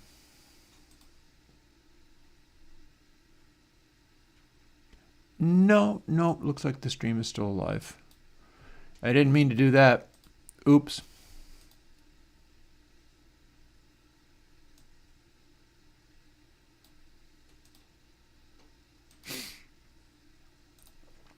$41 is the number in concern. So if I do 41 rather than key A,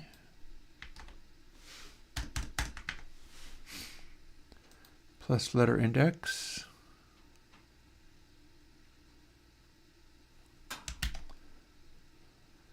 we'll dial back globals a little bit for the moment, just enough to maybe get us in trouble. Okay, interesting.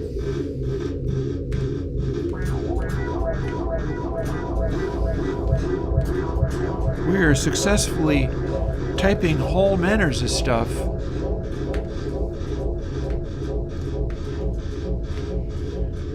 Parentheses don't seem to be working. Punctuation is.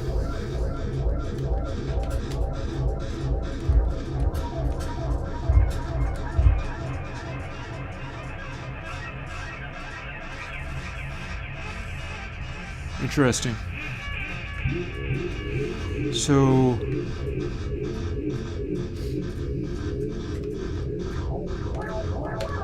lowercase is letting me select uppercase, and the whole upper row is non-functional.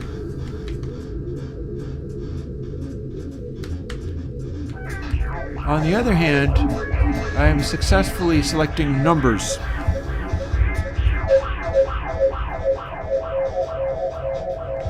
Numbers work.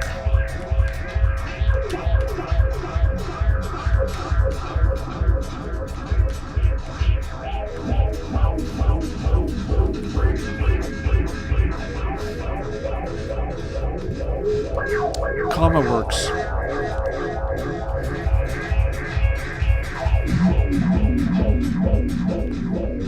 While we're at it, can we... colon does not work.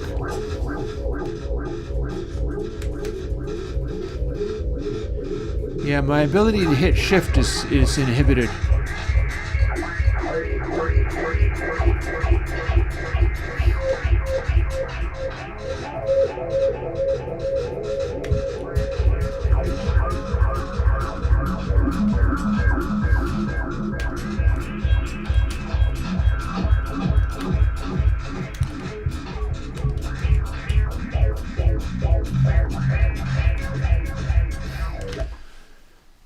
So that's interesting. If I start as 10, what do we get? What might work is just going through and figuring out which ranges of numbers work and then making an array starting with those, because the rest of the code is functioning, but this shift-to stuff is not.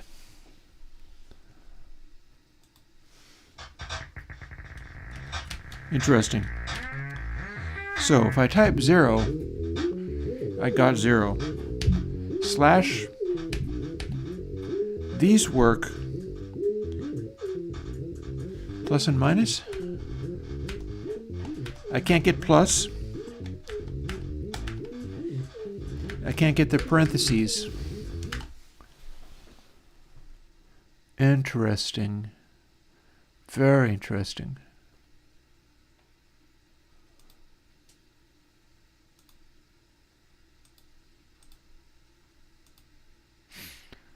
So here's what we're going back and forth with.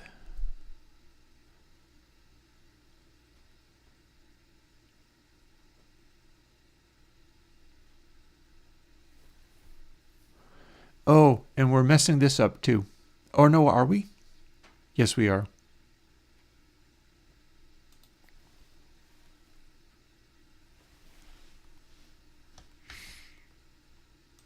We'll override.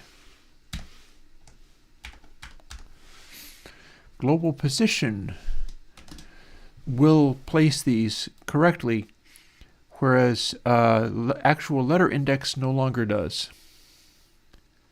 I is counting up from like 0.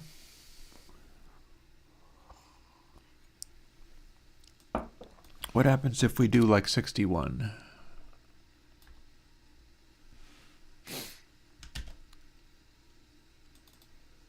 Also, this shiftitude stuff might or might not still relate to what we're doing. A works, B works, shift no longer registers. Maybe that's what's causing the problem. Equals just worked. On the other hand,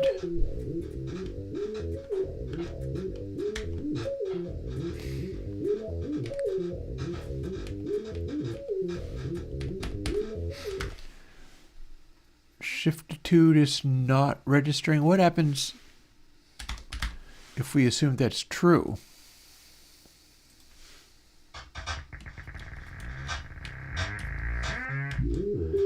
Okay.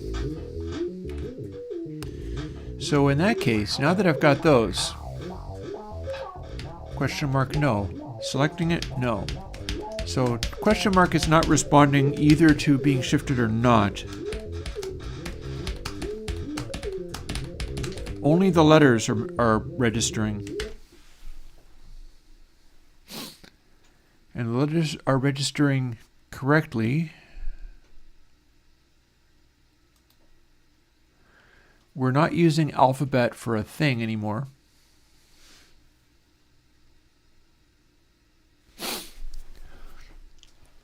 I don't know how to write out an array of numbers directly.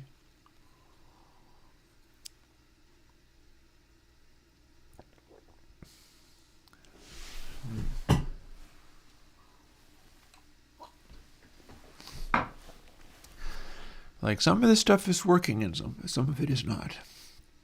I need to expand this outwards until I can see.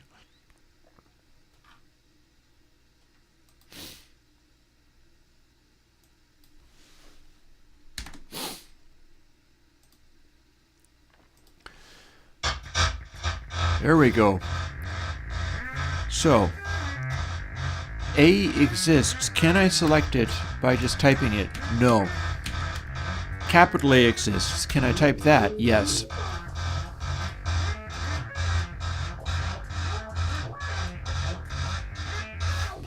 I'm liking the idea of having all of this stuff be available. Lowercase should be capital W. So this whole business with shiftitude is a problem.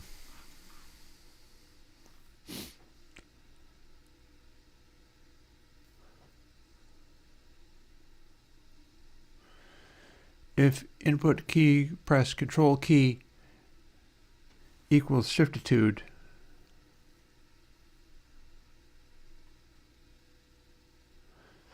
so this is overriding this.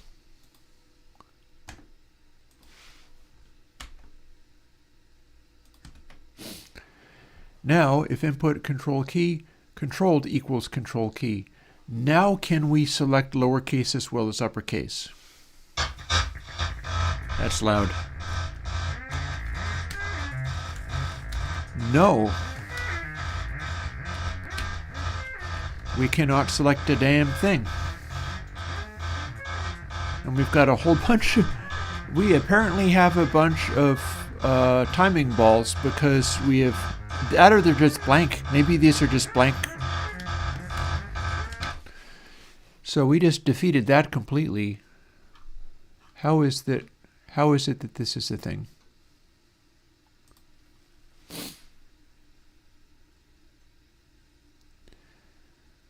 We instantiate this and assume that it is key A unless otherwise specified. Is that where the problem resides? It shouldn't be, because we are creating it and then overriding it immediately. Here. We're instantiating it. We're doing a bunch of this stuff. And then we're going through. No, that's loading the level. This is us overriding it. So, if we skip this too, rather than just automatically telling it to be true, now we're not telling it to be anything. Do we get it to where it's registering in some kind of way? Control key 61. Wasn't it supposed to be 41?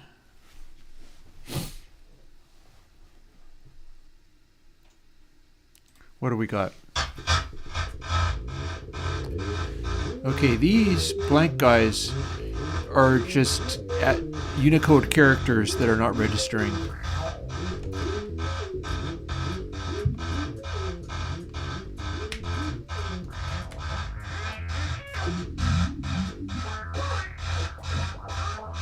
I also have to tone down this rattling.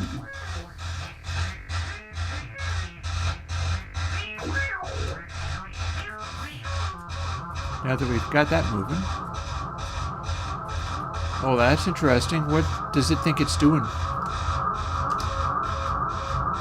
Oh, that's just feedback, that's all. It's all good. That part I expected. So what else can we do? We can select a underscore. Interesting.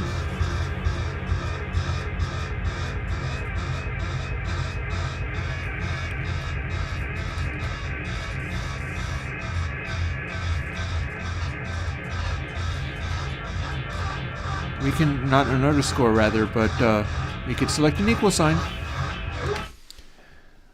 Let's change this up a bit, because some of this is not working out helpfully at all. We're going to start with 3 players and then see which ones work. We're starting apparently with equal. That is controllable. But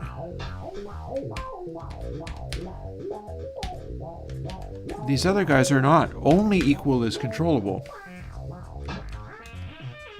Meaning that now we're up a creek. These cannot be accessed in any way. So that's clearly wrong. So what?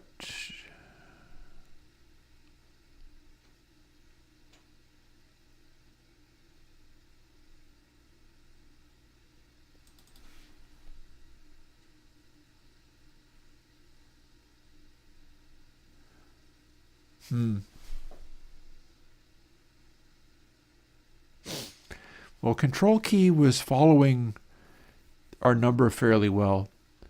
The question becomes, can I actually extend that outwards?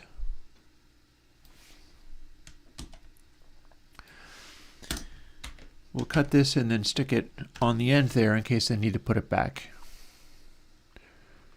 So nodes larger than 0, control key equals controlled.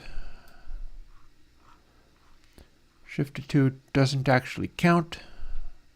We're not paying any attention to it anymore.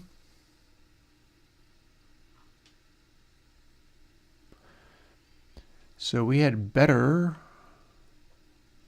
remove it from here too.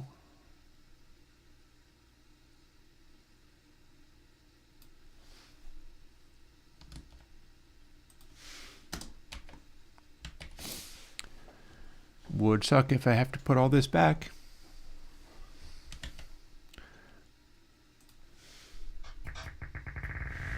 Now we should be able to still...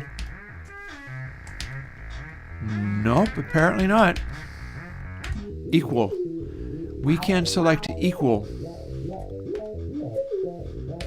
But we cannot select any of the other ones. So that's an interesting problem. Control key equals 61, eh? Well, if instead it was 41, what do we get? The character, this and the character does match.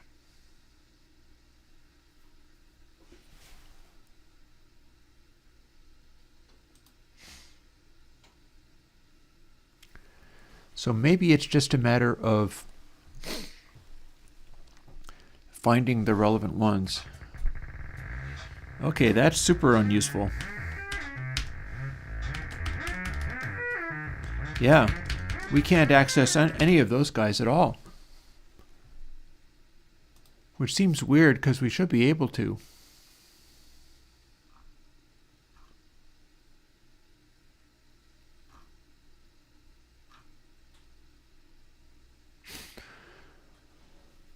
Control key equals controlled.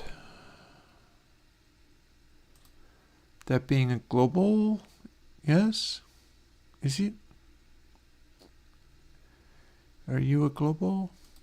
How about you? Oh, and that is a variable. We'll get rid of that and see if it makes any difference. Still runs, but we can't make anything work.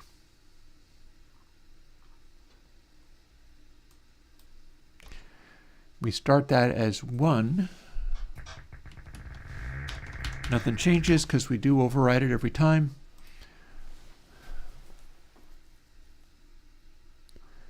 Being controlled, well and good. We do not have a shift-attitude invoked anywhere, so that's fine. So that was my cheap way of getting around this stuff. Back over to here. We're not using alphabet for anything. And it should still run. And it does, but we can't control squat. So now the question becomes, what happens? What letter are we actually trying to produce here? Those are invisible characters. This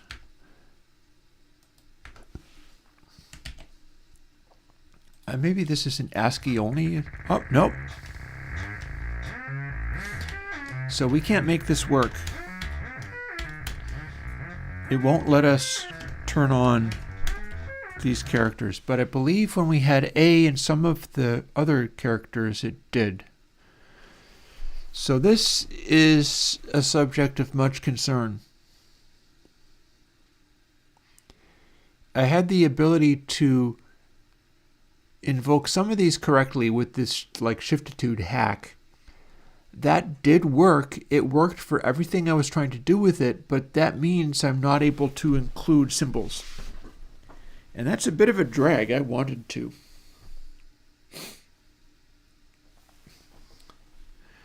Right now, we're looking at a situation where I can't make it invoke symbols. It won't do it. I'm able to use this string character thing that is giving me a text label. I'm assuming that my font that I've got in here is Unicode. Maybe there's a problem. But no, because if I had capital, it was allowing me to type that with a lowercase, and then it would turn on the capital, but then I can't turn on the lowercase.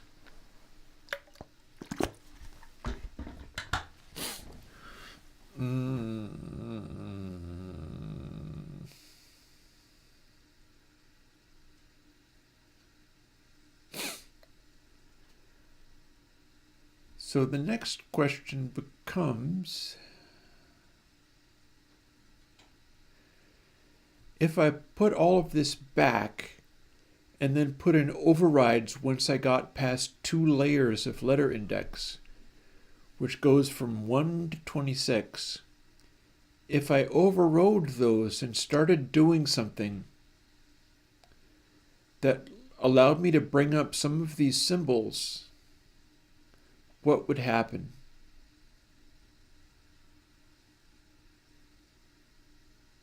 That's the question.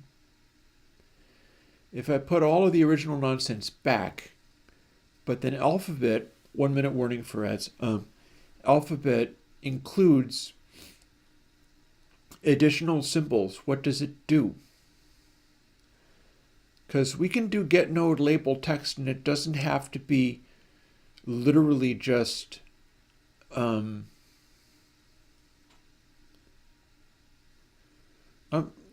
alphabet will let me invoke the correct thing.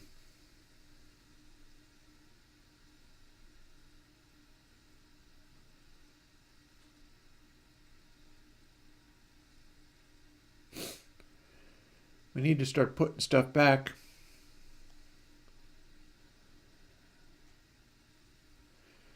We need to start putting stuff back to make this work again. Another possibility is just to dial it all back so that it's only letters and lowercase letters. And then just ramp up the difficulty so that you're not likely ever to get to additional layers.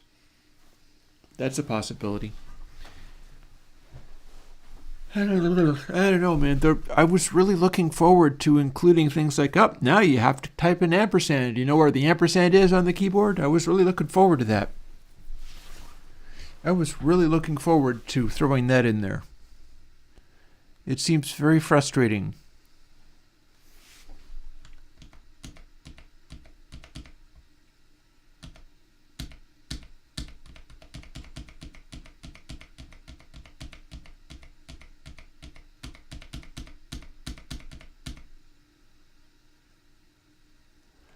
Pretty sure that dials all that stuff back.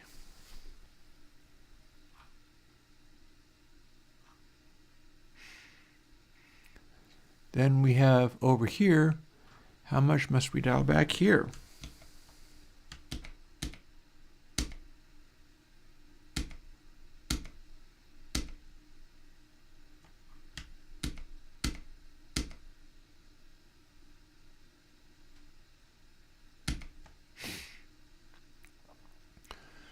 Alrighty. So with 90 characters, are we back in functionality again? Yep, that's how it originally was.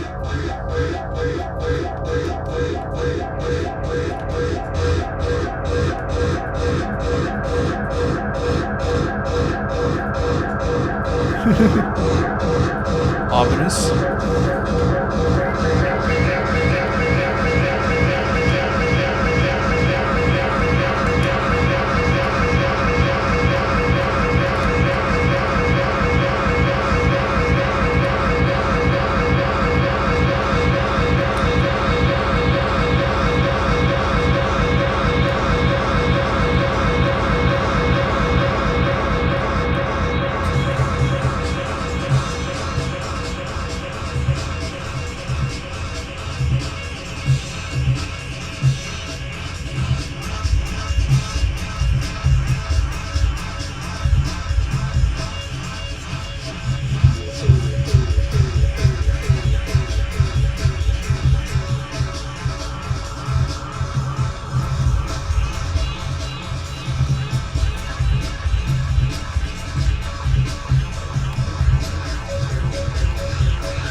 Top of the screen, one thing I wanted to test.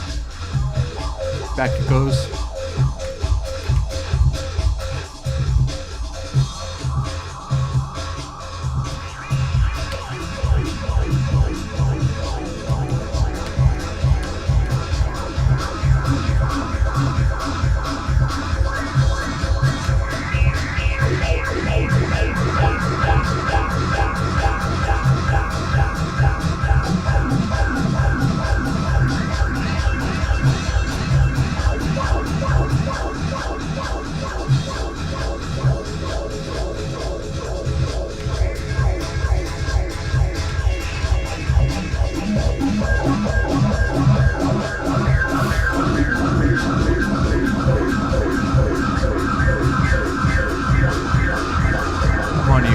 Leave the screen again.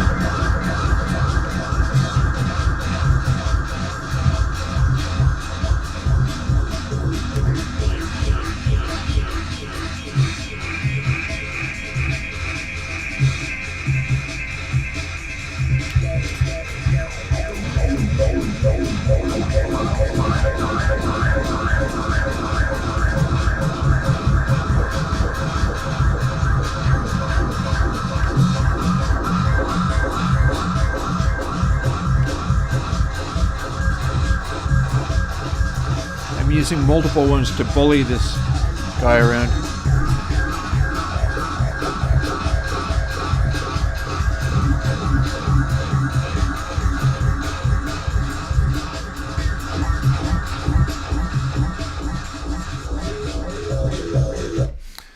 That's enough fun for now.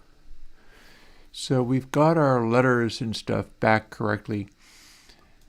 All in all, that seems to be working. It's a pity that the character function and all that kind of stuff completely failed so much. That's a bit of a drag. That said, we put it back, so there's that. So then the next question is like, if you add some of these things, then what do you get? So alphabet, right? Alphabet display index. Display index only appears here. 2, 3, 4, 5, 56.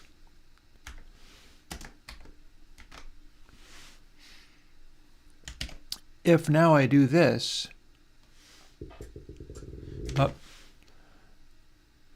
made this go back too quickly. With 60 players, Oh, interesting. We have a plus engaged. So if we disengage that, we have B and equals.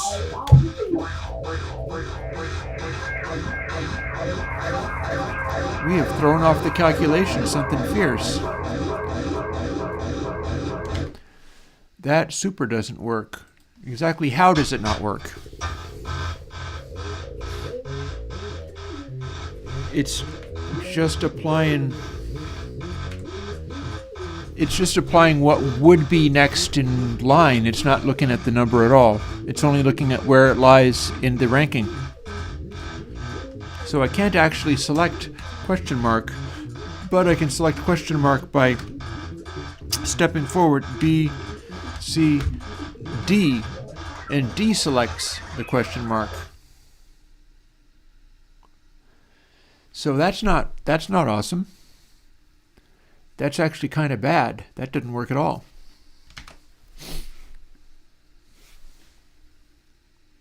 As fun as it is to have 60 guys on the screen at once. Display index.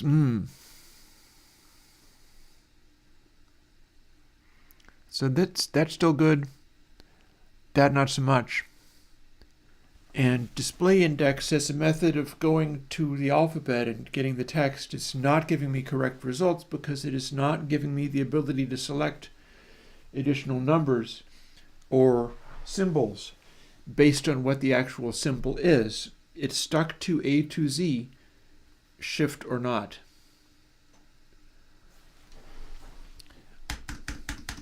Let's embrace the suck of having it stuck back to what that limit is. This worked. Nothing else I tried worked.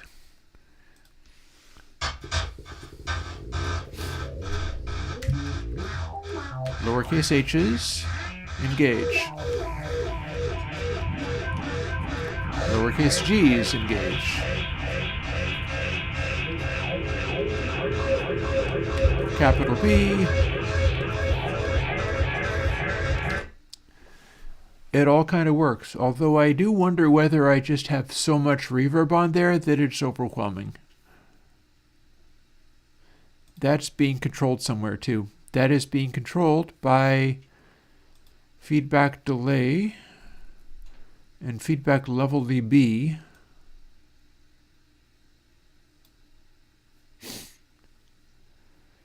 So feedback level dB increasingly approaches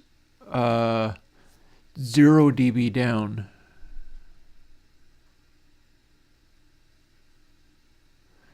Maybe that's okay, or maybe it's a little extreme. But we are ramping up until we're getting into a crazy negazone of madness.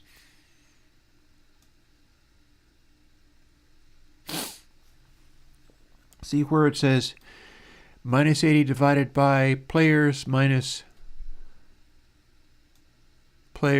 get nodes, players, and size. That means that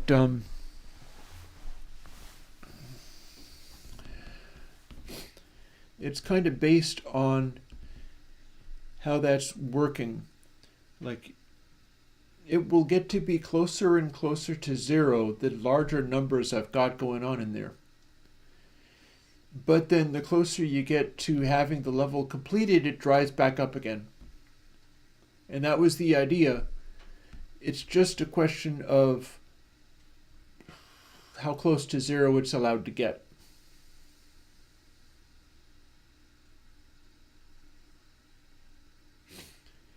I can make it be much more feedbacky at lower levels just by changing that minus 80, which also suggests that I can update it by just overriding that. The end result that I get can be subtracted. Rather than having it be 80 converging upon 0, it can be like 40 converging upon minus 6. Or negative 40 converging upon minus 6.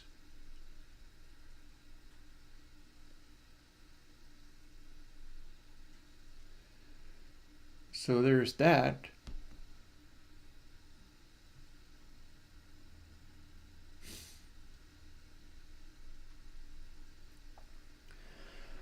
I don't know. Let's fool around with that a little bit. Because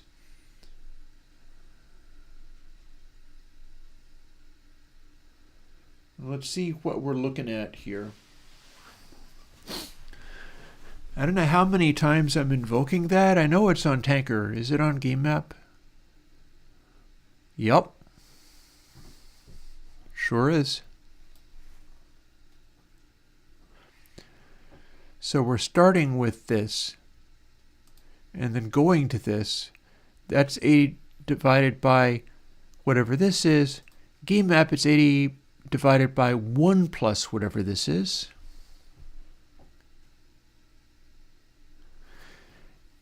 If it was minus 80 divided by, say, 4 plus whatever that is,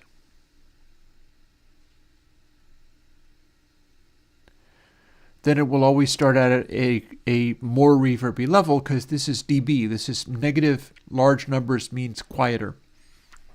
Closer to 0 means less attenuated, and less attenuated means more feedback. So what we're looking at here is that's in parentheses, which is good.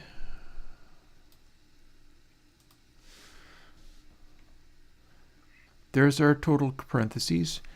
So if we subtract something from this, we are restricting the maximum amount that we can get. If we are not using minus 80, but instead something else, we're starting with a little bit more reverb at lower levels. That might be nice. But that also means that as we get closer to finishing it, we're not coming as far from deep reverb to dry. Instead, if this 80 is a smaller number, we don't go as close to dry. Let's fiddle with that a little bit then. In both places, we will turn it to minus 48. We're going to put this in parentheses as well so that we can subtract something from it when we're done. That is, if we are able to get to that part. Come on, you. It doesn't want me to go typing past this area. And I don't know what I just did, but that didn't seem good.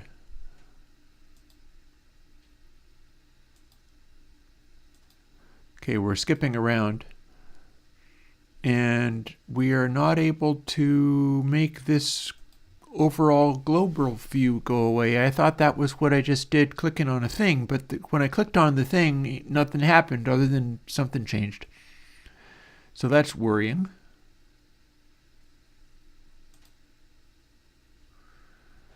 Was that just showing me I just inadvertently... Oh no, I popped that out, didn't I? Over to script window. There we go. So that's what that was. That was pop it out into its own window. I don't actually need to do that. We'll leave it containing within the overall window. That was a little confusing, but not too overwhelming. So now we've got level dB minus 48. We've got parentheses around the whole thing. So that gives us the opportunity to throw in a additional thing, even though I can't actually select it very easily because it's hiding underneath this. And that's irritating. Like, you can theoretically go here, but it's just so close to the edge of the screen, I would expect there to be more space.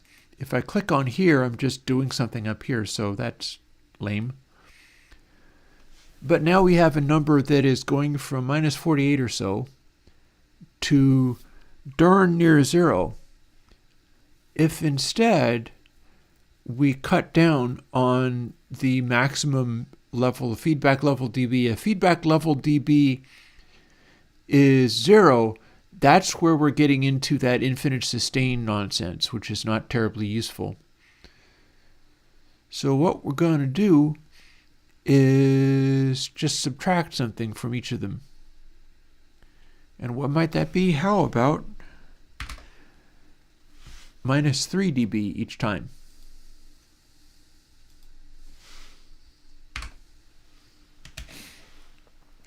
That should run.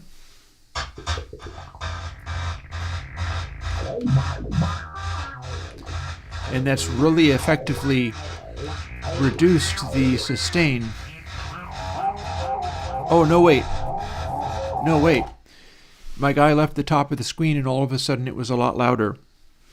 Why might that be? We've just told it to be this. That's if you leave the screen, it resets it to this. So why is it not resetting it to it immediately? Here's what it's supposed to be when we start up.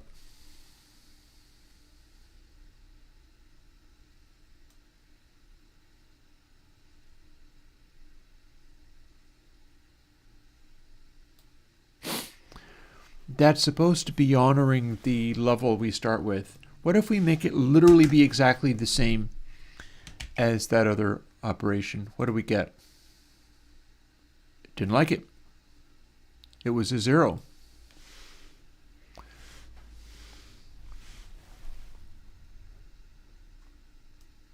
Interesting. And that is because we have not made any game. Got there. That is because we haven't made any players yet. This is the only place we're checking on players. We have to wait until after we make players to invoke this. All the rest of it we can do. But here's where we are generating players. Only after we have done these does it make sense to do this. Now,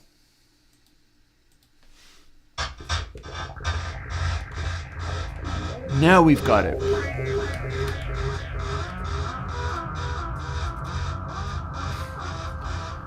We've got a very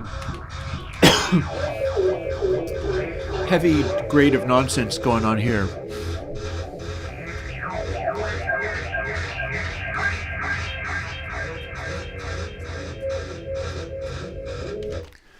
Also, you know what? There is a thing that I also need to do. Do you notice how when we have so many of these guys, this happens? That's too much. That's all of these bouncing around.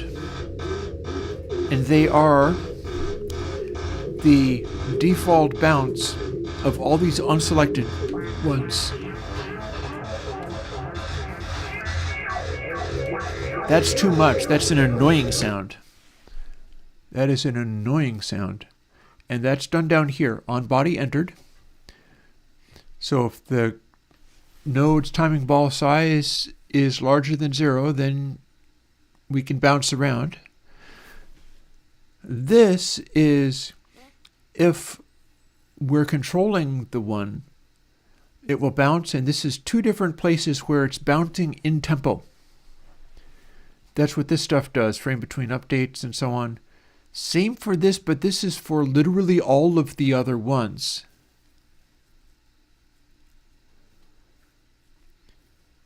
That means, I could make them all go away, in which case it'll be much quieter. Check this out.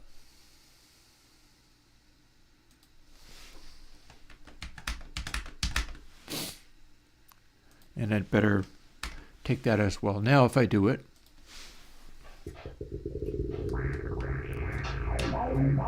that's much less annoying. But they're now absolutely silent.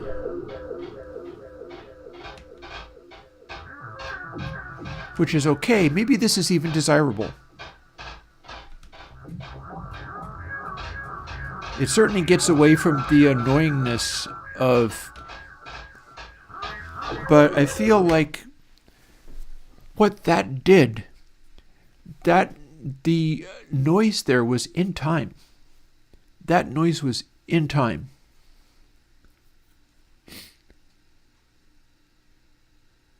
So we don't necessarily want it all to literally go away, but it's ramping up way, way too high.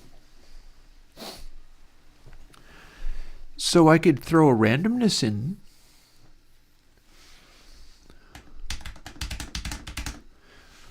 This part, again, pitch scale, and here if we have this many balls going around,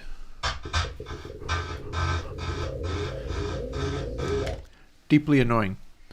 But if we have another if in here,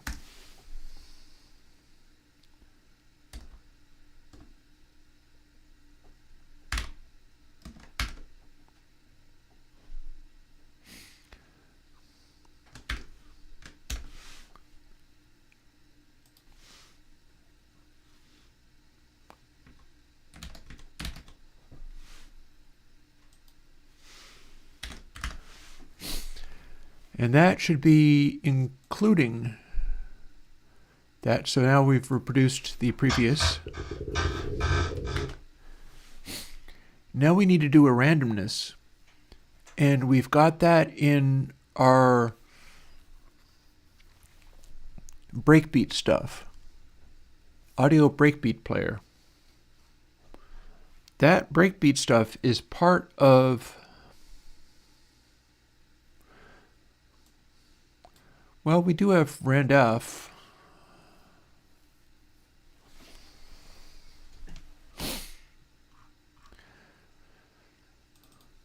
So if we just run with that, 50-second warning for ads for those who experience them.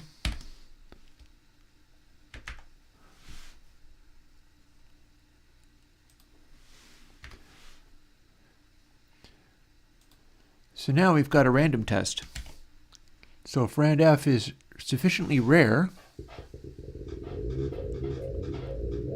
we got an occasional noise.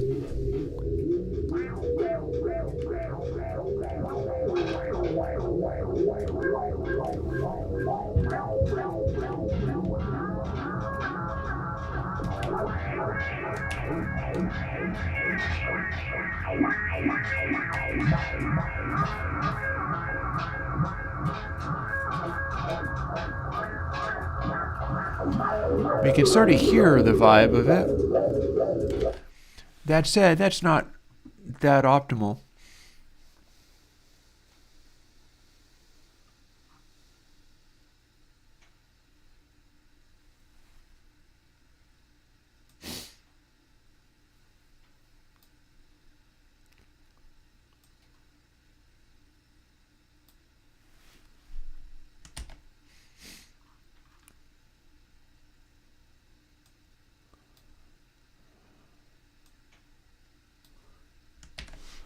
Excuse me.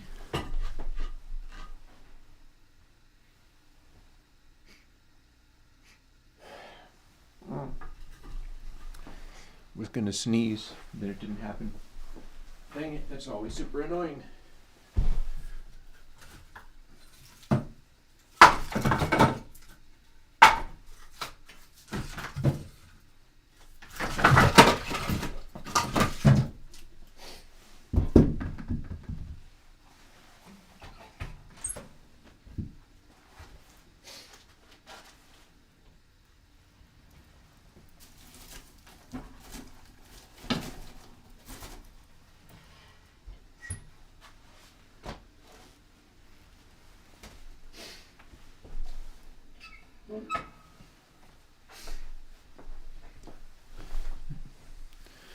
Alrighty, got another log on the fire.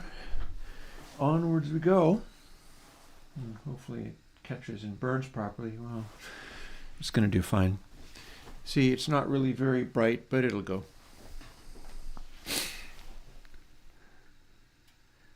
So,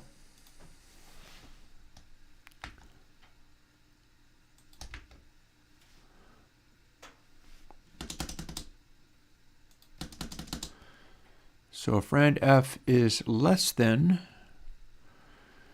globals players minus size of globals players, this is the proportion of how many of these guys are left. We could also do like 1 divided by one of these things.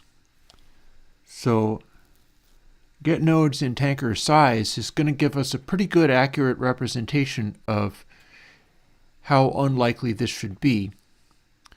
So maybe we just run with that, right? So never mind what global players is.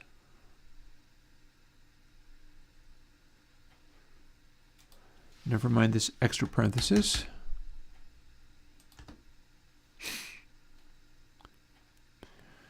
Nodes in tanker size is completely relevant to what's going on here. I assume they must cache some of these things.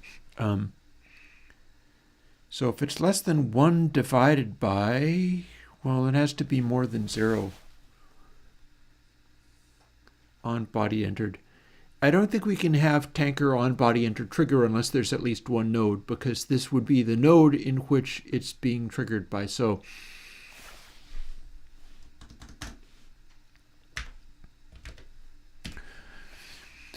1.0 divided by this, which must always be at least 1, because otherwise you're not even here, because there's nothing to call this function, because the function is on itself. So get nodes in group tanker in this place must always be at least 1. Otherwise, you're not even going to be there. What happened?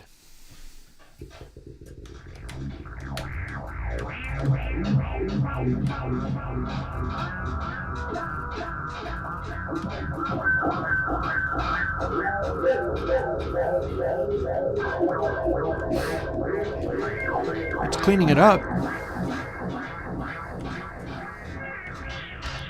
Let's get these guys off the screen.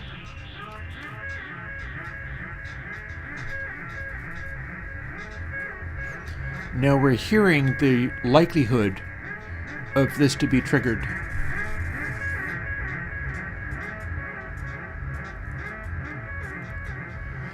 So the question is, do we want them firing more? If so, it needs to be random F. There we go. Is less than, say, 2. Means we'll get more. And that sounds like this.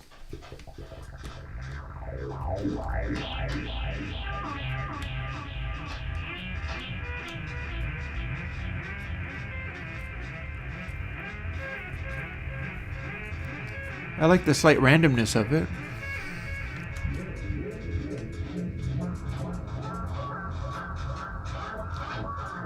Bully them around a little bit so that they bounce.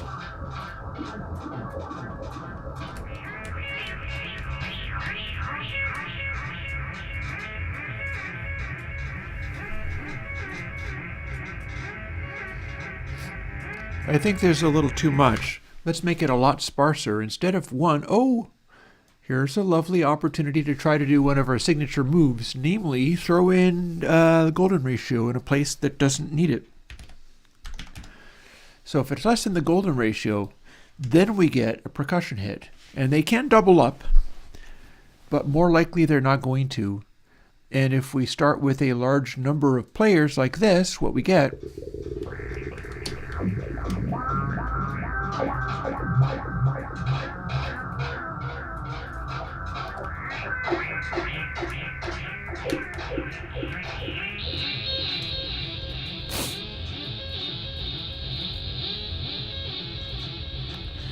you get a lot of reverb, because we're supposed to at this stage. And we have the occasional little percussive hit.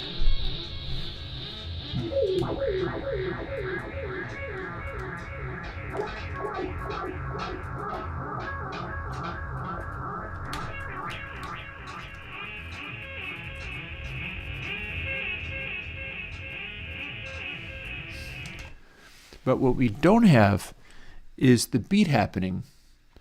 So one thing we could do is go to globals, and we'll start Cabonus on true, which I believe will give us our breakbeat immediately.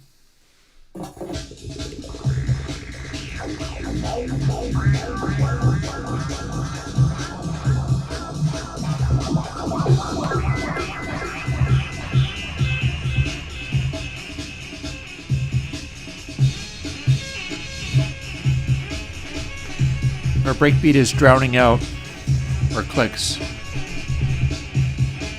is too loud. Now we can sort of hear the clicks. So we've dialed that back so very much that it might be worth boosting its volume. Volume minimum dB minus 18. Here's where minimum counts. Like, copy, paste over this 0, and now it is 6 dB potentially as a maximum. Faster these things move, the louder they get.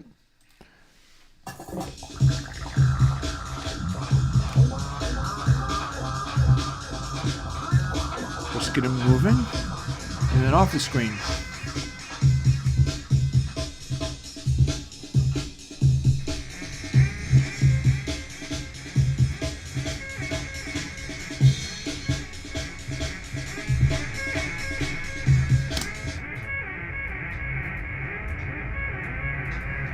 Stuff is not moving very fast, I'll tell you that right now.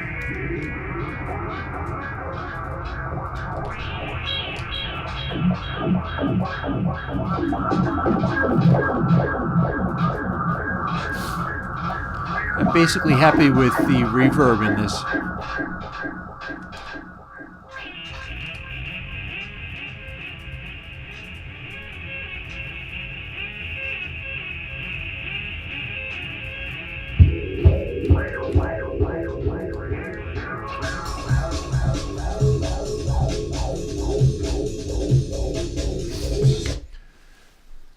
So yeah, breakbeat is extremely loud, but the rest of this is working fairly well.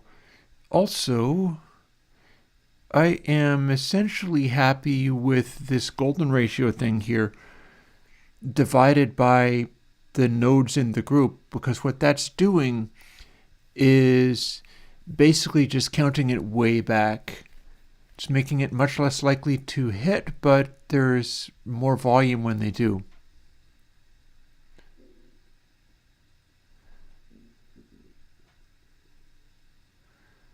Volume seems about right either case.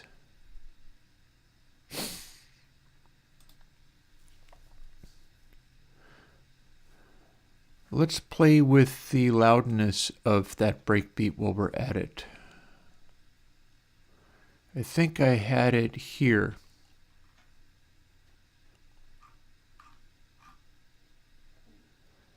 I think I had it in game map somewhere. Okay, so audio breakbeat player, volume dB, minus 3.04. If we had it at no attenuation at all,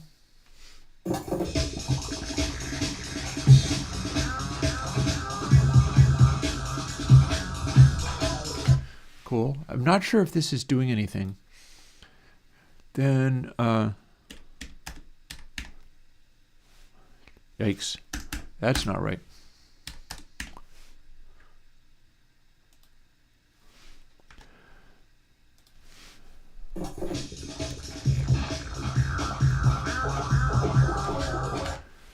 Are we updating this somewhere?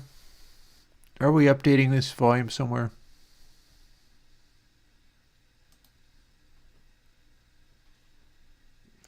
I feel like we're updating that volume somewhere.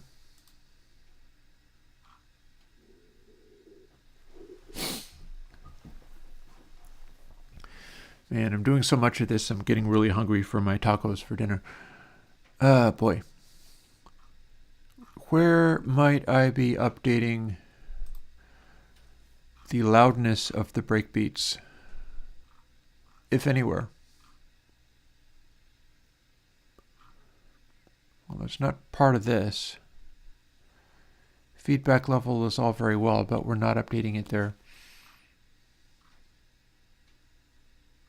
There's the click players. Timing Ball has its own click player and also acid player.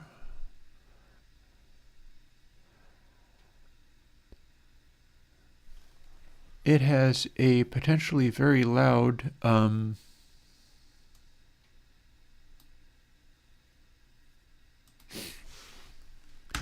18 plus 16 plus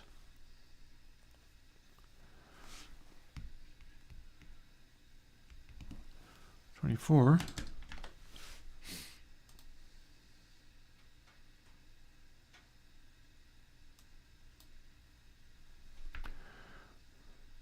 Drop it down just a little tiny bit. The linear velocity does a lot here, so it gets louder.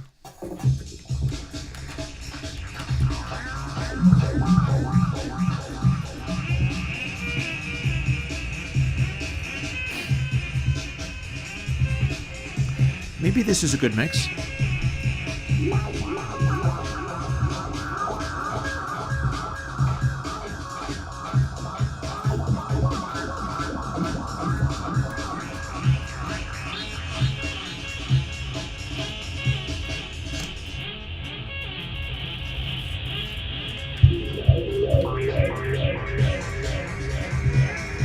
Take feedback.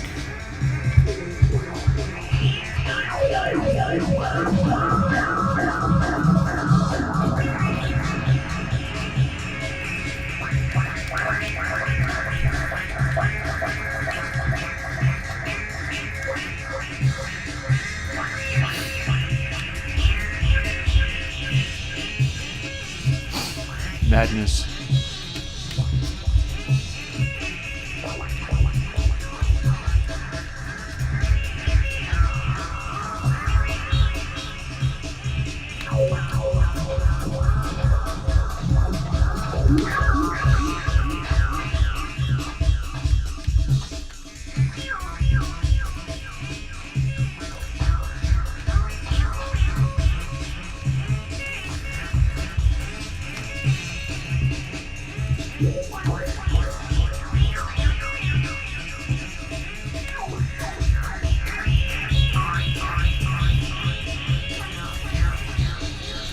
Now I'm just going through and seeing what the blend is. Oh, do we have two of them now? Yes, we do. I did that on purpose.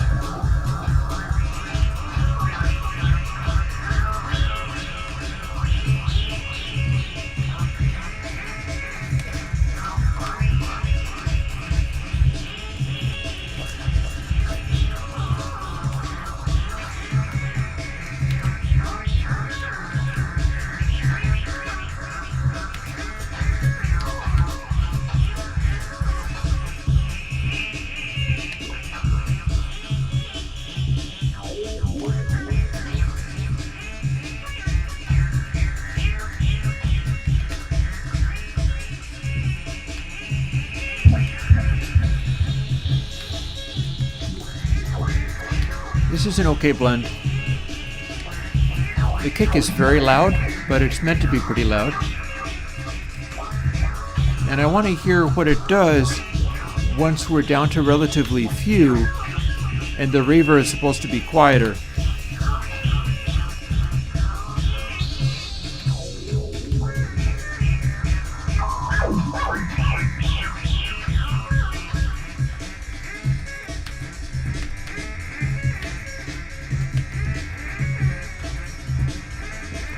Also, what the hell is that one over here?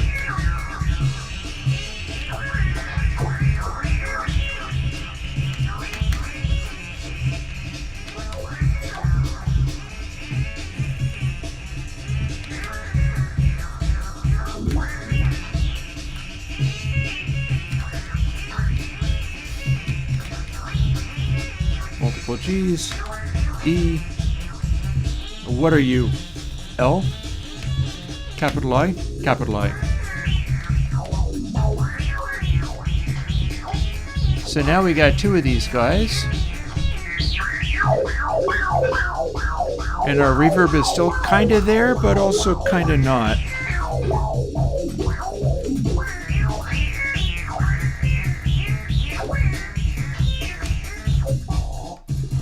Okay.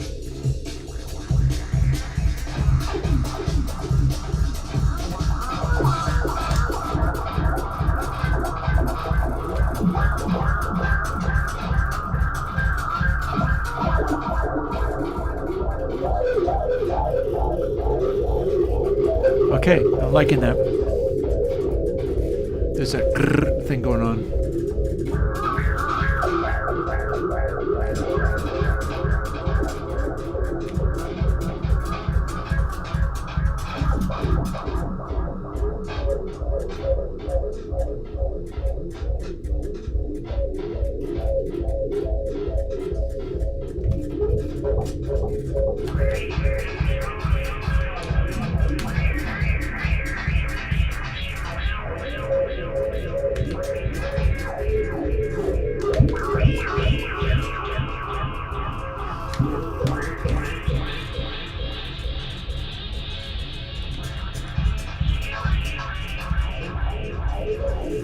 At this point, I'm just trying to get the breakbeat going again,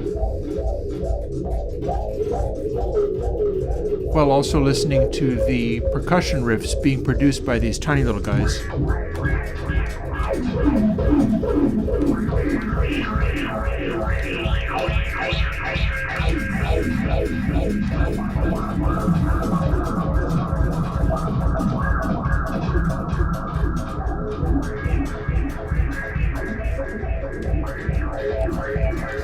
I am, dare I say, satisfied with what the musical qualities of this are doing.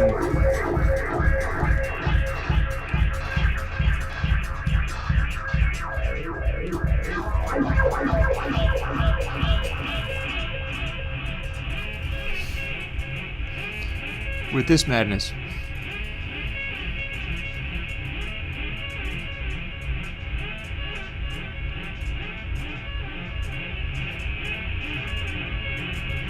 The kick is definitely the heaviest part.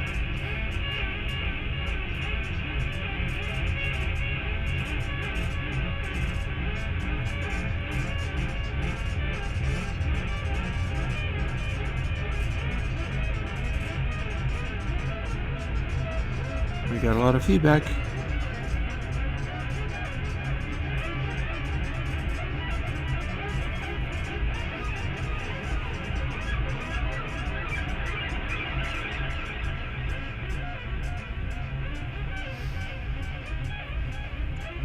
And this is what it sounds like for the game to end at this level.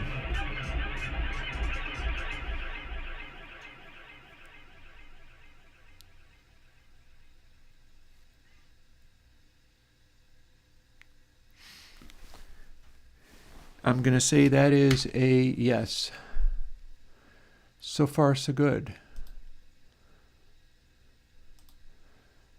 So we start the breakbeat off, and we start with one player. Also, let me fool with my wood stove. You can see that's real dim. So, on damp the damper, and it'll fire itself up a little bit more. Yeah. This is getting to where it's functional, even at these really high levels. And the low levels start out like this again. Oh, I left the screen real fast, and I got my breakbeat almost immediately.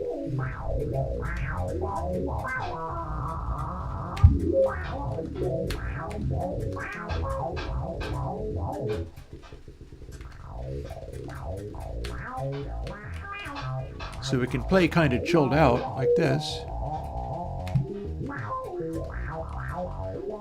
And you almost immediately hear the reverb. And again, it gets less intense the higher up you get.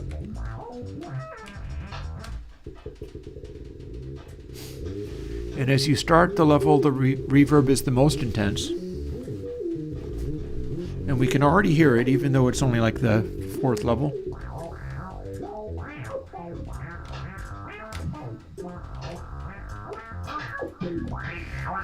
We haven't even got the beat going yet,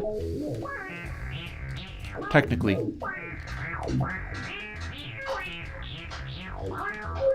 So I'll just derp around, playing with the amount of reverb.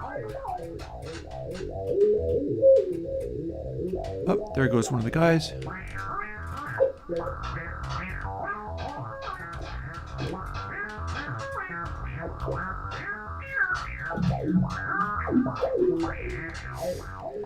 This is a cool little audio space, even on only the 4th level.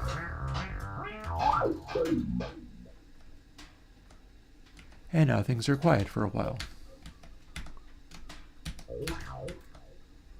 That's amusing. That is most amusing. I'm pleased with that.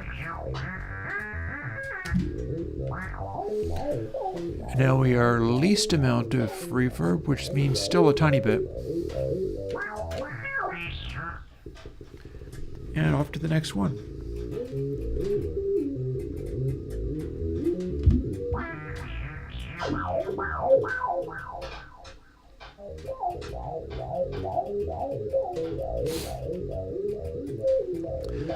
It's coming into shape.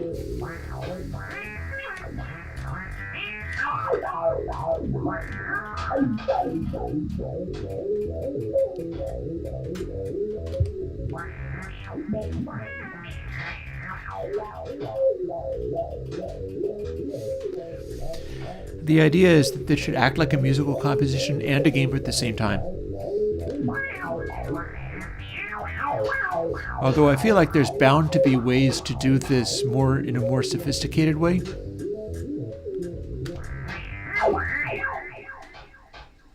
And off it goes.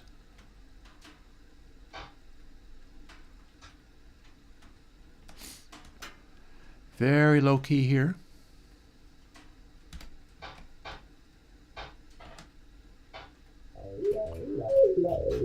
And back comes our little noisemaker.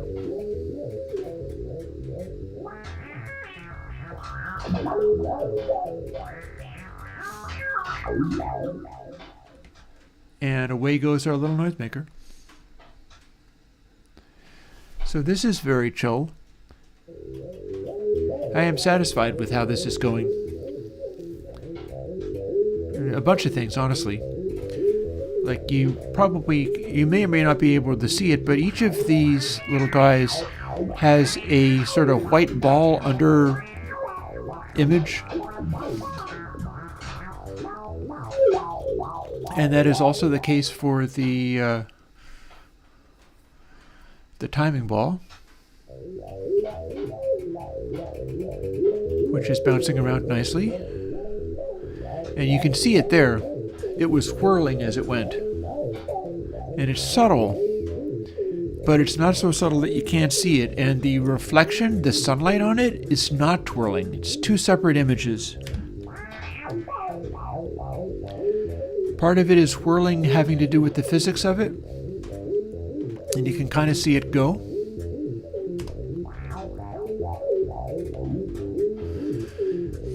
And then some of the shade and the light on it is not whirling. And the little highlight there is not whirling.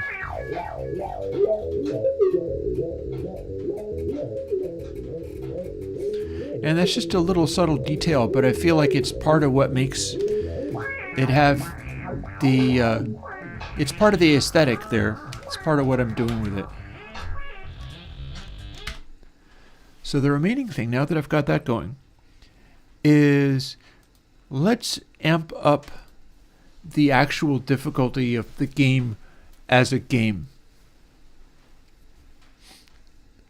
We'll go with that because all the rest of this is coming into place where I don't really feel as if I have that much to do with it. Then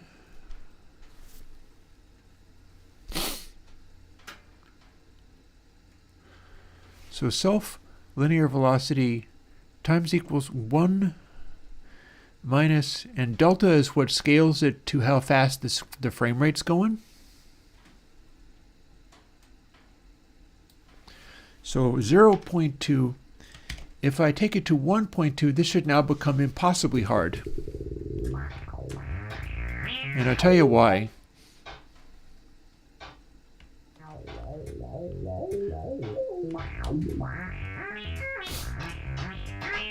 We now have no bounciness at all. The amount of friction on it is enormous. See how fast it's slowing down? So this makes the game impossible, basically. It's just not doable.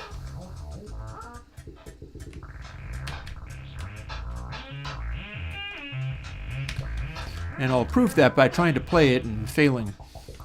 Here we are with another level. And B. There's C. Punt the guy over to the side a little bit and try to go up. We just barely made it. It's going to get a lot harder, a lot faster if it has this much friction. You'll still get all of the cues.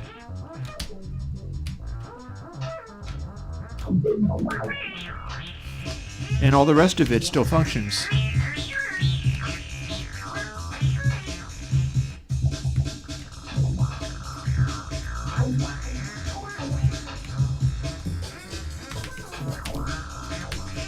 But you hear how the breakbeat's going crazy?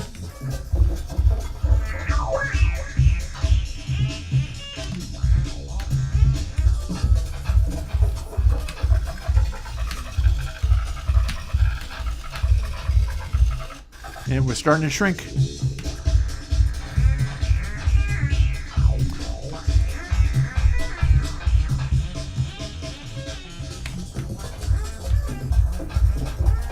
We can already hear it starting to shrink. So I can bully it around a little bit.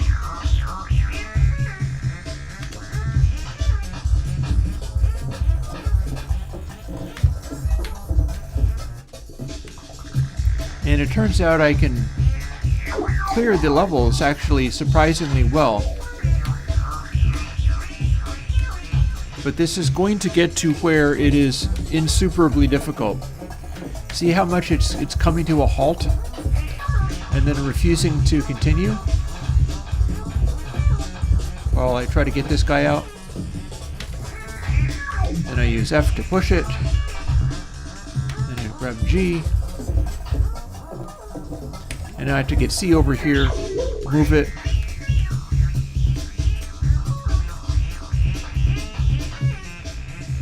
Then D. So we're constantly in this situation where I have to pay really close attention to it, and I never get to pay attention to anything else. Like,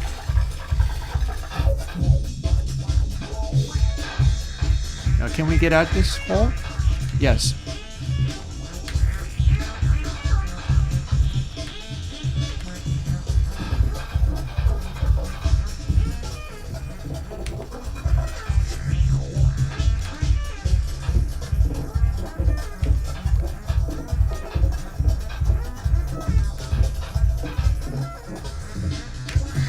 Shove it around with that.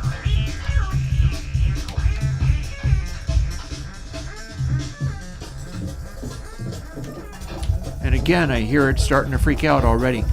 The breakbeat just loses it.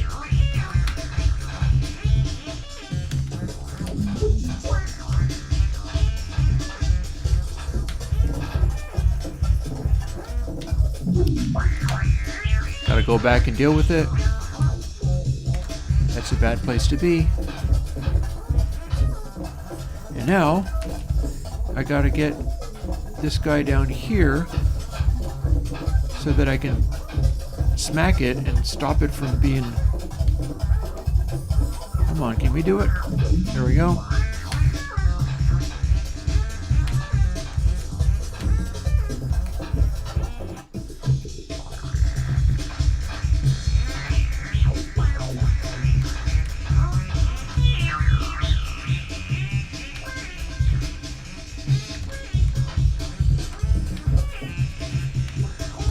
So I feel like one thing that's happening is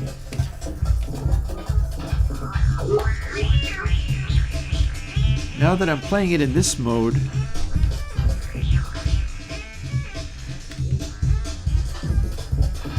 this is supposed to be super hard, and it is a lot harder but not impossibly hard.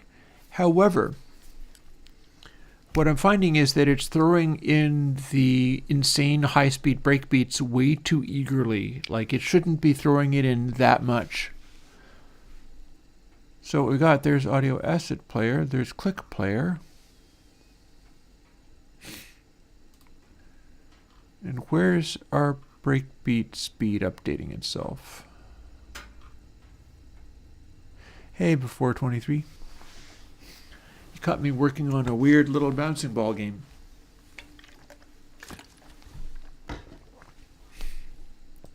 Also, we are done with this. This has not been a thing for some time now, so I forget what it even did, so we're not going to keep it.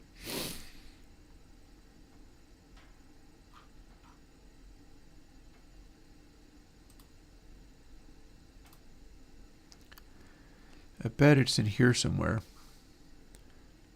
It's a factor of timing ball moving. So, in theory, we should be affecting the speed of the breakbeat here. Unless we're not. Unless it's part of timer.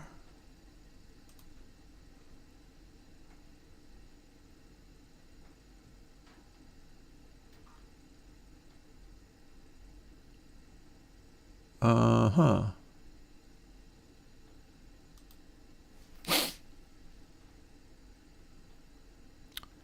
Okay, it's a factor of timing ball reso.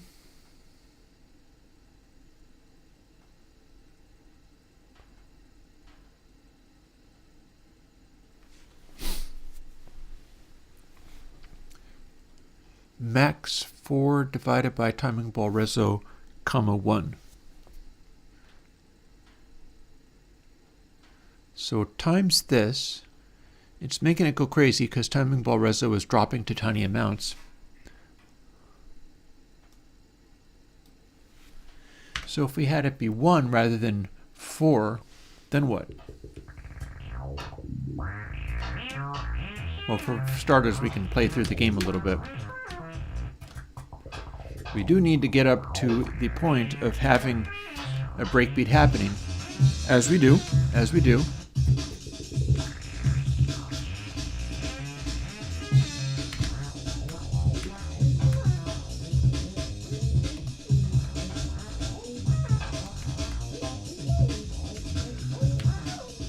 it goes.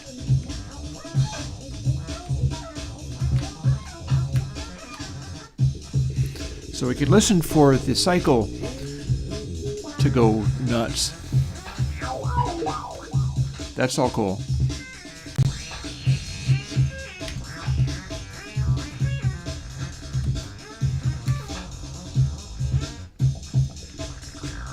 We do have that tendency of allowing it to really just come to a halt. That's part of what makes it difficult.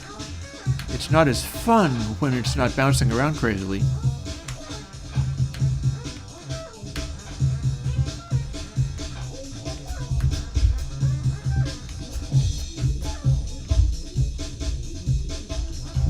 How does it act? That kept its speed up to the very last moment. That doesn't seem right.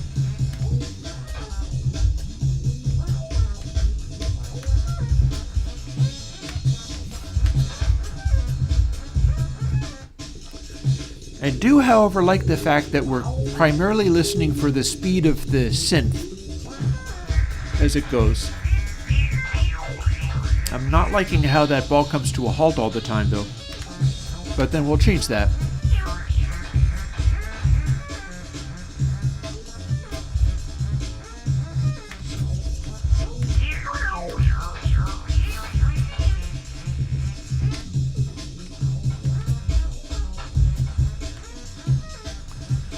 So how long do you take to become a problem? As you start to, also we need to change the height of it. Breakbeat, hello. Breakbeat never actually changed, so that's too far. What if we play more golden ratio games? What do we get if we do this? If we do that, do we start getting into any zones where we start getting craziness? Well, we first have to get it happening.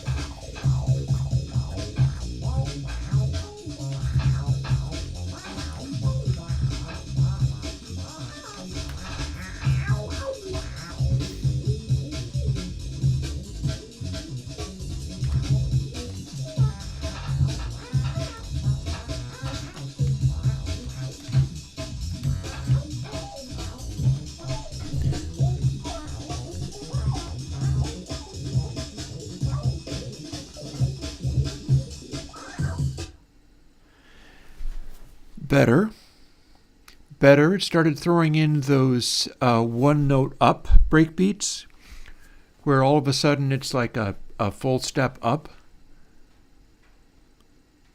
That's kind of a hint. So if I take that and then I go right back from 1.2 to something more like 0.5 of delta,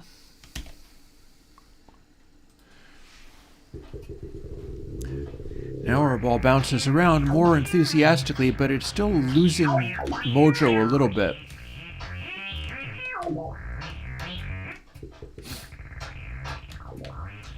Let's see what this is like to play.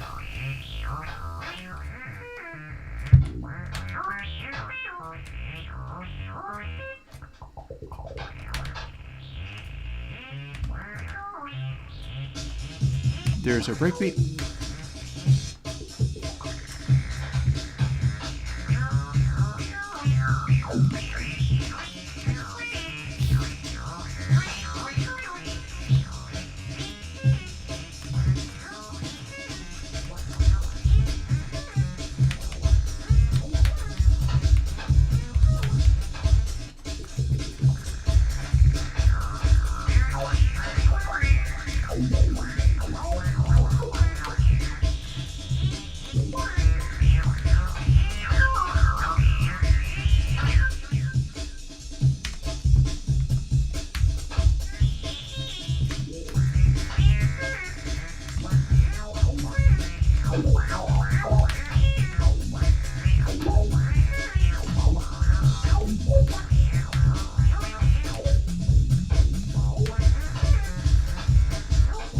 I'm also considering just lowering the pitch a lot, so that rather than being this rapid sequence, it's got a more sort of a rolling quality.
Here's one that we've edited a lot.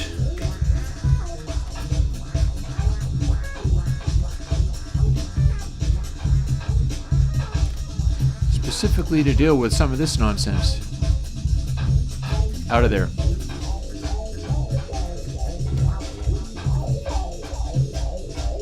Out of there. Thank you.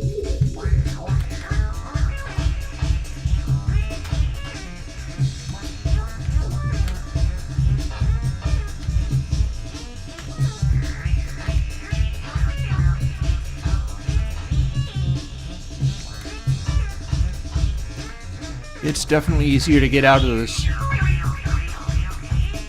It's definitely easier to get out.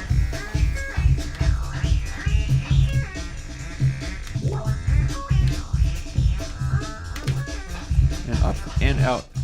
Okay, that is no longer as annoying as it was. That was a successful change.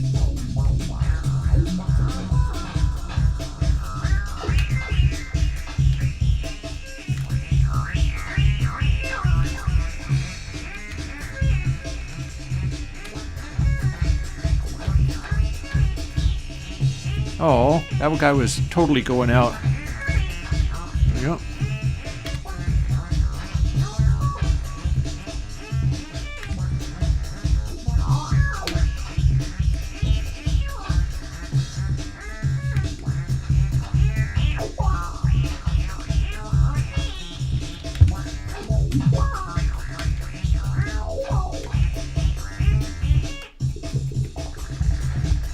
Okay, here's another one of those tough levels. F, you're my only hope.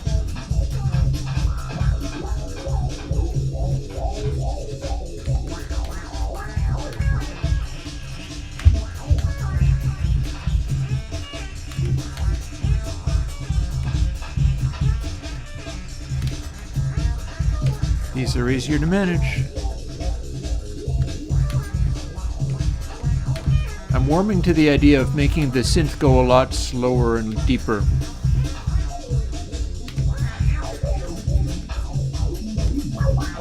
Back in there you go, we're gonna need you.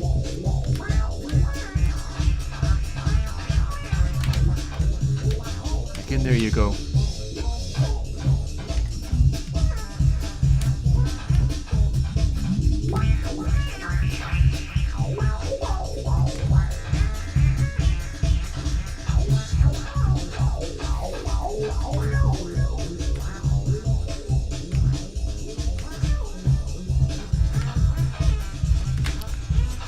Out, out, out, out.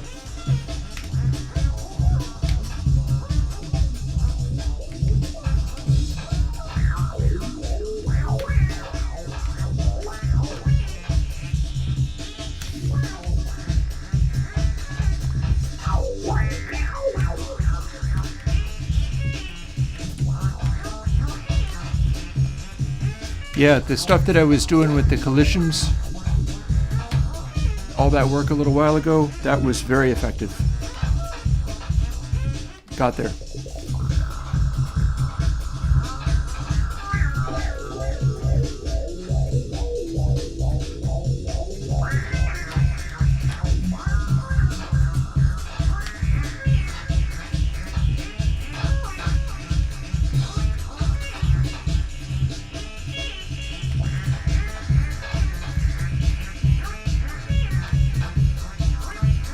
You stubborn little... There you go. Look at D being stuck over there.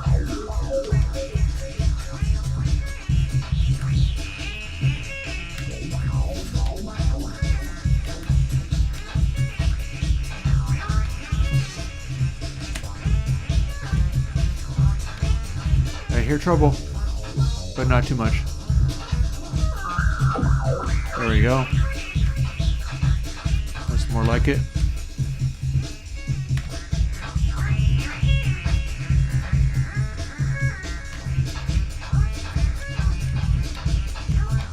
Come on, you.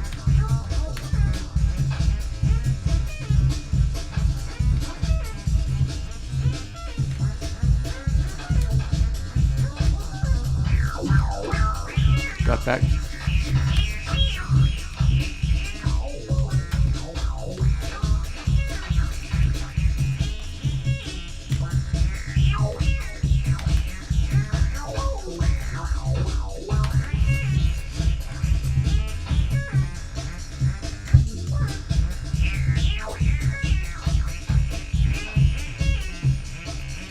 "50-second warning for ads."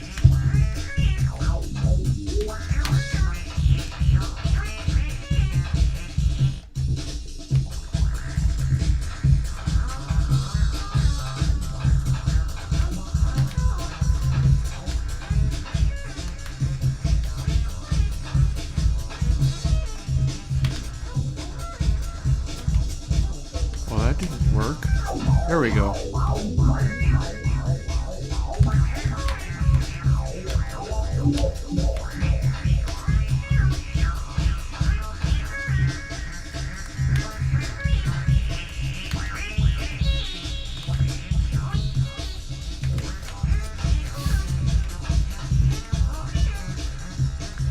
Warming to the idea of lowering the pitch of that sequence.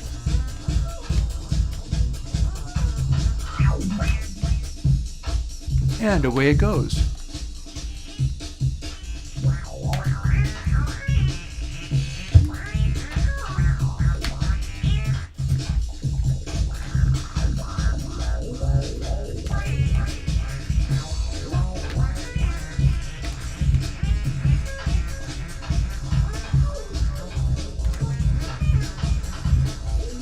Surprisingly difficult to make these behave. H up. Where are you? There you are.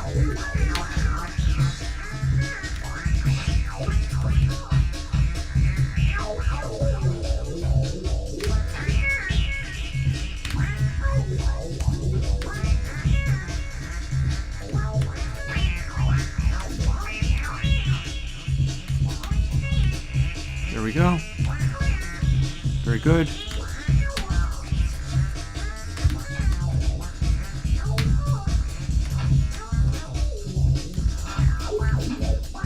Just in time.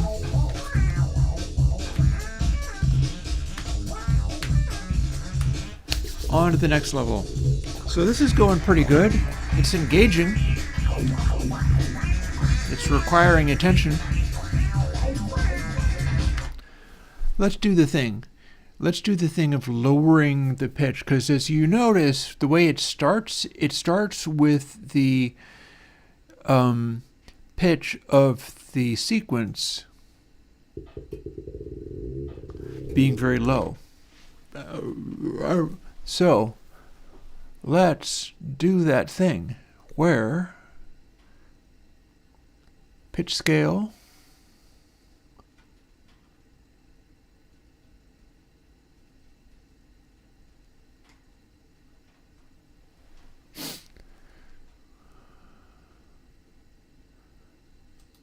times 0.25 minus size. So here's where pitch is changing and where size is changing.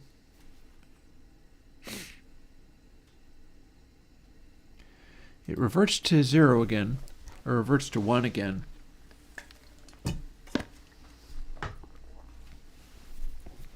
When we have that all cleared up, this is it bonking against things. That's fine. Doesn't do as much of that as it used to. And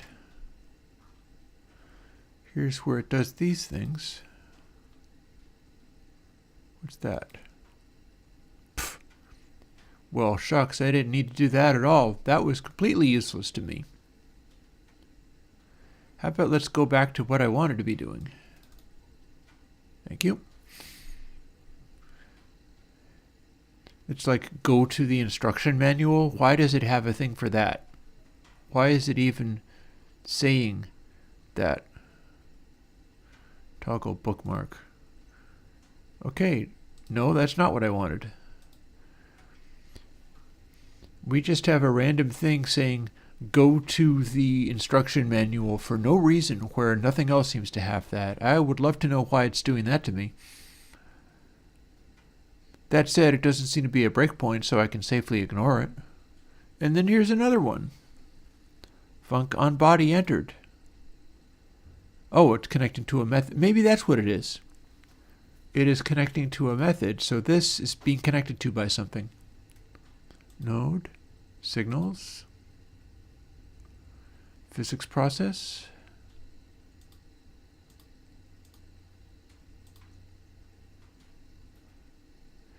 You know what? Fine. Whatever. So how does that pitch change? The pitch changes based on how fast it's moving and how large it is. Like if it's shrinking, it goes higher in pitch.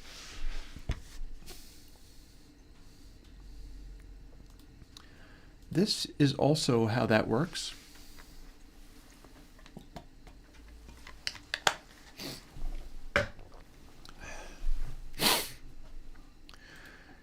Here's how linear velocity is adjusted.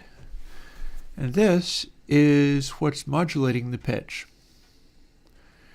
So every single physics process, which is like 60 times a second if I'm not mistaken, pitch is getting made smaller and then being made larger again by 0.05, which is the complement to, well, no, it's not really, is it? It would be 0.0005 if it was a perfect match for that, minus the square root of the linear velocity length, meaning that it's drifting depending upon how fast it's moving.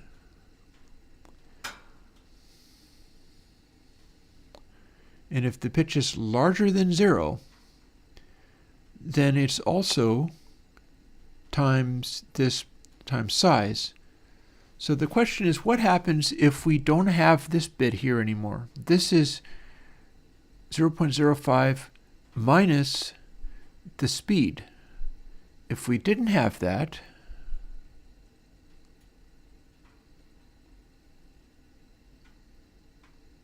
well, if we didn't have any of that, the pitch would drop to nothing. So it's 0.05 is raising it up again.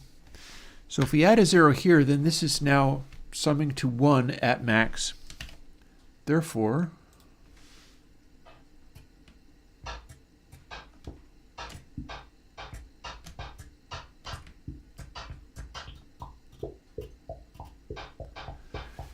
that is 1 cycle.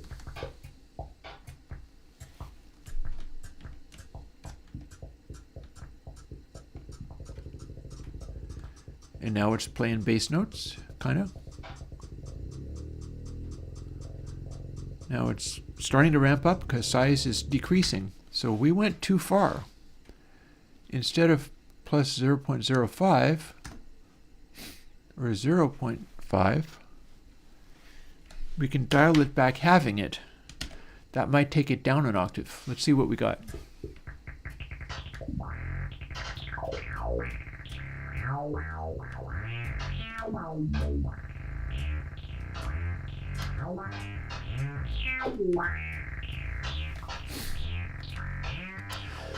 So if we hit it faster, it should go lower in pitch.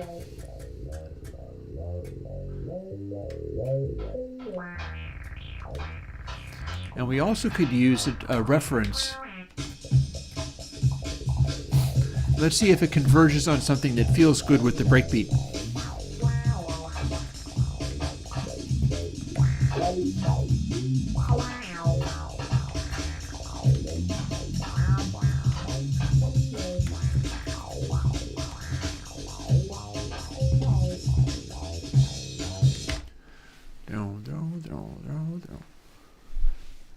So maybe a little faster than that. So we went from 0.5 to 0.25, and this is now kind of too low to be good. So instead we'll go to 0.04 and see where we get. Also, I'm not sure if we need this any longer. Like, it's cool and all, but we do have a speed change when size gets brought in.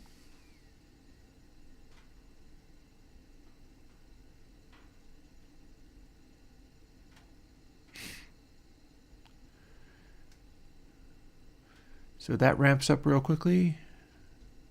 This whole thing is getting scaled down. It's getting scaled up and down in various ways. So if we were to completely lose this bit,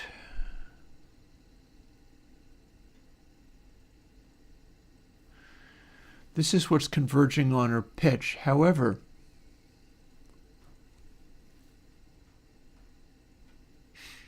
like, what else can we do? Instead of doing this, maybe when you bounce off of things, it goes upwards in pitch, or downwards for that matter. If we have pitch equals pitch times 0.995 plus 0.04, it will revert to whatever we're arriving at. I am curious as to whether that also incorporates tempo as it increases. Because tempo is a factor of score.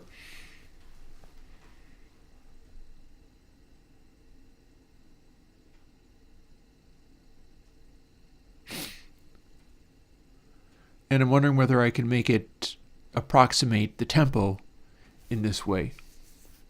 I mean, technically I could just make it lock to the tempo. That is a possibility. I just feel funny about...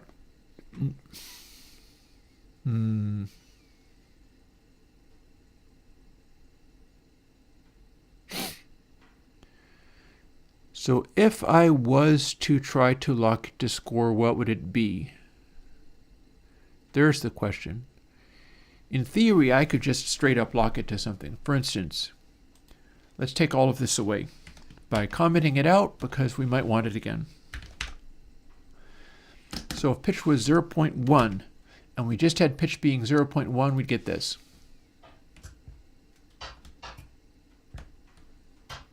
That is arguably too low. That's not even a frequency. This pitch was 1.0, 10 times higher.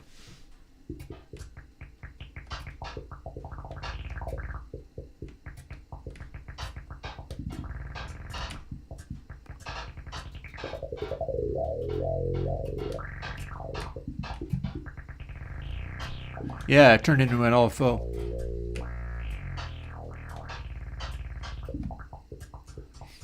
So we got some high notes in there, but they're going to always be the same unless it stops moving.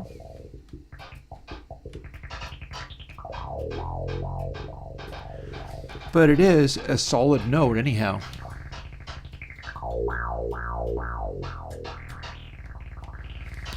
You hear that note that it hits is the high note. We do have low notes available too.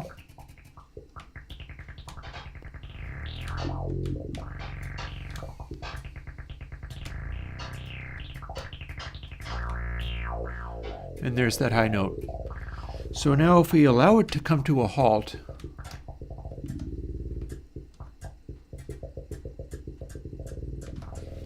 we're going to start hearing the higher notes as it starts getting smaller.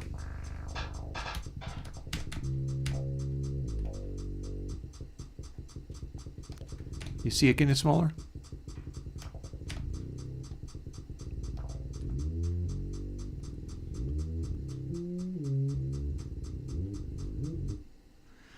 And away it goes.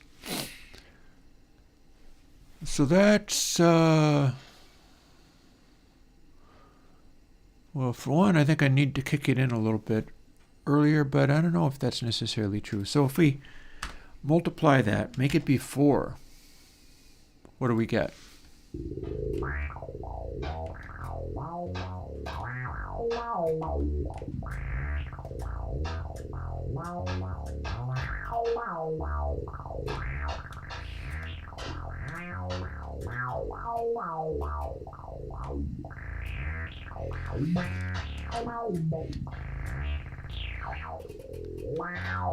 We can also hear I've made it loop at a funny place, so it's not quite a even loop, even though it seems like it should be.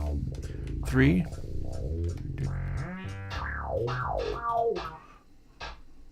And off the screen it goes. It skips the last couple of notes sometimes. Like 3 of one and then 4 of another. 3.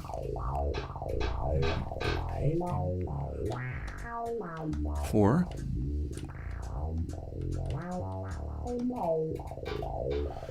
And see, it throws a little variation in there. So now the question becomes, what does the breakbeat sound like in relation to that? Because I do believe we could lock it to the breakbeat. And in so doing, let's see, first of all, go to game map, which is where we find breakbeat.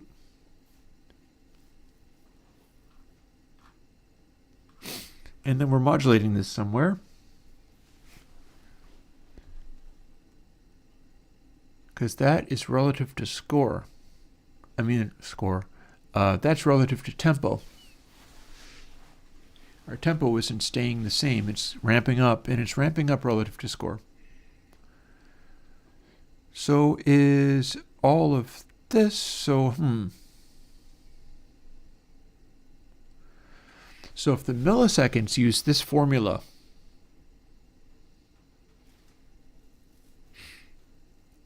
something divided by this formula, in theory, I should be able to scale the pitch. Milliseconds are going down, though, and I think this is going up. Well, let's see what we get.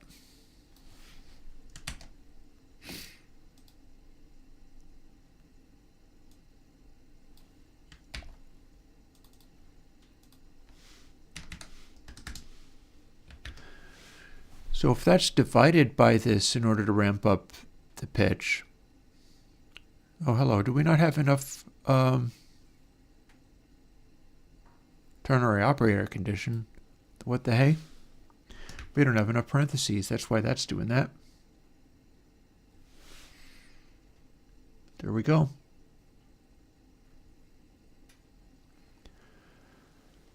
So 4 divided by 1 plus this factor, that should probably be making it go lower as score goes higher. Oh, doesn't like it. That's because we're doing this from the wrong place. Globals needs to be this connection.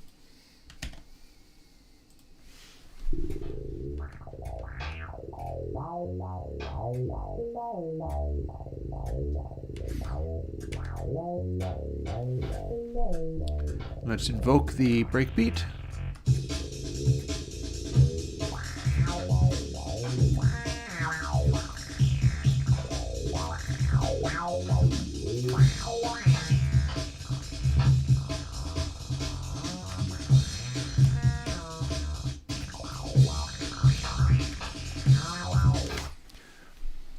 I'm not entirely happy with that. Also, I feel certain that much as the delay times must get smaller as the pitch increases, the tempo increases, pitch of this is going to have to get faster, not smaller, as the tempo increases, but it might be by exactly the same proportion. So we're going to try times 1 plus this, and we're going to see where that takes us. And we're going to experiment with some other numbers in here.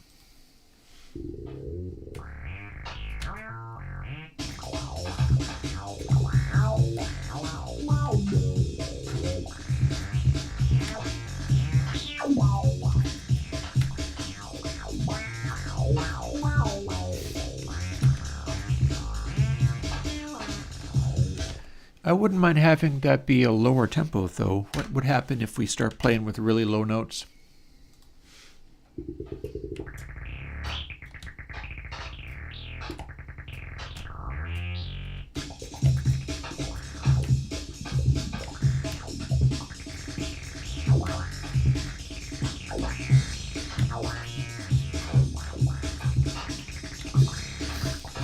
Those notes are too low, far too low.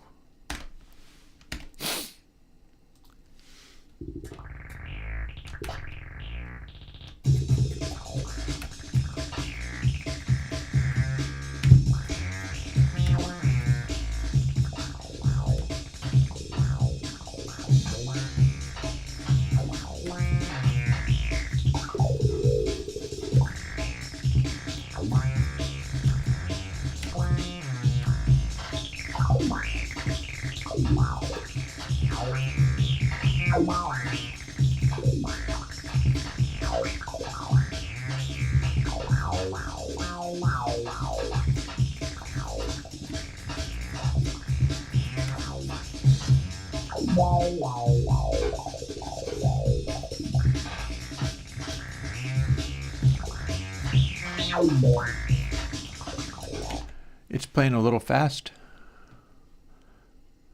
So 2.9 maybe? Because it's actually not synchronized. I believe it may be possible to re-trigger it. I'm just not sure how well that's going to work. Although I suppose there's no reason not to try. What do we get if we retrigger it?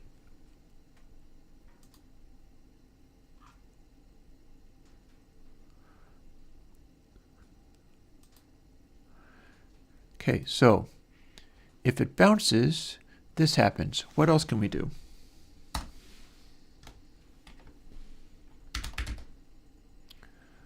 Acid player.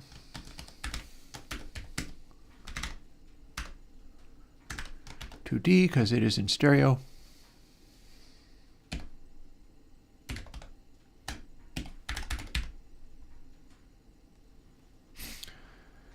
Is that what we use for this?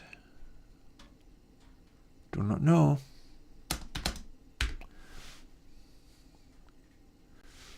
We'll call it 1, just to be kind, in case it doesn't like zeros. Will it work? Nope. Nope, we don't have a position. What do we have? Search help.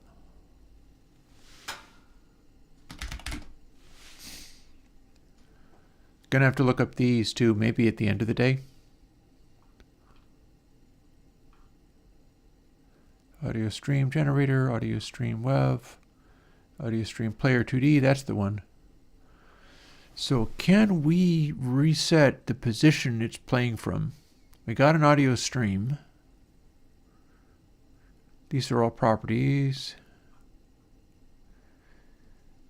Get playback position.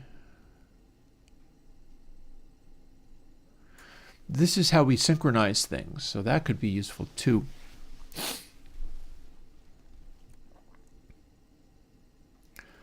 So play from position in seconds. So 0 means start over. Or seek. That might work too. Let's give it a shot. Let's try seek. Seek of 0. And see if we can reset it in that way.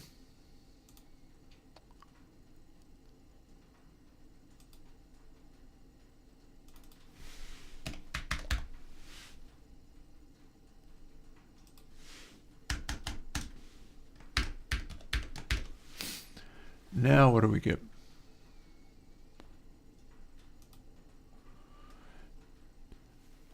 Okay, Fotis, you can go ahead. That doesn't necessarily mean that I've got stuff in the queue.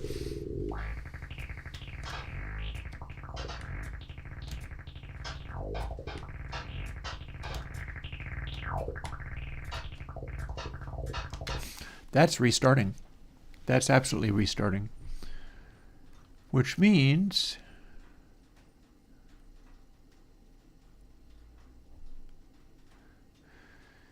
if we increase this to a higher pitch so that it's playing a thing, rather than just going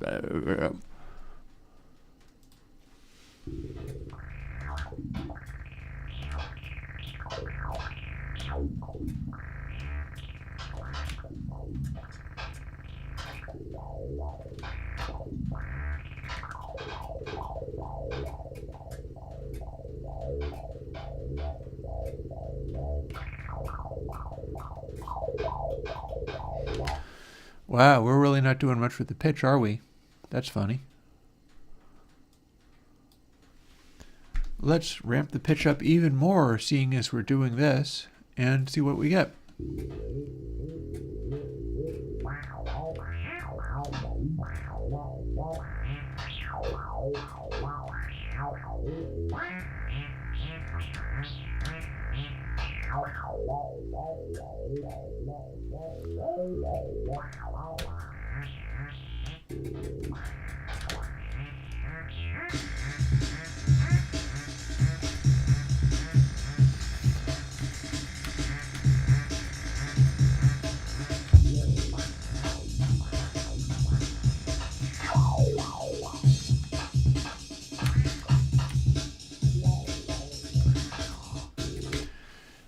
So we are able to reset. Cool.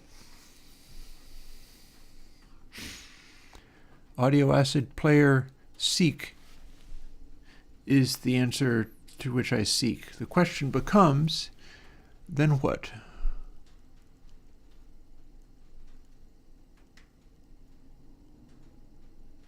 Oh, you've got a VST. Cool. Okay, well then you don't even need me for it. So cool. Wait, what did I just do? Undo. Oh, we just reset that, didn't we?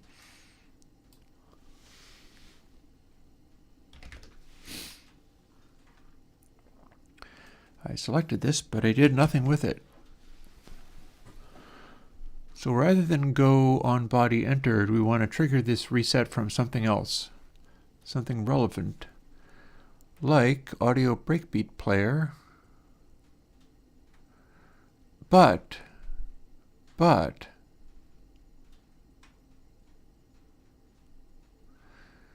we're in timing ball, so that is something of a concern.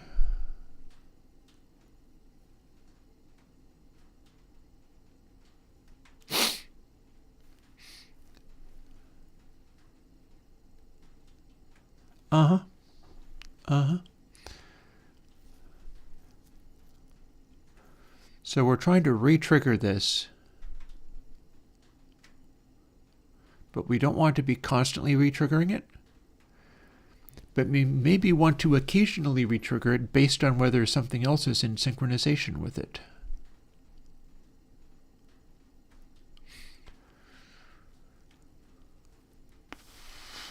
What do we have to look for?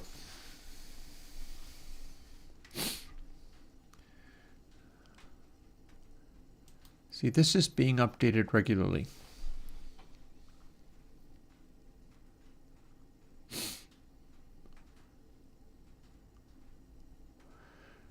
So if length is less than 300, then size starts to shrink. If it does not, then we can think about retriggering stuff. So in that case, if we told Audio Asset Player to seek, now we're not even going to get a note at all.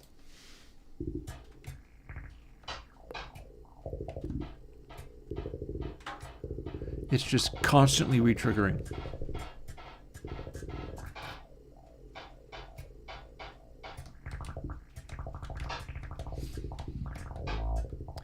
And only when it starts to shrink does it start to play actual notes.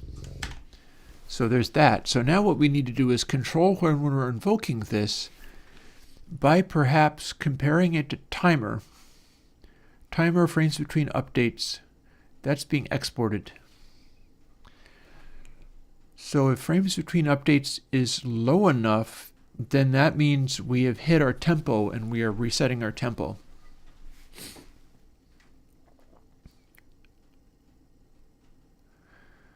We've got audio breakbeat player, but that's part of timer.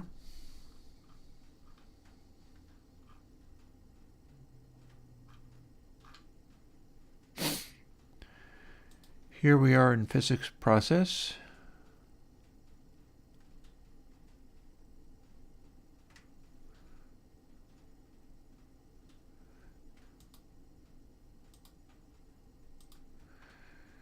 Here we are replaying things.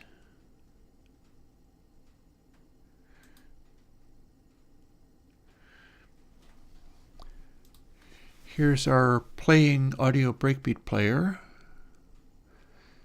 So can we get access? Oh, there's the thing, see. Frames between updates. So we need to look up, well, timer should always be there though, because timer is part of this node 2D, which is part of game map. So we're even exporting frames between updates. We're even exporting that. So we need to be able to look it up from somewhere, which presumably means we can edit it or read it from elsewhere.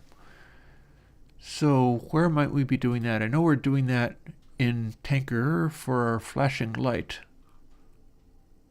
Right? Yes.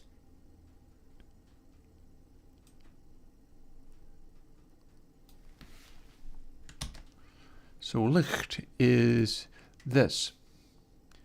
So then if we go over to timing ball and try to do the same thing, we can make that. Will it work?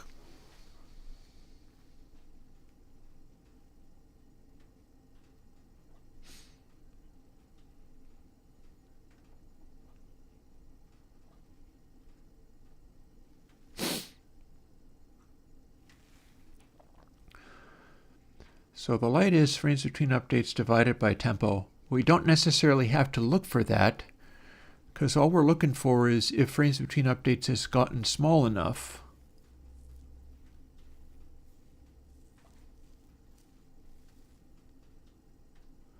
So we may not need to do that at all.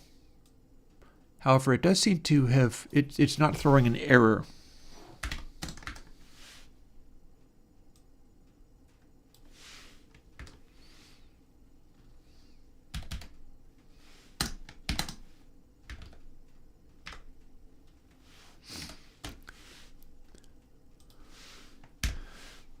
So if we do that, then we can re-trigger like this.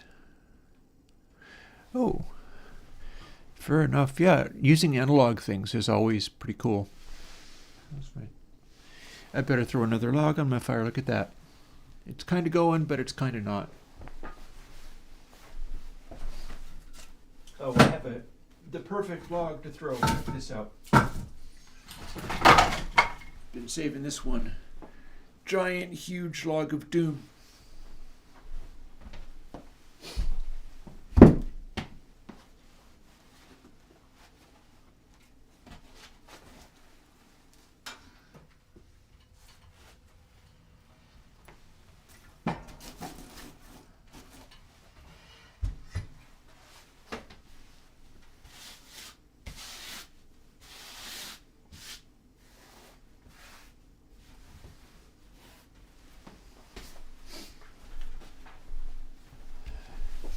I'm also trying to brush the bits of wood chips and so on out of the way, just to make sure that if the fire gets lively, nothing can happen.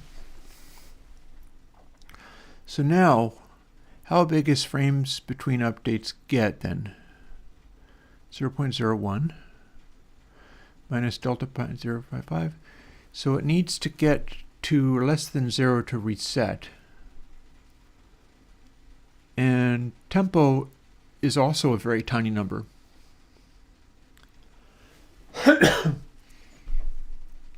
Oh, maybe we can set it. There is a context in which it is literally exactly tempo. So what if we use that? We'll see whether this ever does anything.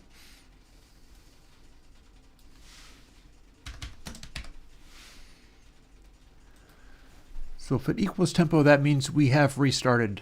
We have just restarted. At which point then what happens? We're resetting that.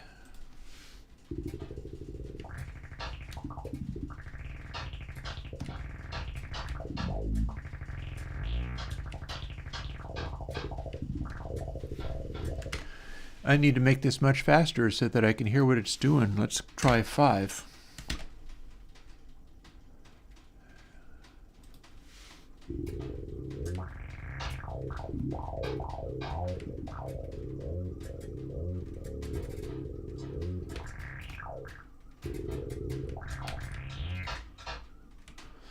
Goodbye.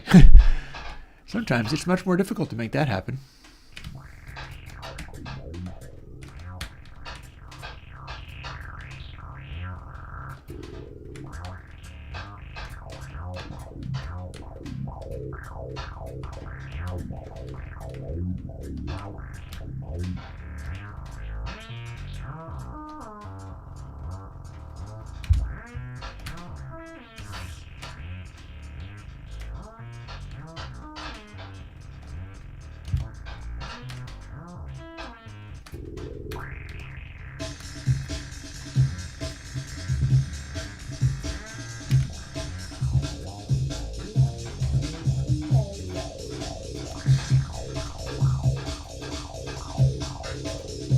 There, it's resetting. It's absolutely resetting. Listen to it go. Barrel, barrel, barrel.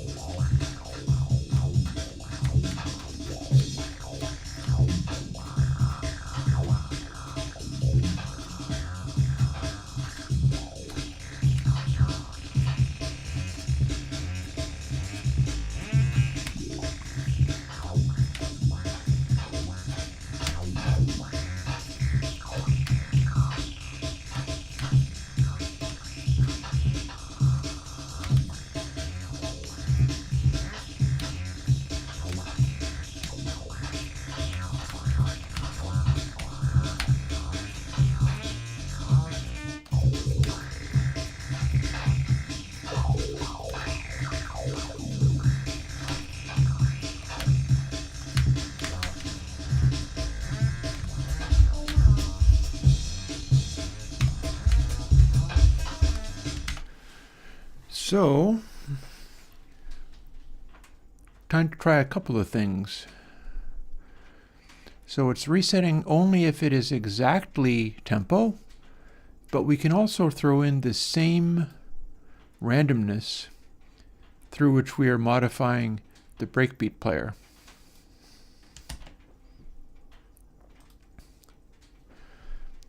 That should help it shake things up a little bit.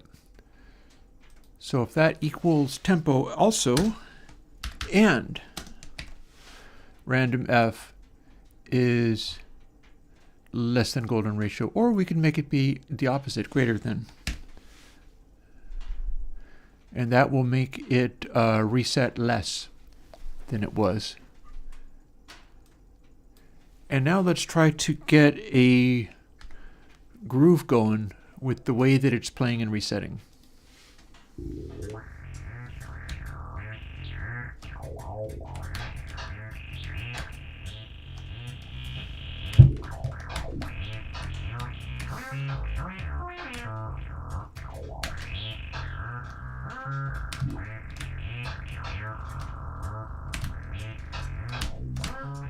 Having a little trouble getting my breakbeats going, but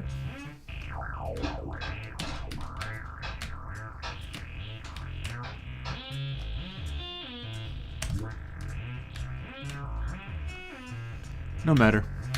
We'll get there.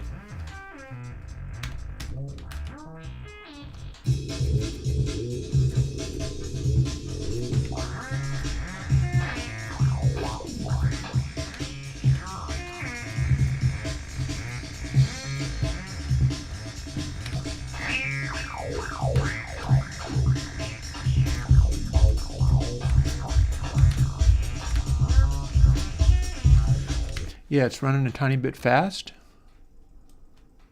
Let's take it down to 5.5. I'm still assuming that the tempo is gonna, what I'll do is I'll update score.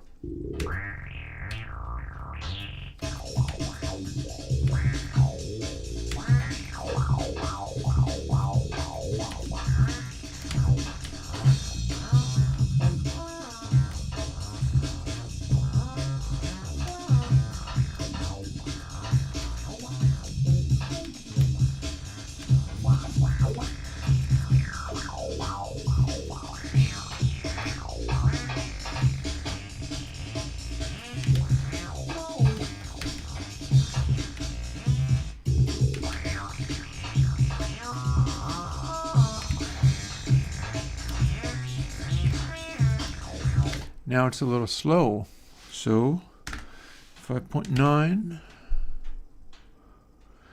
Once I get it locked in for the beginning, then I can check out what it's like with the high score.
That's a groove.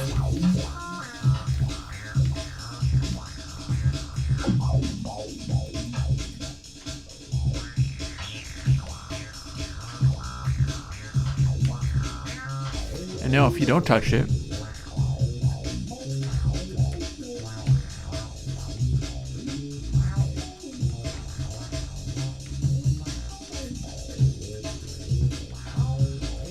it starts to get a little weird.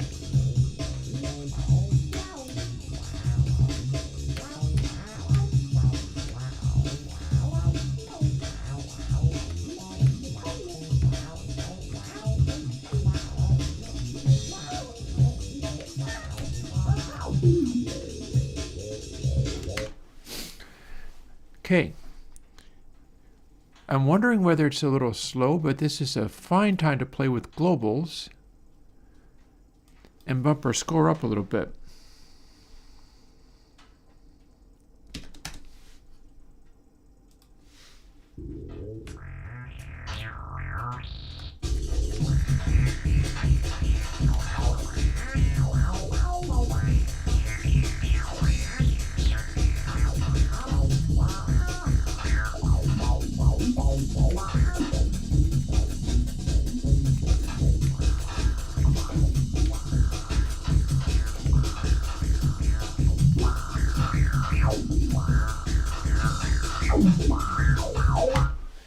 Sounds about right. Sounds like it's keeping tabs with the score. So then, if we were to, let's see, over to timing ball again.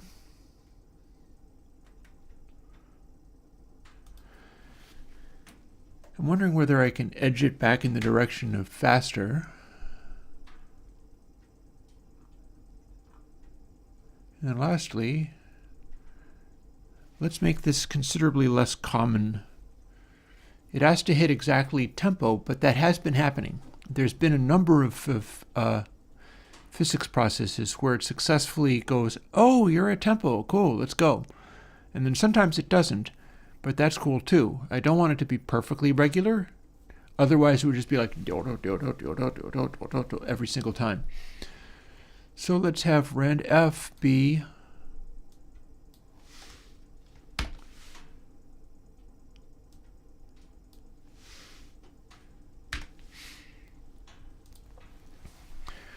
or I could retrigger it when timer is doing crazier things with the breakbeat player.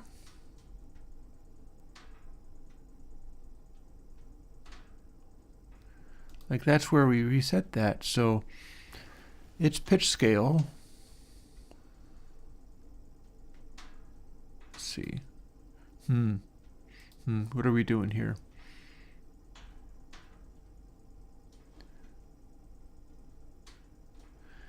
So if the breakbeat player's position is far enough along, then it's into looping mode and is playing backwards. But waiting to synchronize for it to be playing backwards seems not good.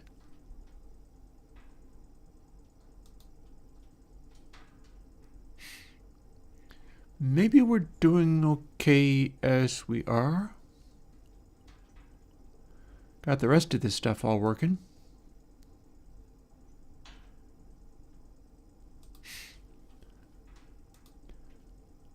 Okay, so now it barely ever retriggers. So if we barely ever retrigger, we got this.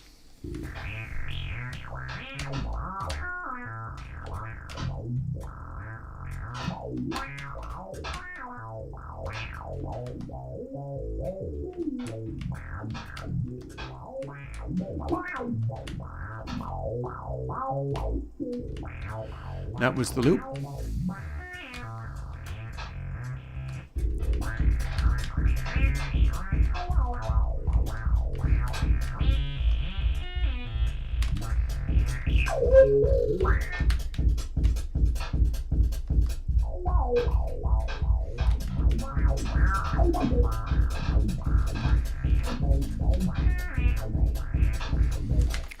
It's not tracking the speed as well as I would like. This is a fine time to determine that pitch is not what I thought it was. Let's see. So if pitch started at 0 times, rather than divided by 1.0 plus score times this much, then what do we get?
Okay, that feels like it trying to be in the right zone.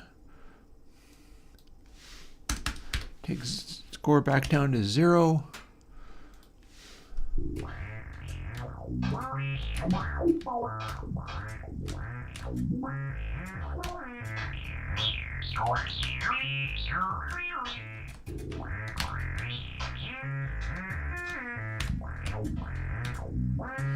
One minute warning for ads.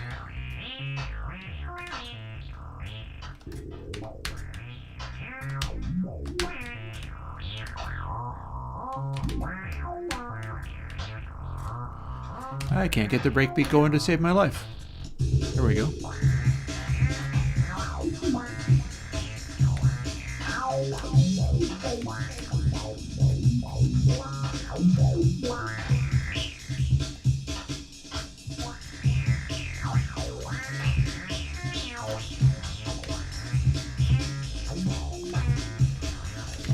Sounding about right. 1, 2, 3, 4, 5, 6, 7, 8, 9, 10, 11, 12, 13, 14, 15, 16.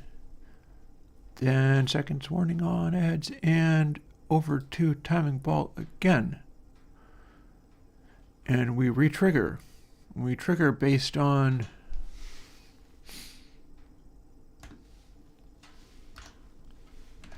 we constantly re-trigger and see what that feels like.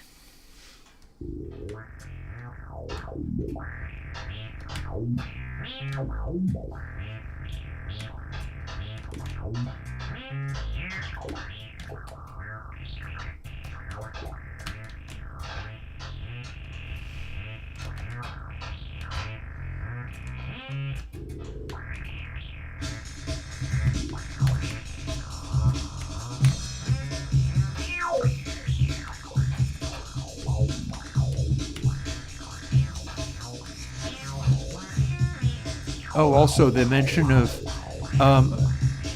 I would put an EQ after Exciter. Why do I have to have it in the plugin?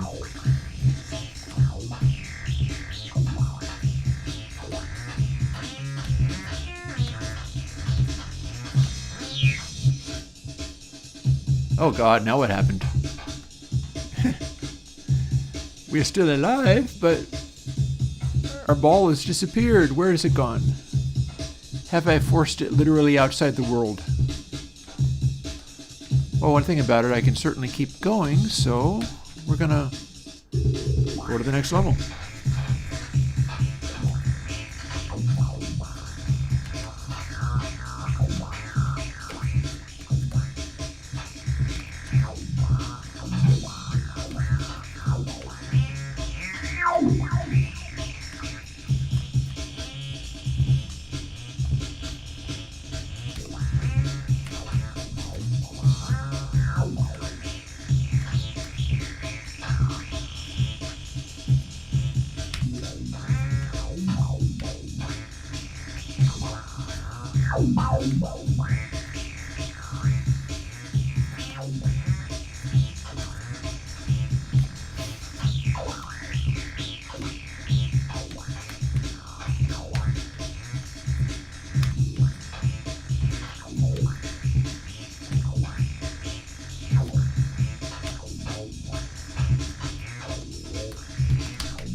Gotta pay attention to this before I can do anything else.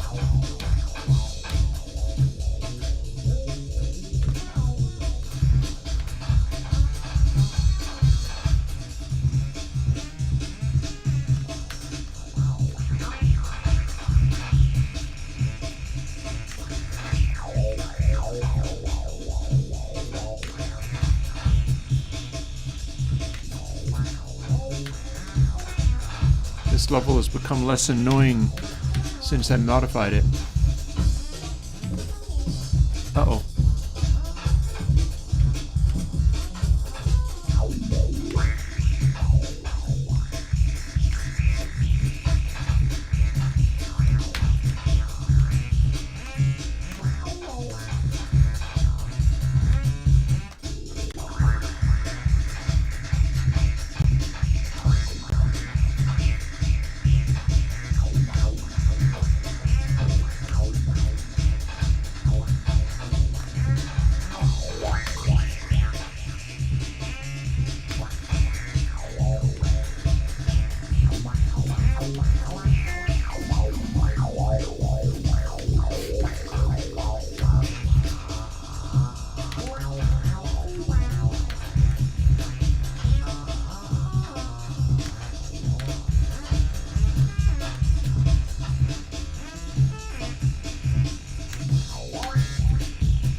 Okay, working.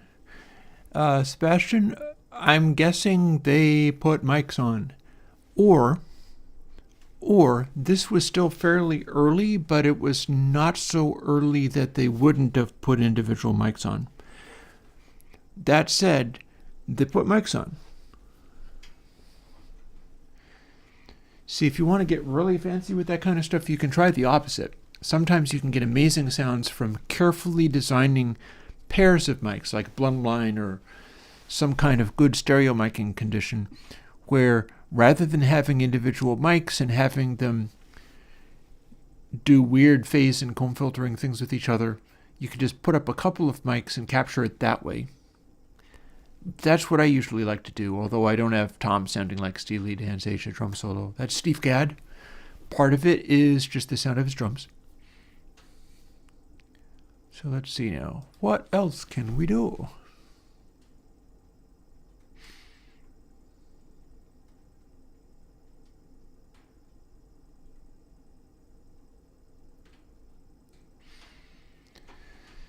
We could do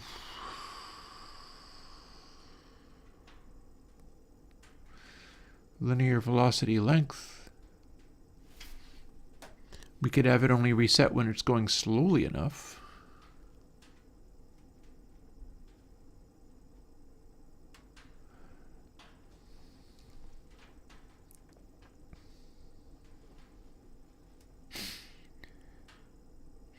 Yeah, that's the thing, is if you're not Steve Gadd, you might not be using the same sounds he's using.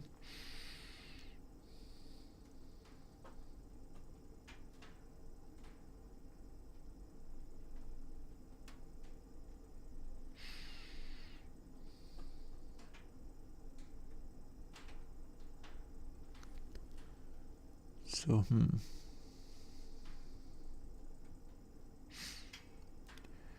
equals tempo, and this is only happening when we have size being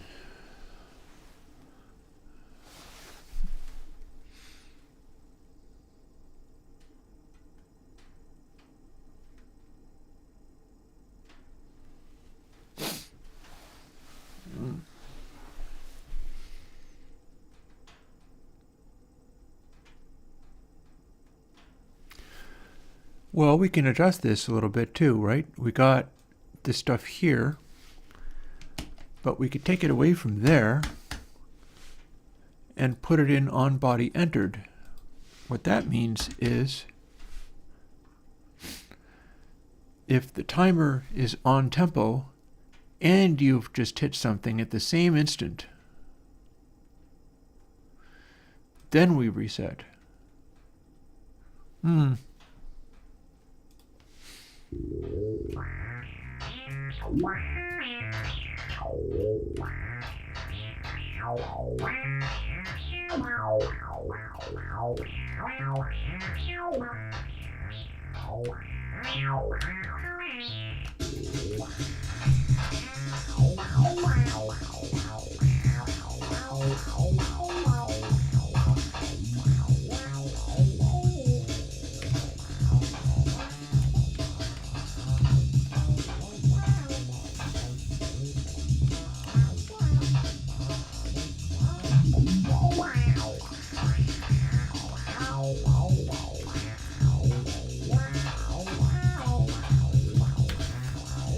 Feels just a hair fast to me.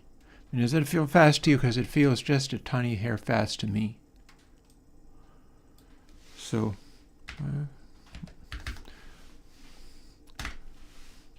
slow it down just a touch.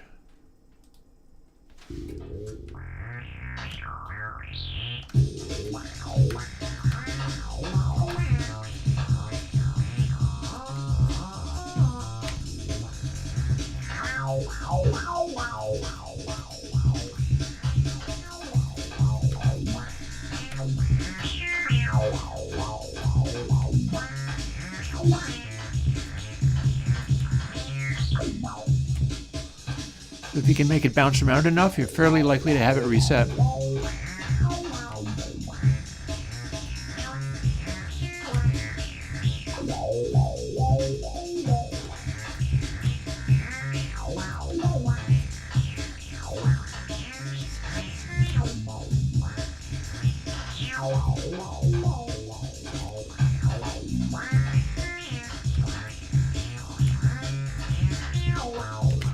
And now to try a different tempo in globals, which is following score. There's the thing. I mean, there are people who have like spare basses and stuff kicking around. There's no reason not to give it a shot. Let's go to score 500 from right off the bat.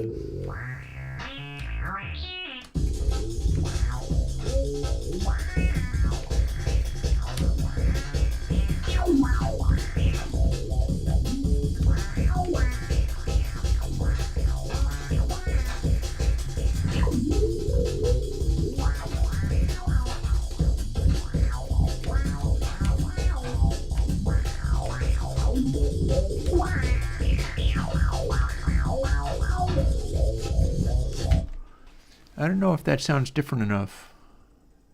Not quite sure what's going on. Also, it is 4 o'clock. That means I need to go and get some of my dinner ready. Which is not to say actually get it ready, but I gotta jump off for a second and get some food like defrosting, or I will be sorry I didn't.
that ought to serve. I have a whole thing going on with the tacos at the moment that I will let you know on Thursday whether it worked out better for me. 2 weeks running now, I have gotten the soft taco shells, which I got a package of 80 of them because I was like, wow, that's really economical, and I'll try the soft taco stuff. And filled them up with like taco fillings and stuff, but because they're not the crunchy kind, they're not the little narrow U-shaped thing, they've turned into this sort of giant burrito of taco, which is delicious, but then I try to bite it, and I bite the inside of my mouth. And I've been suffering with that for like weeks. I think I'm doing better, and then crunch again, and it's like, oh no.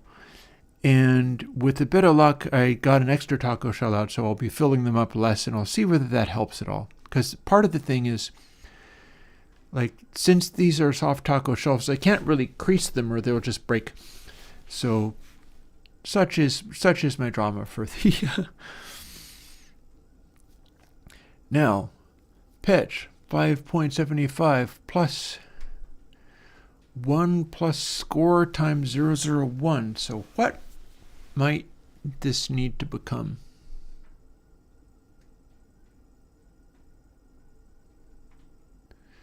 I feel like, well, for one thing, I know we've moved beyond this. We don't even need this comment anymore. This is now better, even if I haven't got it mastered. But what's with the score business? I think I need to amend the scores. Globals. Score of 900. That's going to give me a much faster tempo. Now, timing ball should be responding to that, but I don't think it is. So what happens if we do 10 times as much effectiveness?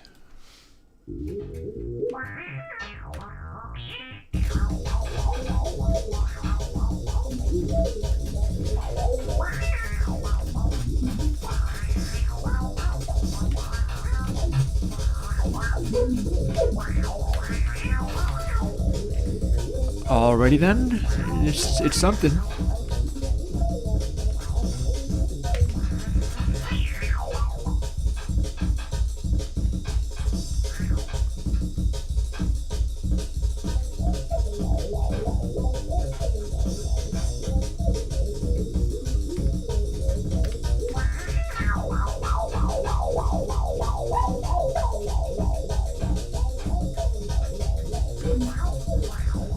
Nobody should get this high of a score. For one, it means that your screen will be full of, like, bouncy balls.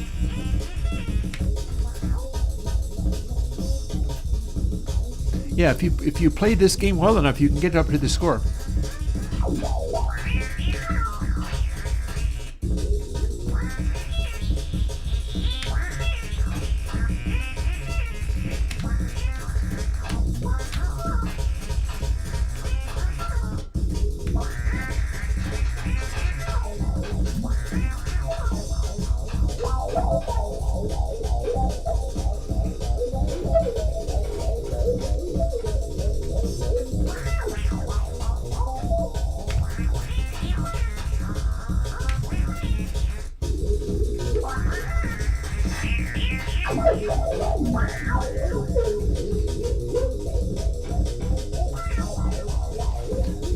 Now at this speed, let's hear what happens when you're not playing and you lose the game because the ball has slowed down, which was going to take a while, obviously, because everything's bouncing around a lot.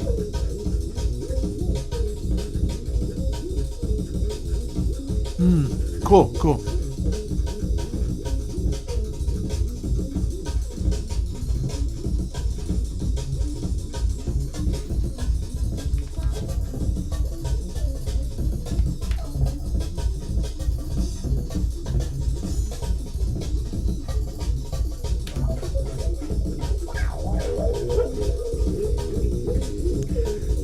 Pretty wild.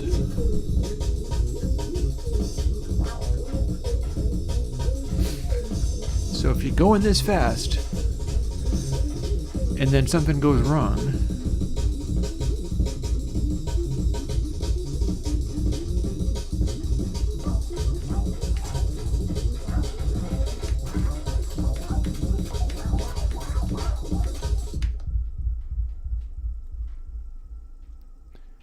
And then I have the tempo just unwind like that. Cool. Okay, that feels like the timing is wrong. Let's jump to a middle section. Globals, instead of having a score of 900, let's have a score of 100, which is going to be faster than beginning. But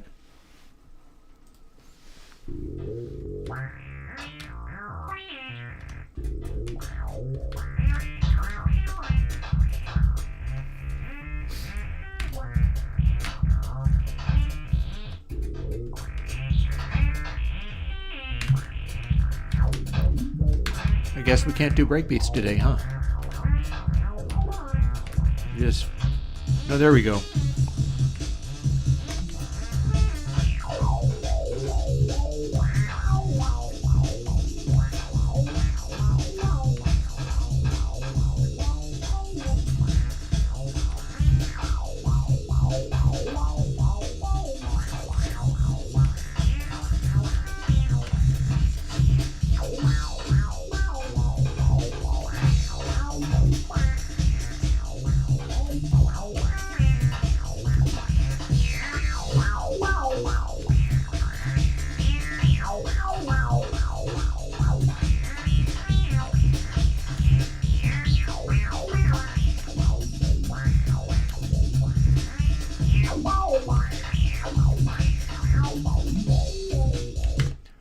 Although at this point, the pulsing isn't working for me anymore.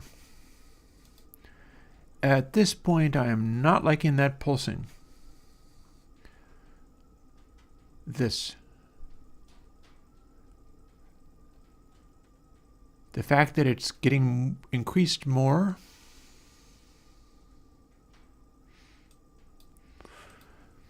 Maybe we'll cut the pulsing in half and see where that gets. And then the amount is times 80.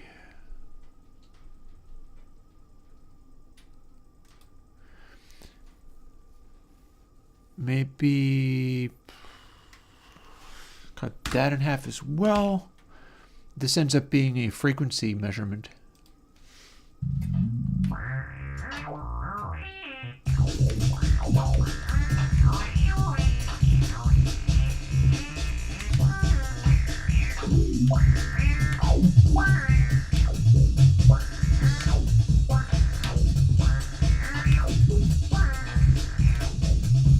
Okay.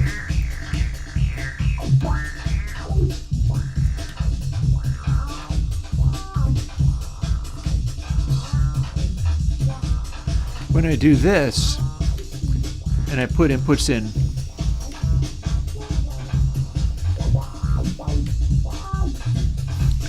it's just enough of a touch that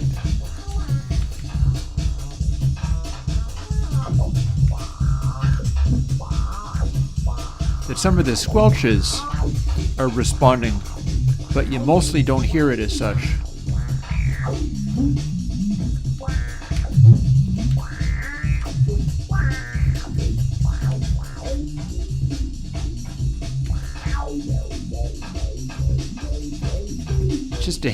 Just a hint of well.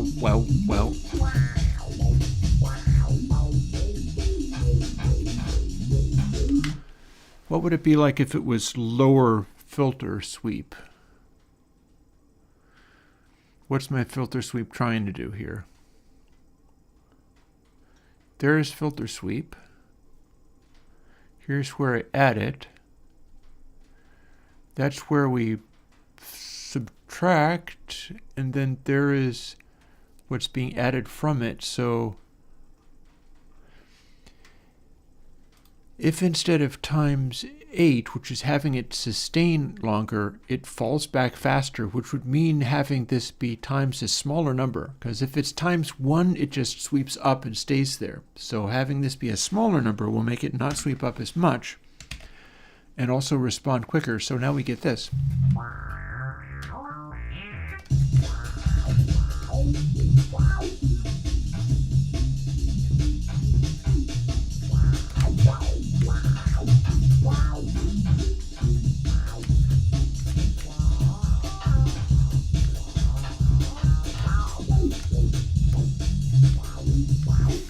Now it sounds more like a bass too.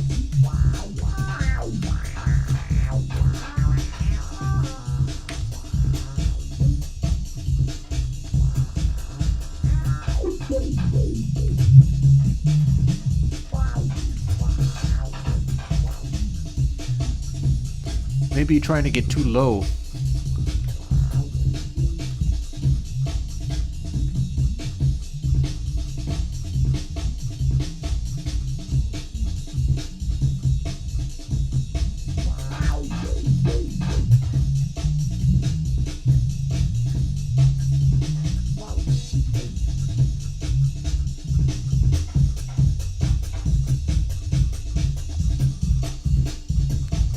See, if I do this, I can kind of hear it as a bass.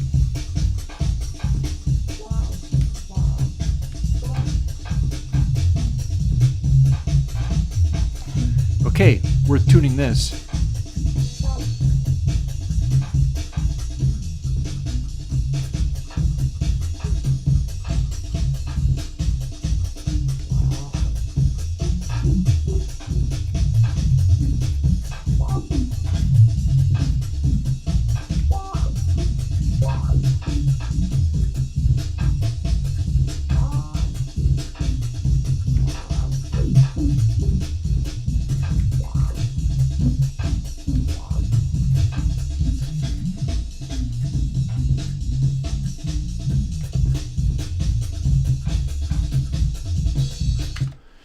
So a little higher than that, and it'll start acting like a serious bass. And then my only question is, can I bump up the resonance a little bit? Resonance is part of timing ball, and it is, let's see, timing ball reso, So this is ramping up and down.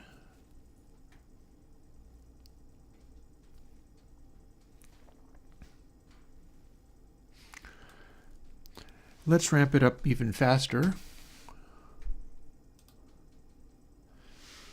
And ramp it down even slower. And it's going to still chase about the same amount. But, and if the length is longer than this, else this. So length is larger than reso, then it ramps up.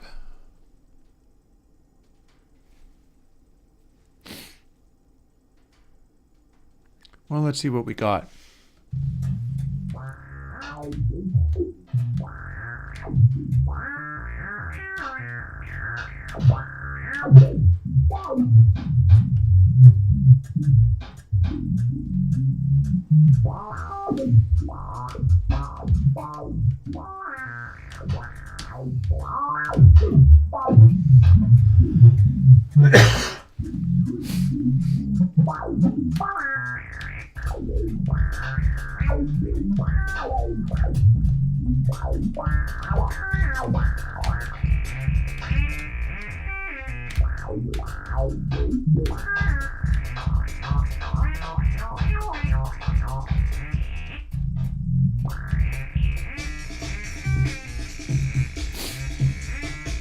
All right, now let's jam on this instrument for a moment.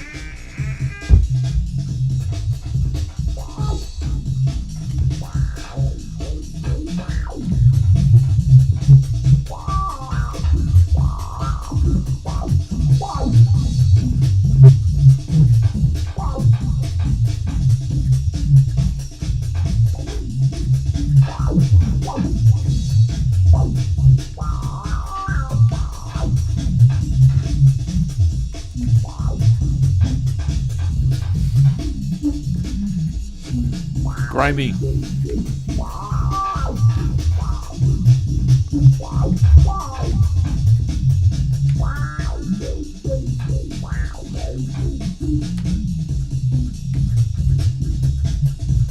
See, if you go down, you're forcing it down into these bassy realms.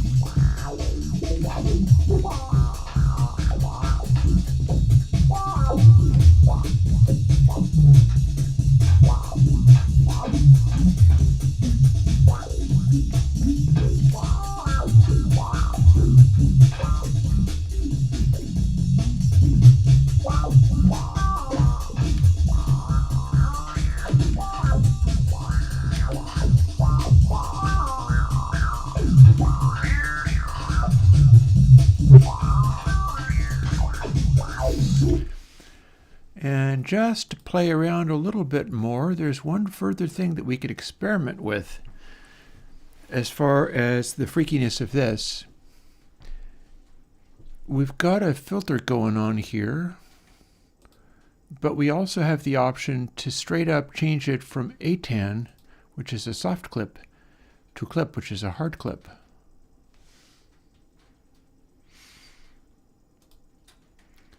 Which gives us this.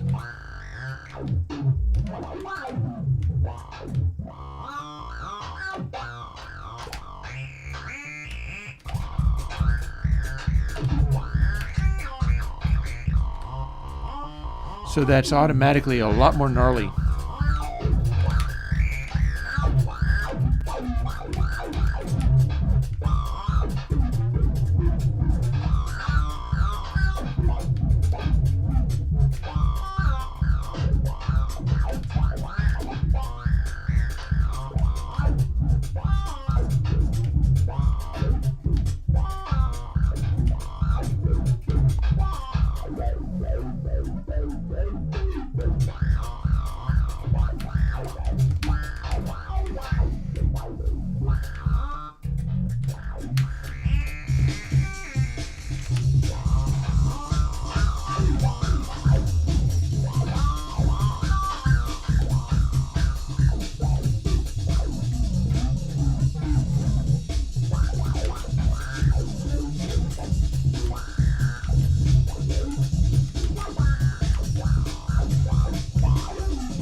So that's pretty gnarly.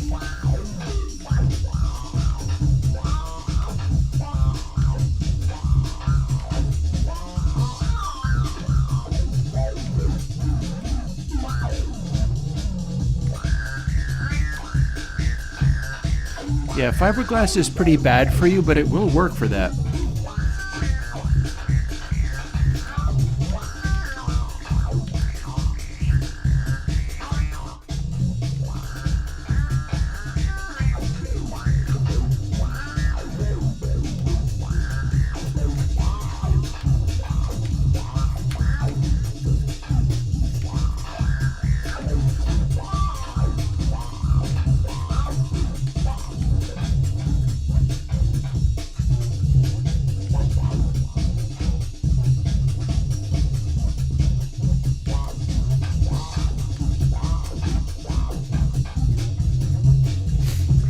Now we're playing it like an instrument.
So that's gnarly, gnarly, gnarly. But I'm not sure whether ATAN sounded better. But we could try overdrive too. What's this sound like?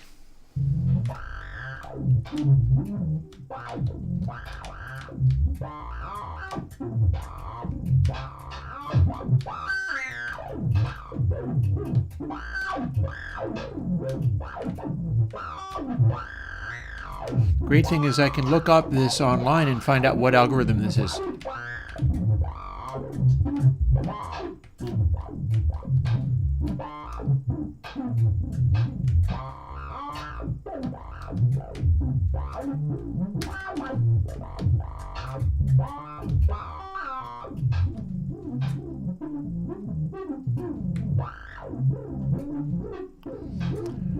I think I like this one.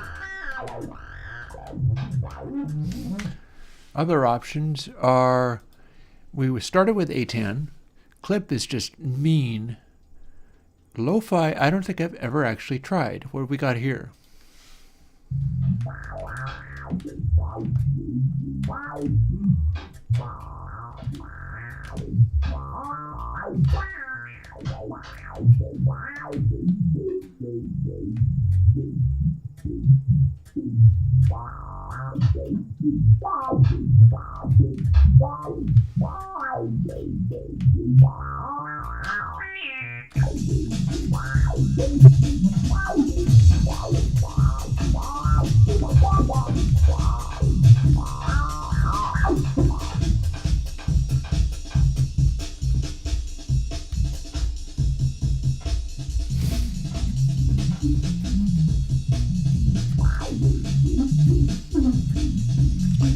Don't know if I like that one so well.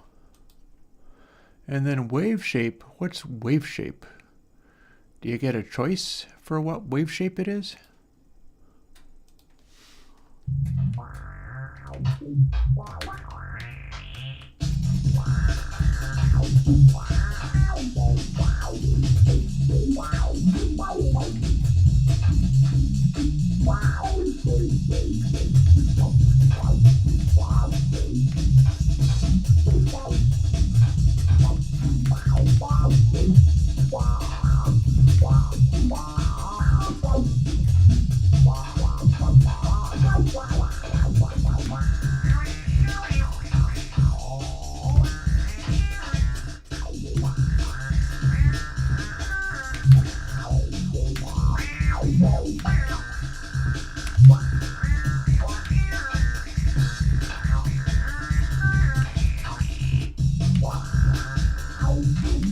Not thrilled with wave shape either.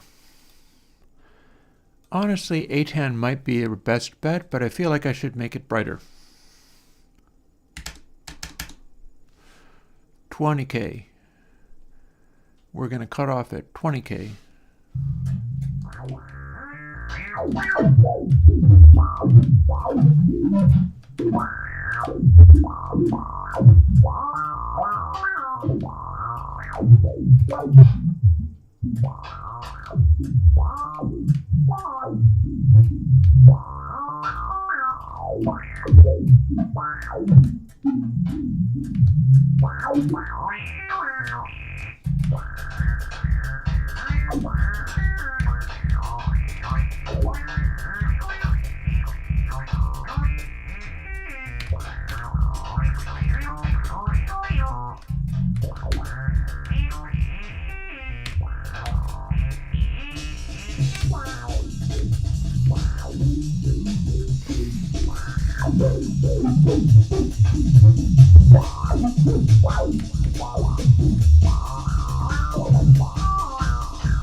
Now we're just jamming.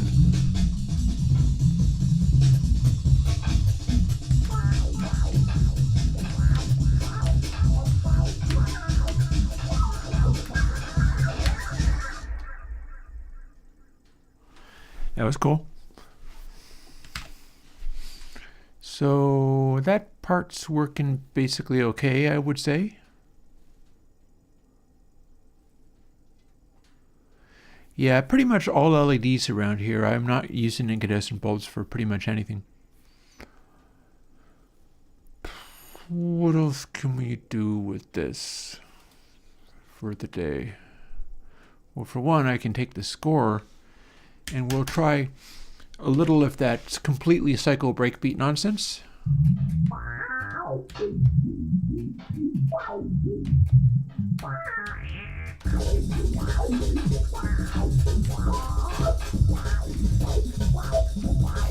Oh wait, I could do better than that. If we are at a score of 900, that presumes that we have played through that many things, so our number of players is going to be along the lines of 80 or more. So here's some complete nonsense.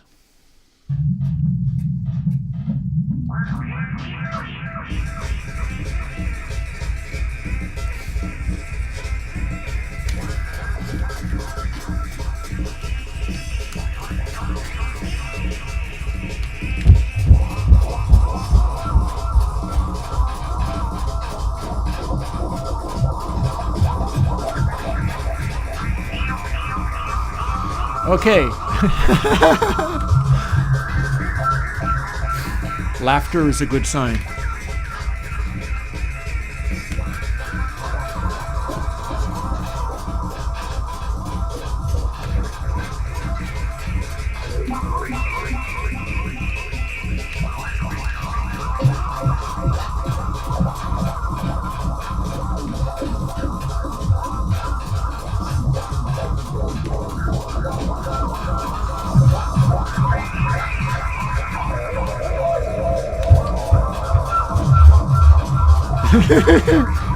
Damn. Fancy that.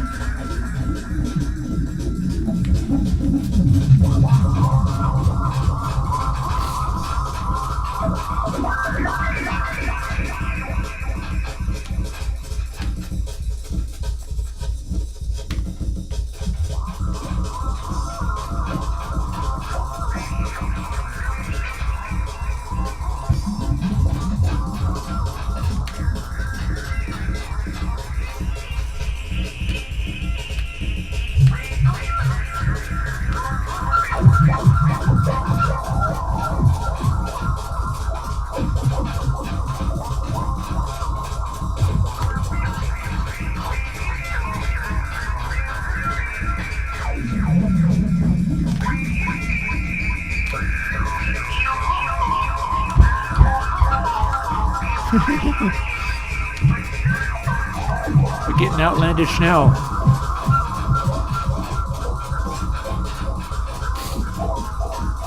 We definitely have a strat for these really high numbers, which is basically just pachinko nonsense.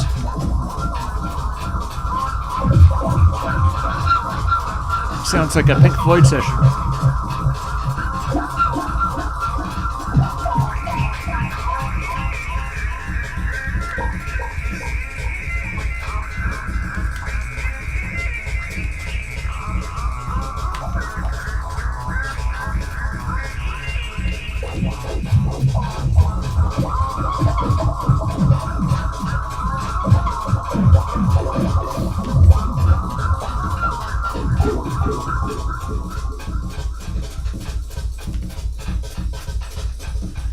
Got that strat going on of getting pairs of them and having them bounce around wildly at the bottom to bully all the other balls and bounce them up off the top of the screen as they must go.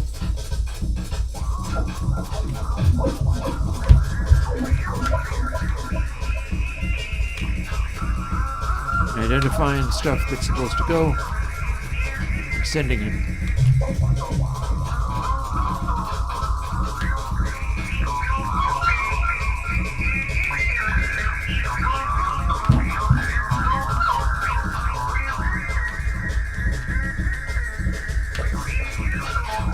Oh, here's another pair. 2 is better than 1 as far as getting everything moving.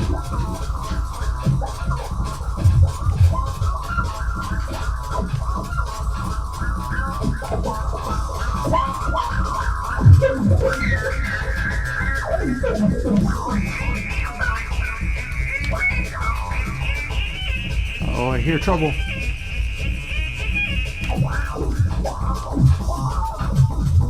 There we go.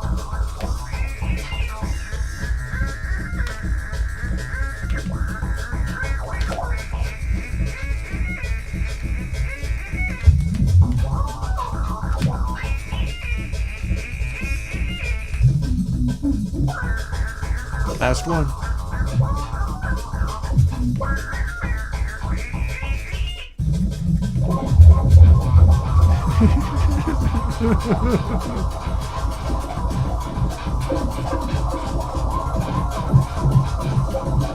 This is a fever dream.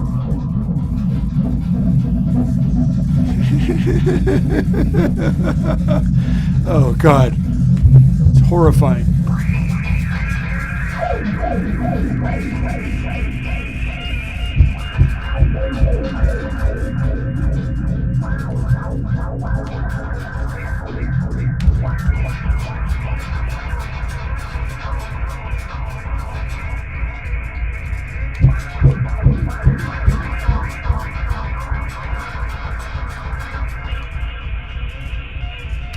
Get a load of that tempo.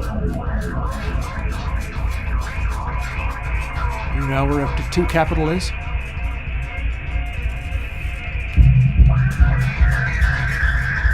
Oh no! Oh no! Oh honey, no.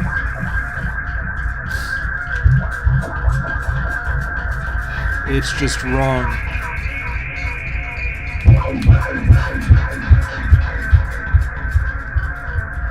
It's so wrong. I love it. This is gonna work.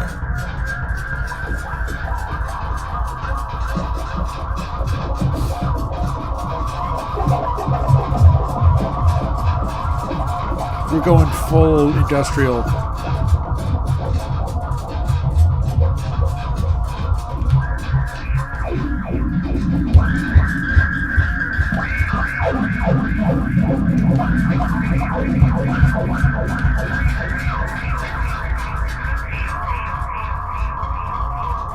I know, right?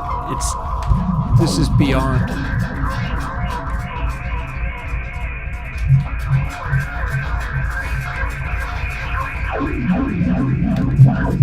The question is whether we can get the breakbeat back.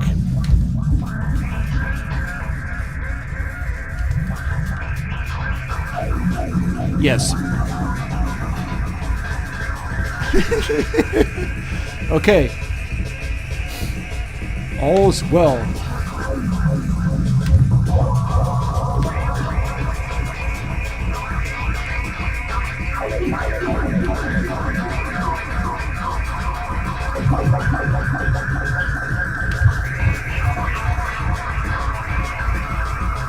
.200 BPM and rising.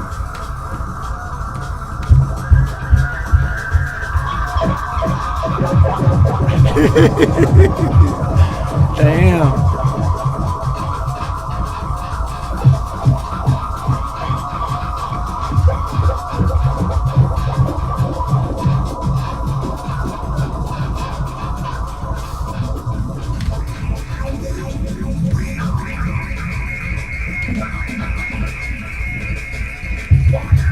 gradually clearing. Well, I mean, listen to this. Listen to this. This is madness. In the nicest possible way.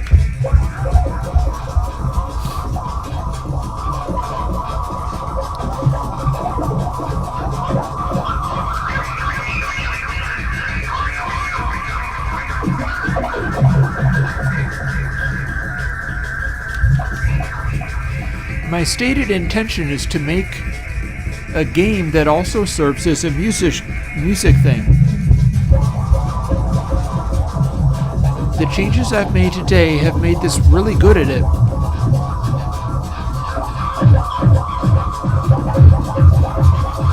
It's getting really unhinged.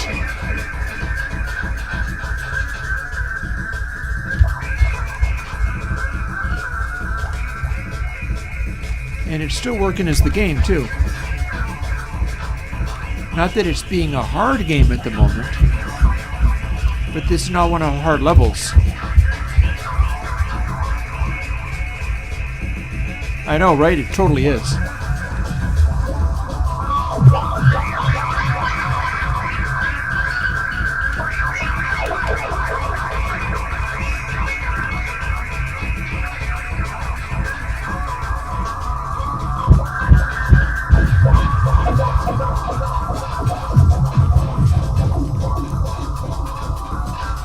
I mean, why would you not do something like this if you could?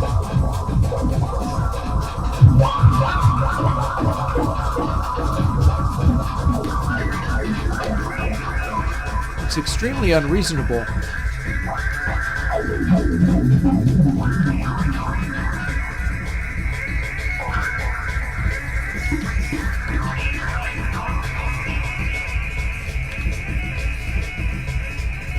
Now, cleanup time.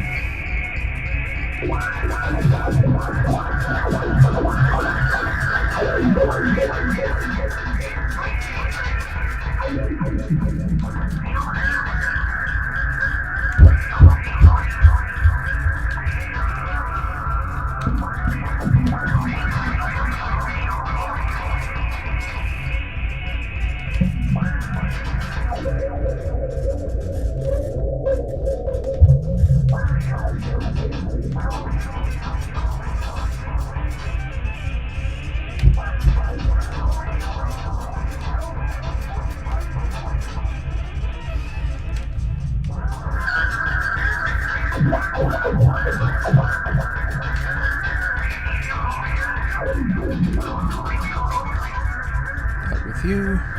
That with you. If the breakbeat annoys me, I can just turn it off by firing another ball in.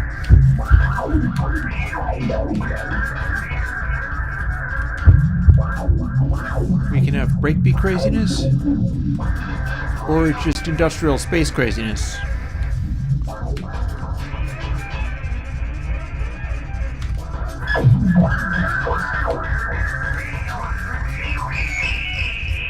That was harsh. Wow.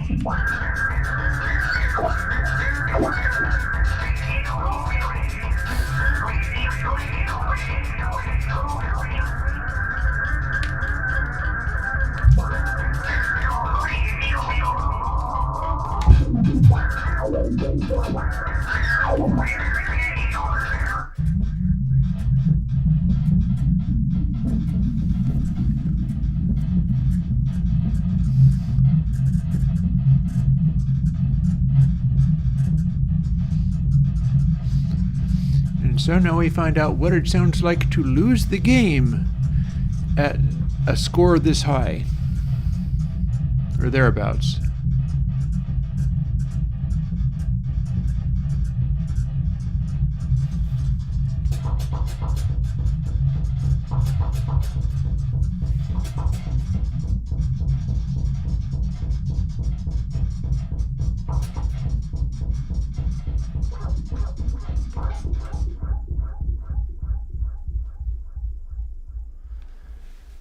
And, yep, when the circles, well, any of the circles, including the one that's bouncing around being a timing ball, you go up. The game is called Balls Up. They all go up off the top of the screen. Off to the side doesn't count. They'll just bounce. So yeah, it's a video game and a dessert topping. Or rather, it's a video game and a sound effect. Boop.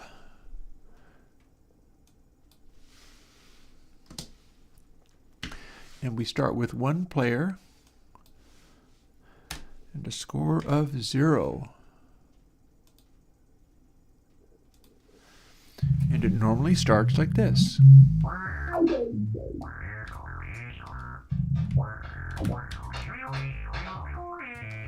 And we only gradually ramp up into the complete demented psychoticness.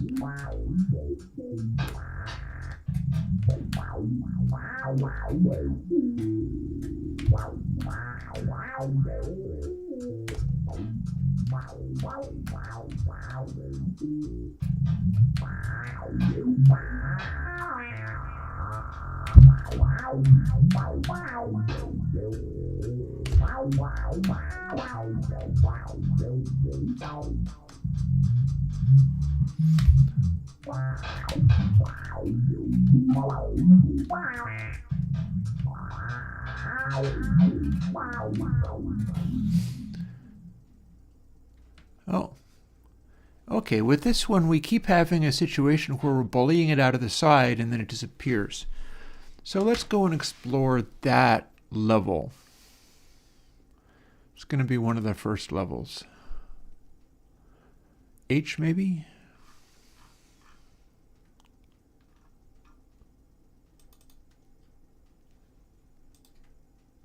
No. No.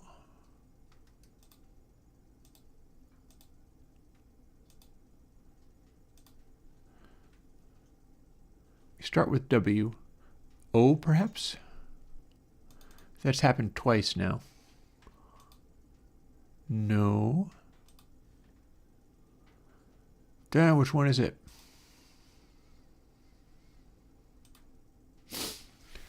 W-Y-H-O-M? L-A-A? Let's try M. There it is. So there's a challenge here, which is that this is letting stuff through. And there is a way that it can be forced out of bounds, at which point the bouncy ball is literally gone. So let's extend this out to cut off that behavior. That should work, but also we can explore a game map, and here's why that would have been doing it. Somehow we're managing to bully it down between these two somehow, and it's going fleet and spitting out the outside. So that's not correct. And so we're going to need a little more overlap on these to get it to work properly.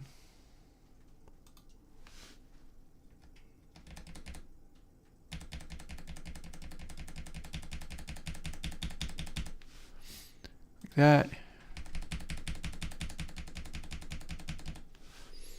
That.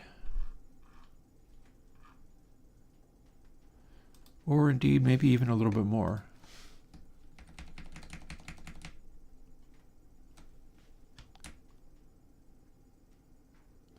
There. That should stop it from squirting out the... If you force it into that corner, it shouldn't just go fweep and then be off the screen anymore. That should be enough to force it to go back up. Now, I don't know whether that's going to work. It might. I just know that's the likely answer.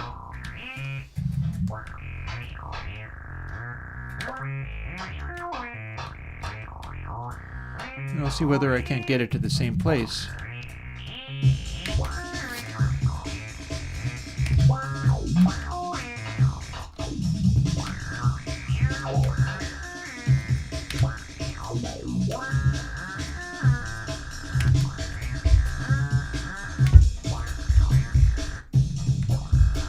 There's the one.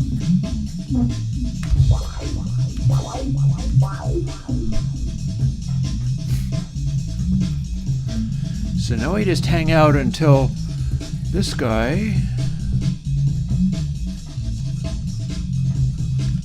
is over that away.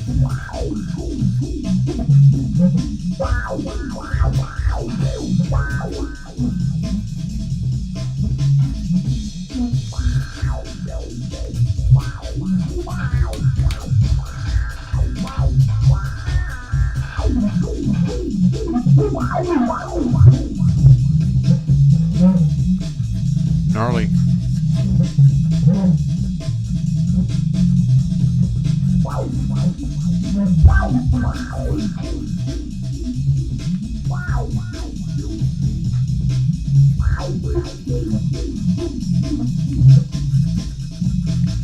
Okay, now it's heading towards that side of the screen.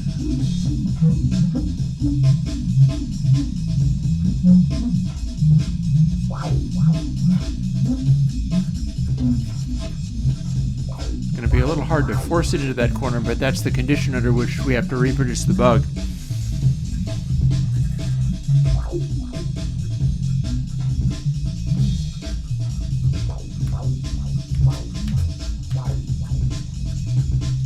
Well, that didn't work.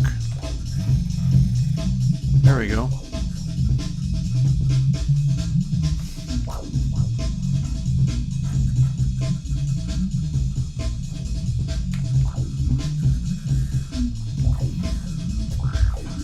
Okay, looking good. I'm pretty sure that's what made it flip out the previous time.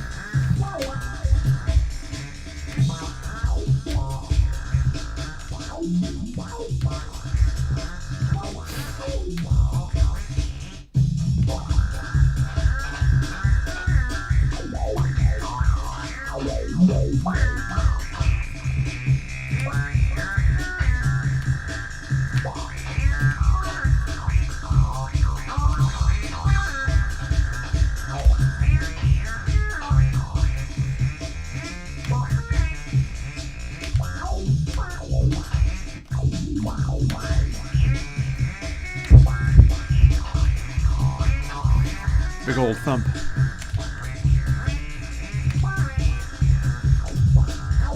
This one's easy if your timing is good.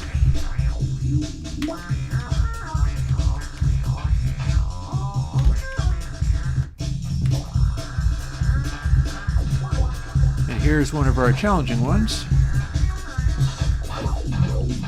Or at least it was.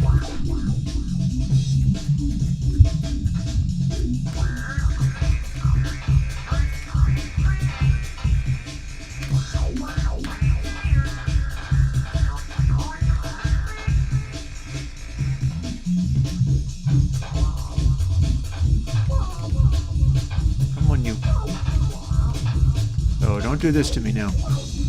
Are we gonna? Ha ha ha ha ha ha! Got it. The last moment. That shouldn't have even been possible.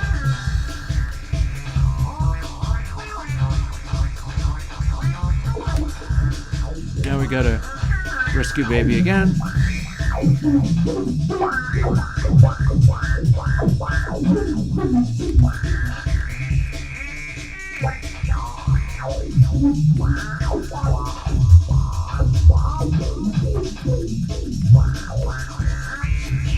Out you go.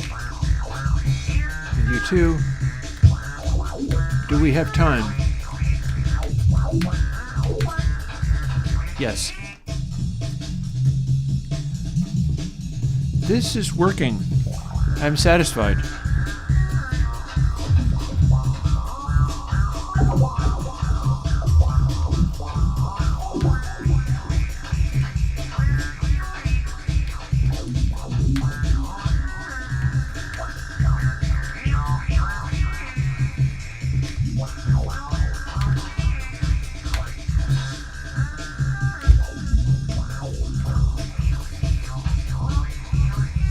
I'm wondering a little bit if the resonance of the kick drum is too big.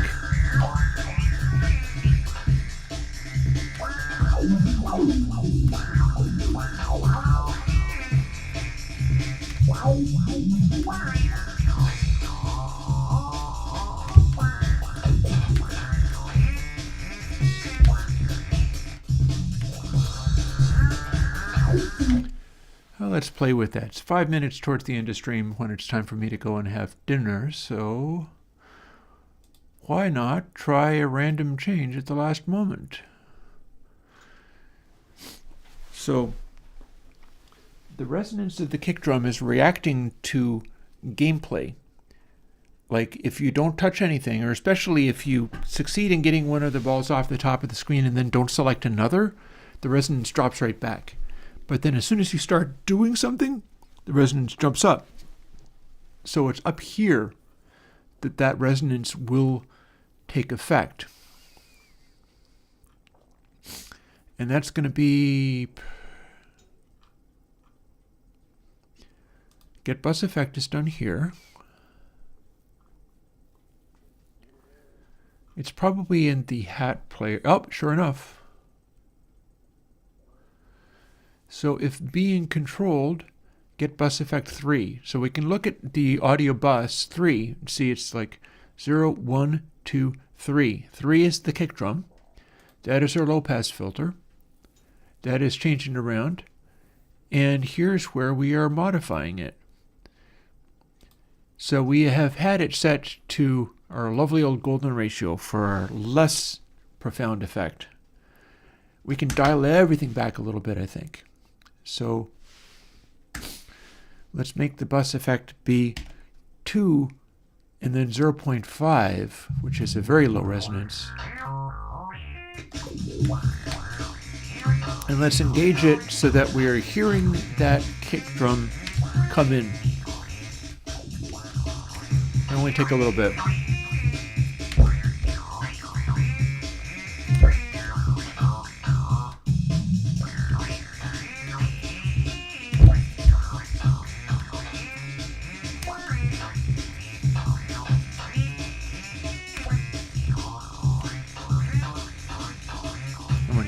There you go.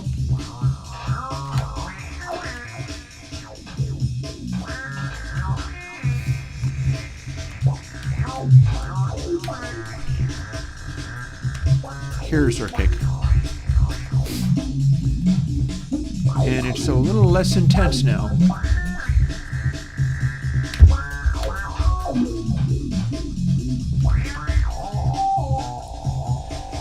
So there's our low throb when it's not happening yet, and then when we hit this,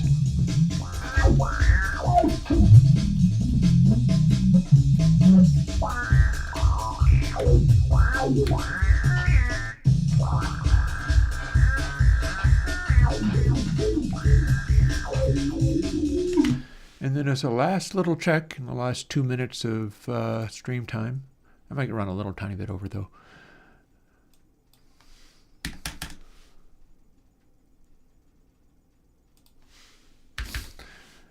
Let's assume we've been playing for a really long time and our score is incredibly high. This is now post-nuclear meltdown, and let's listen to what the kick does now.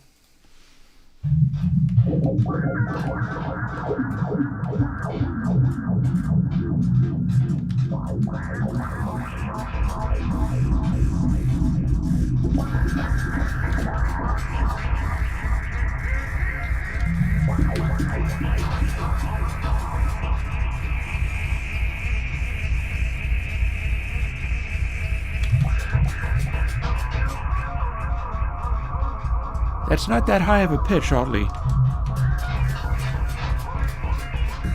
Oh no, there it is.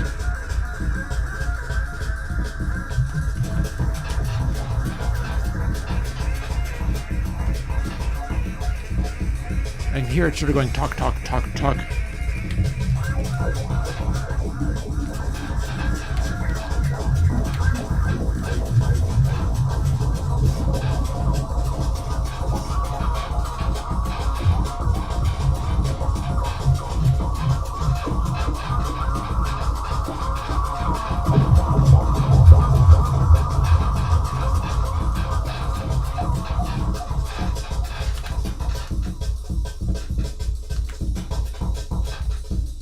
Hear that?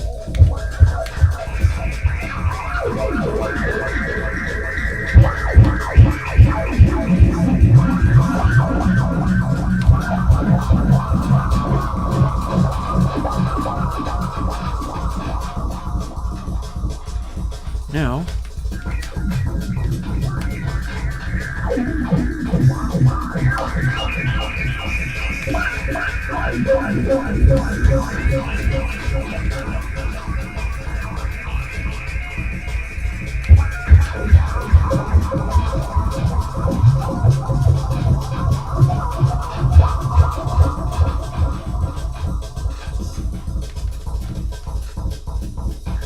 there's the kick. The pitch is going up on the kick.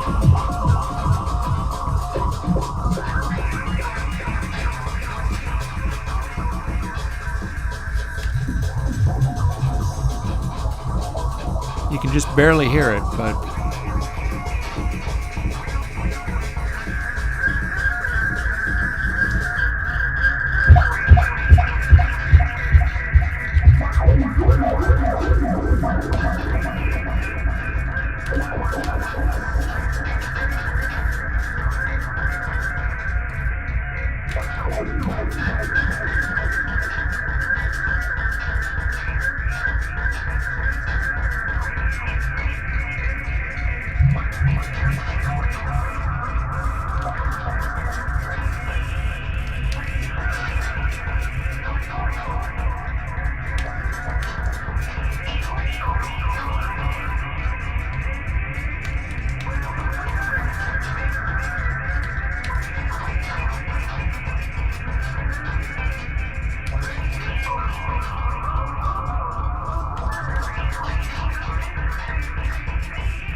there's the kick.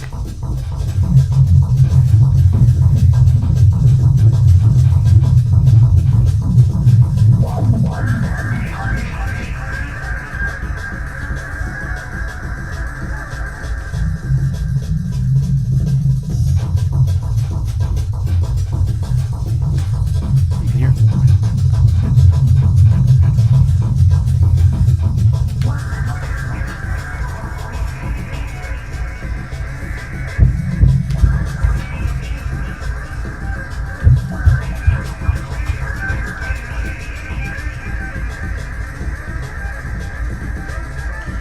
Now we let some of them go out of control.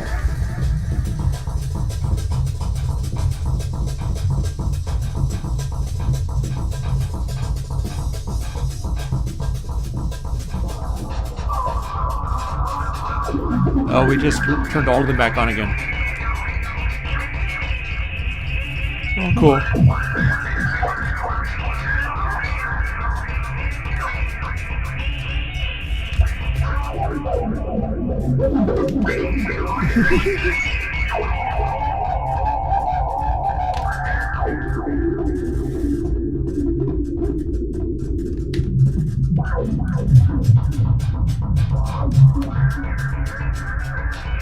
Up you get.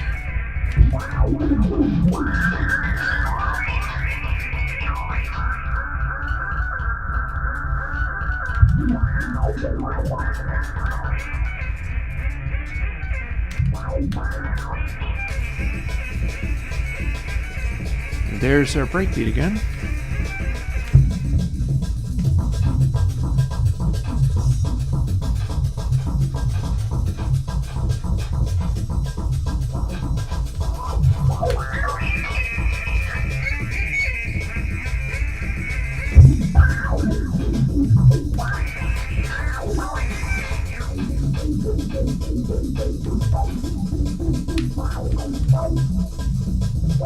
Now, can I have one of them go away but not the other?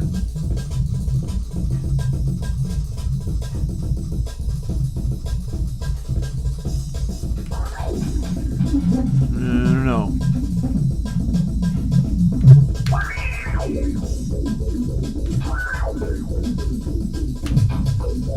Keep this guy bullying around.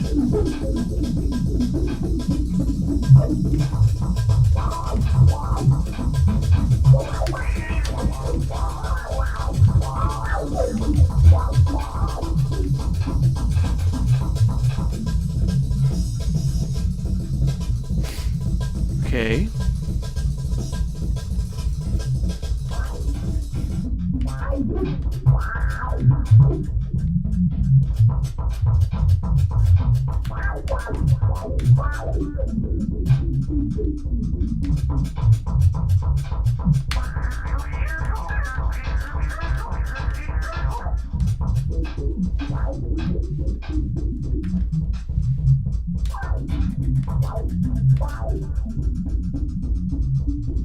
Wild.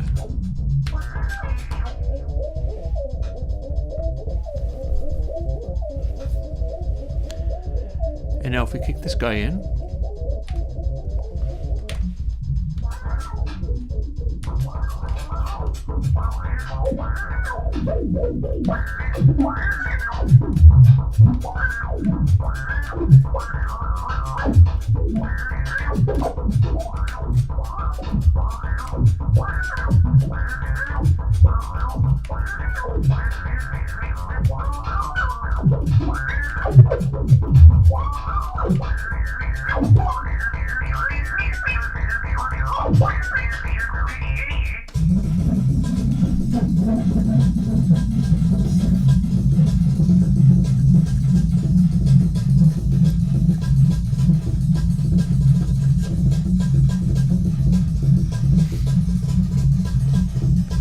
there you have it.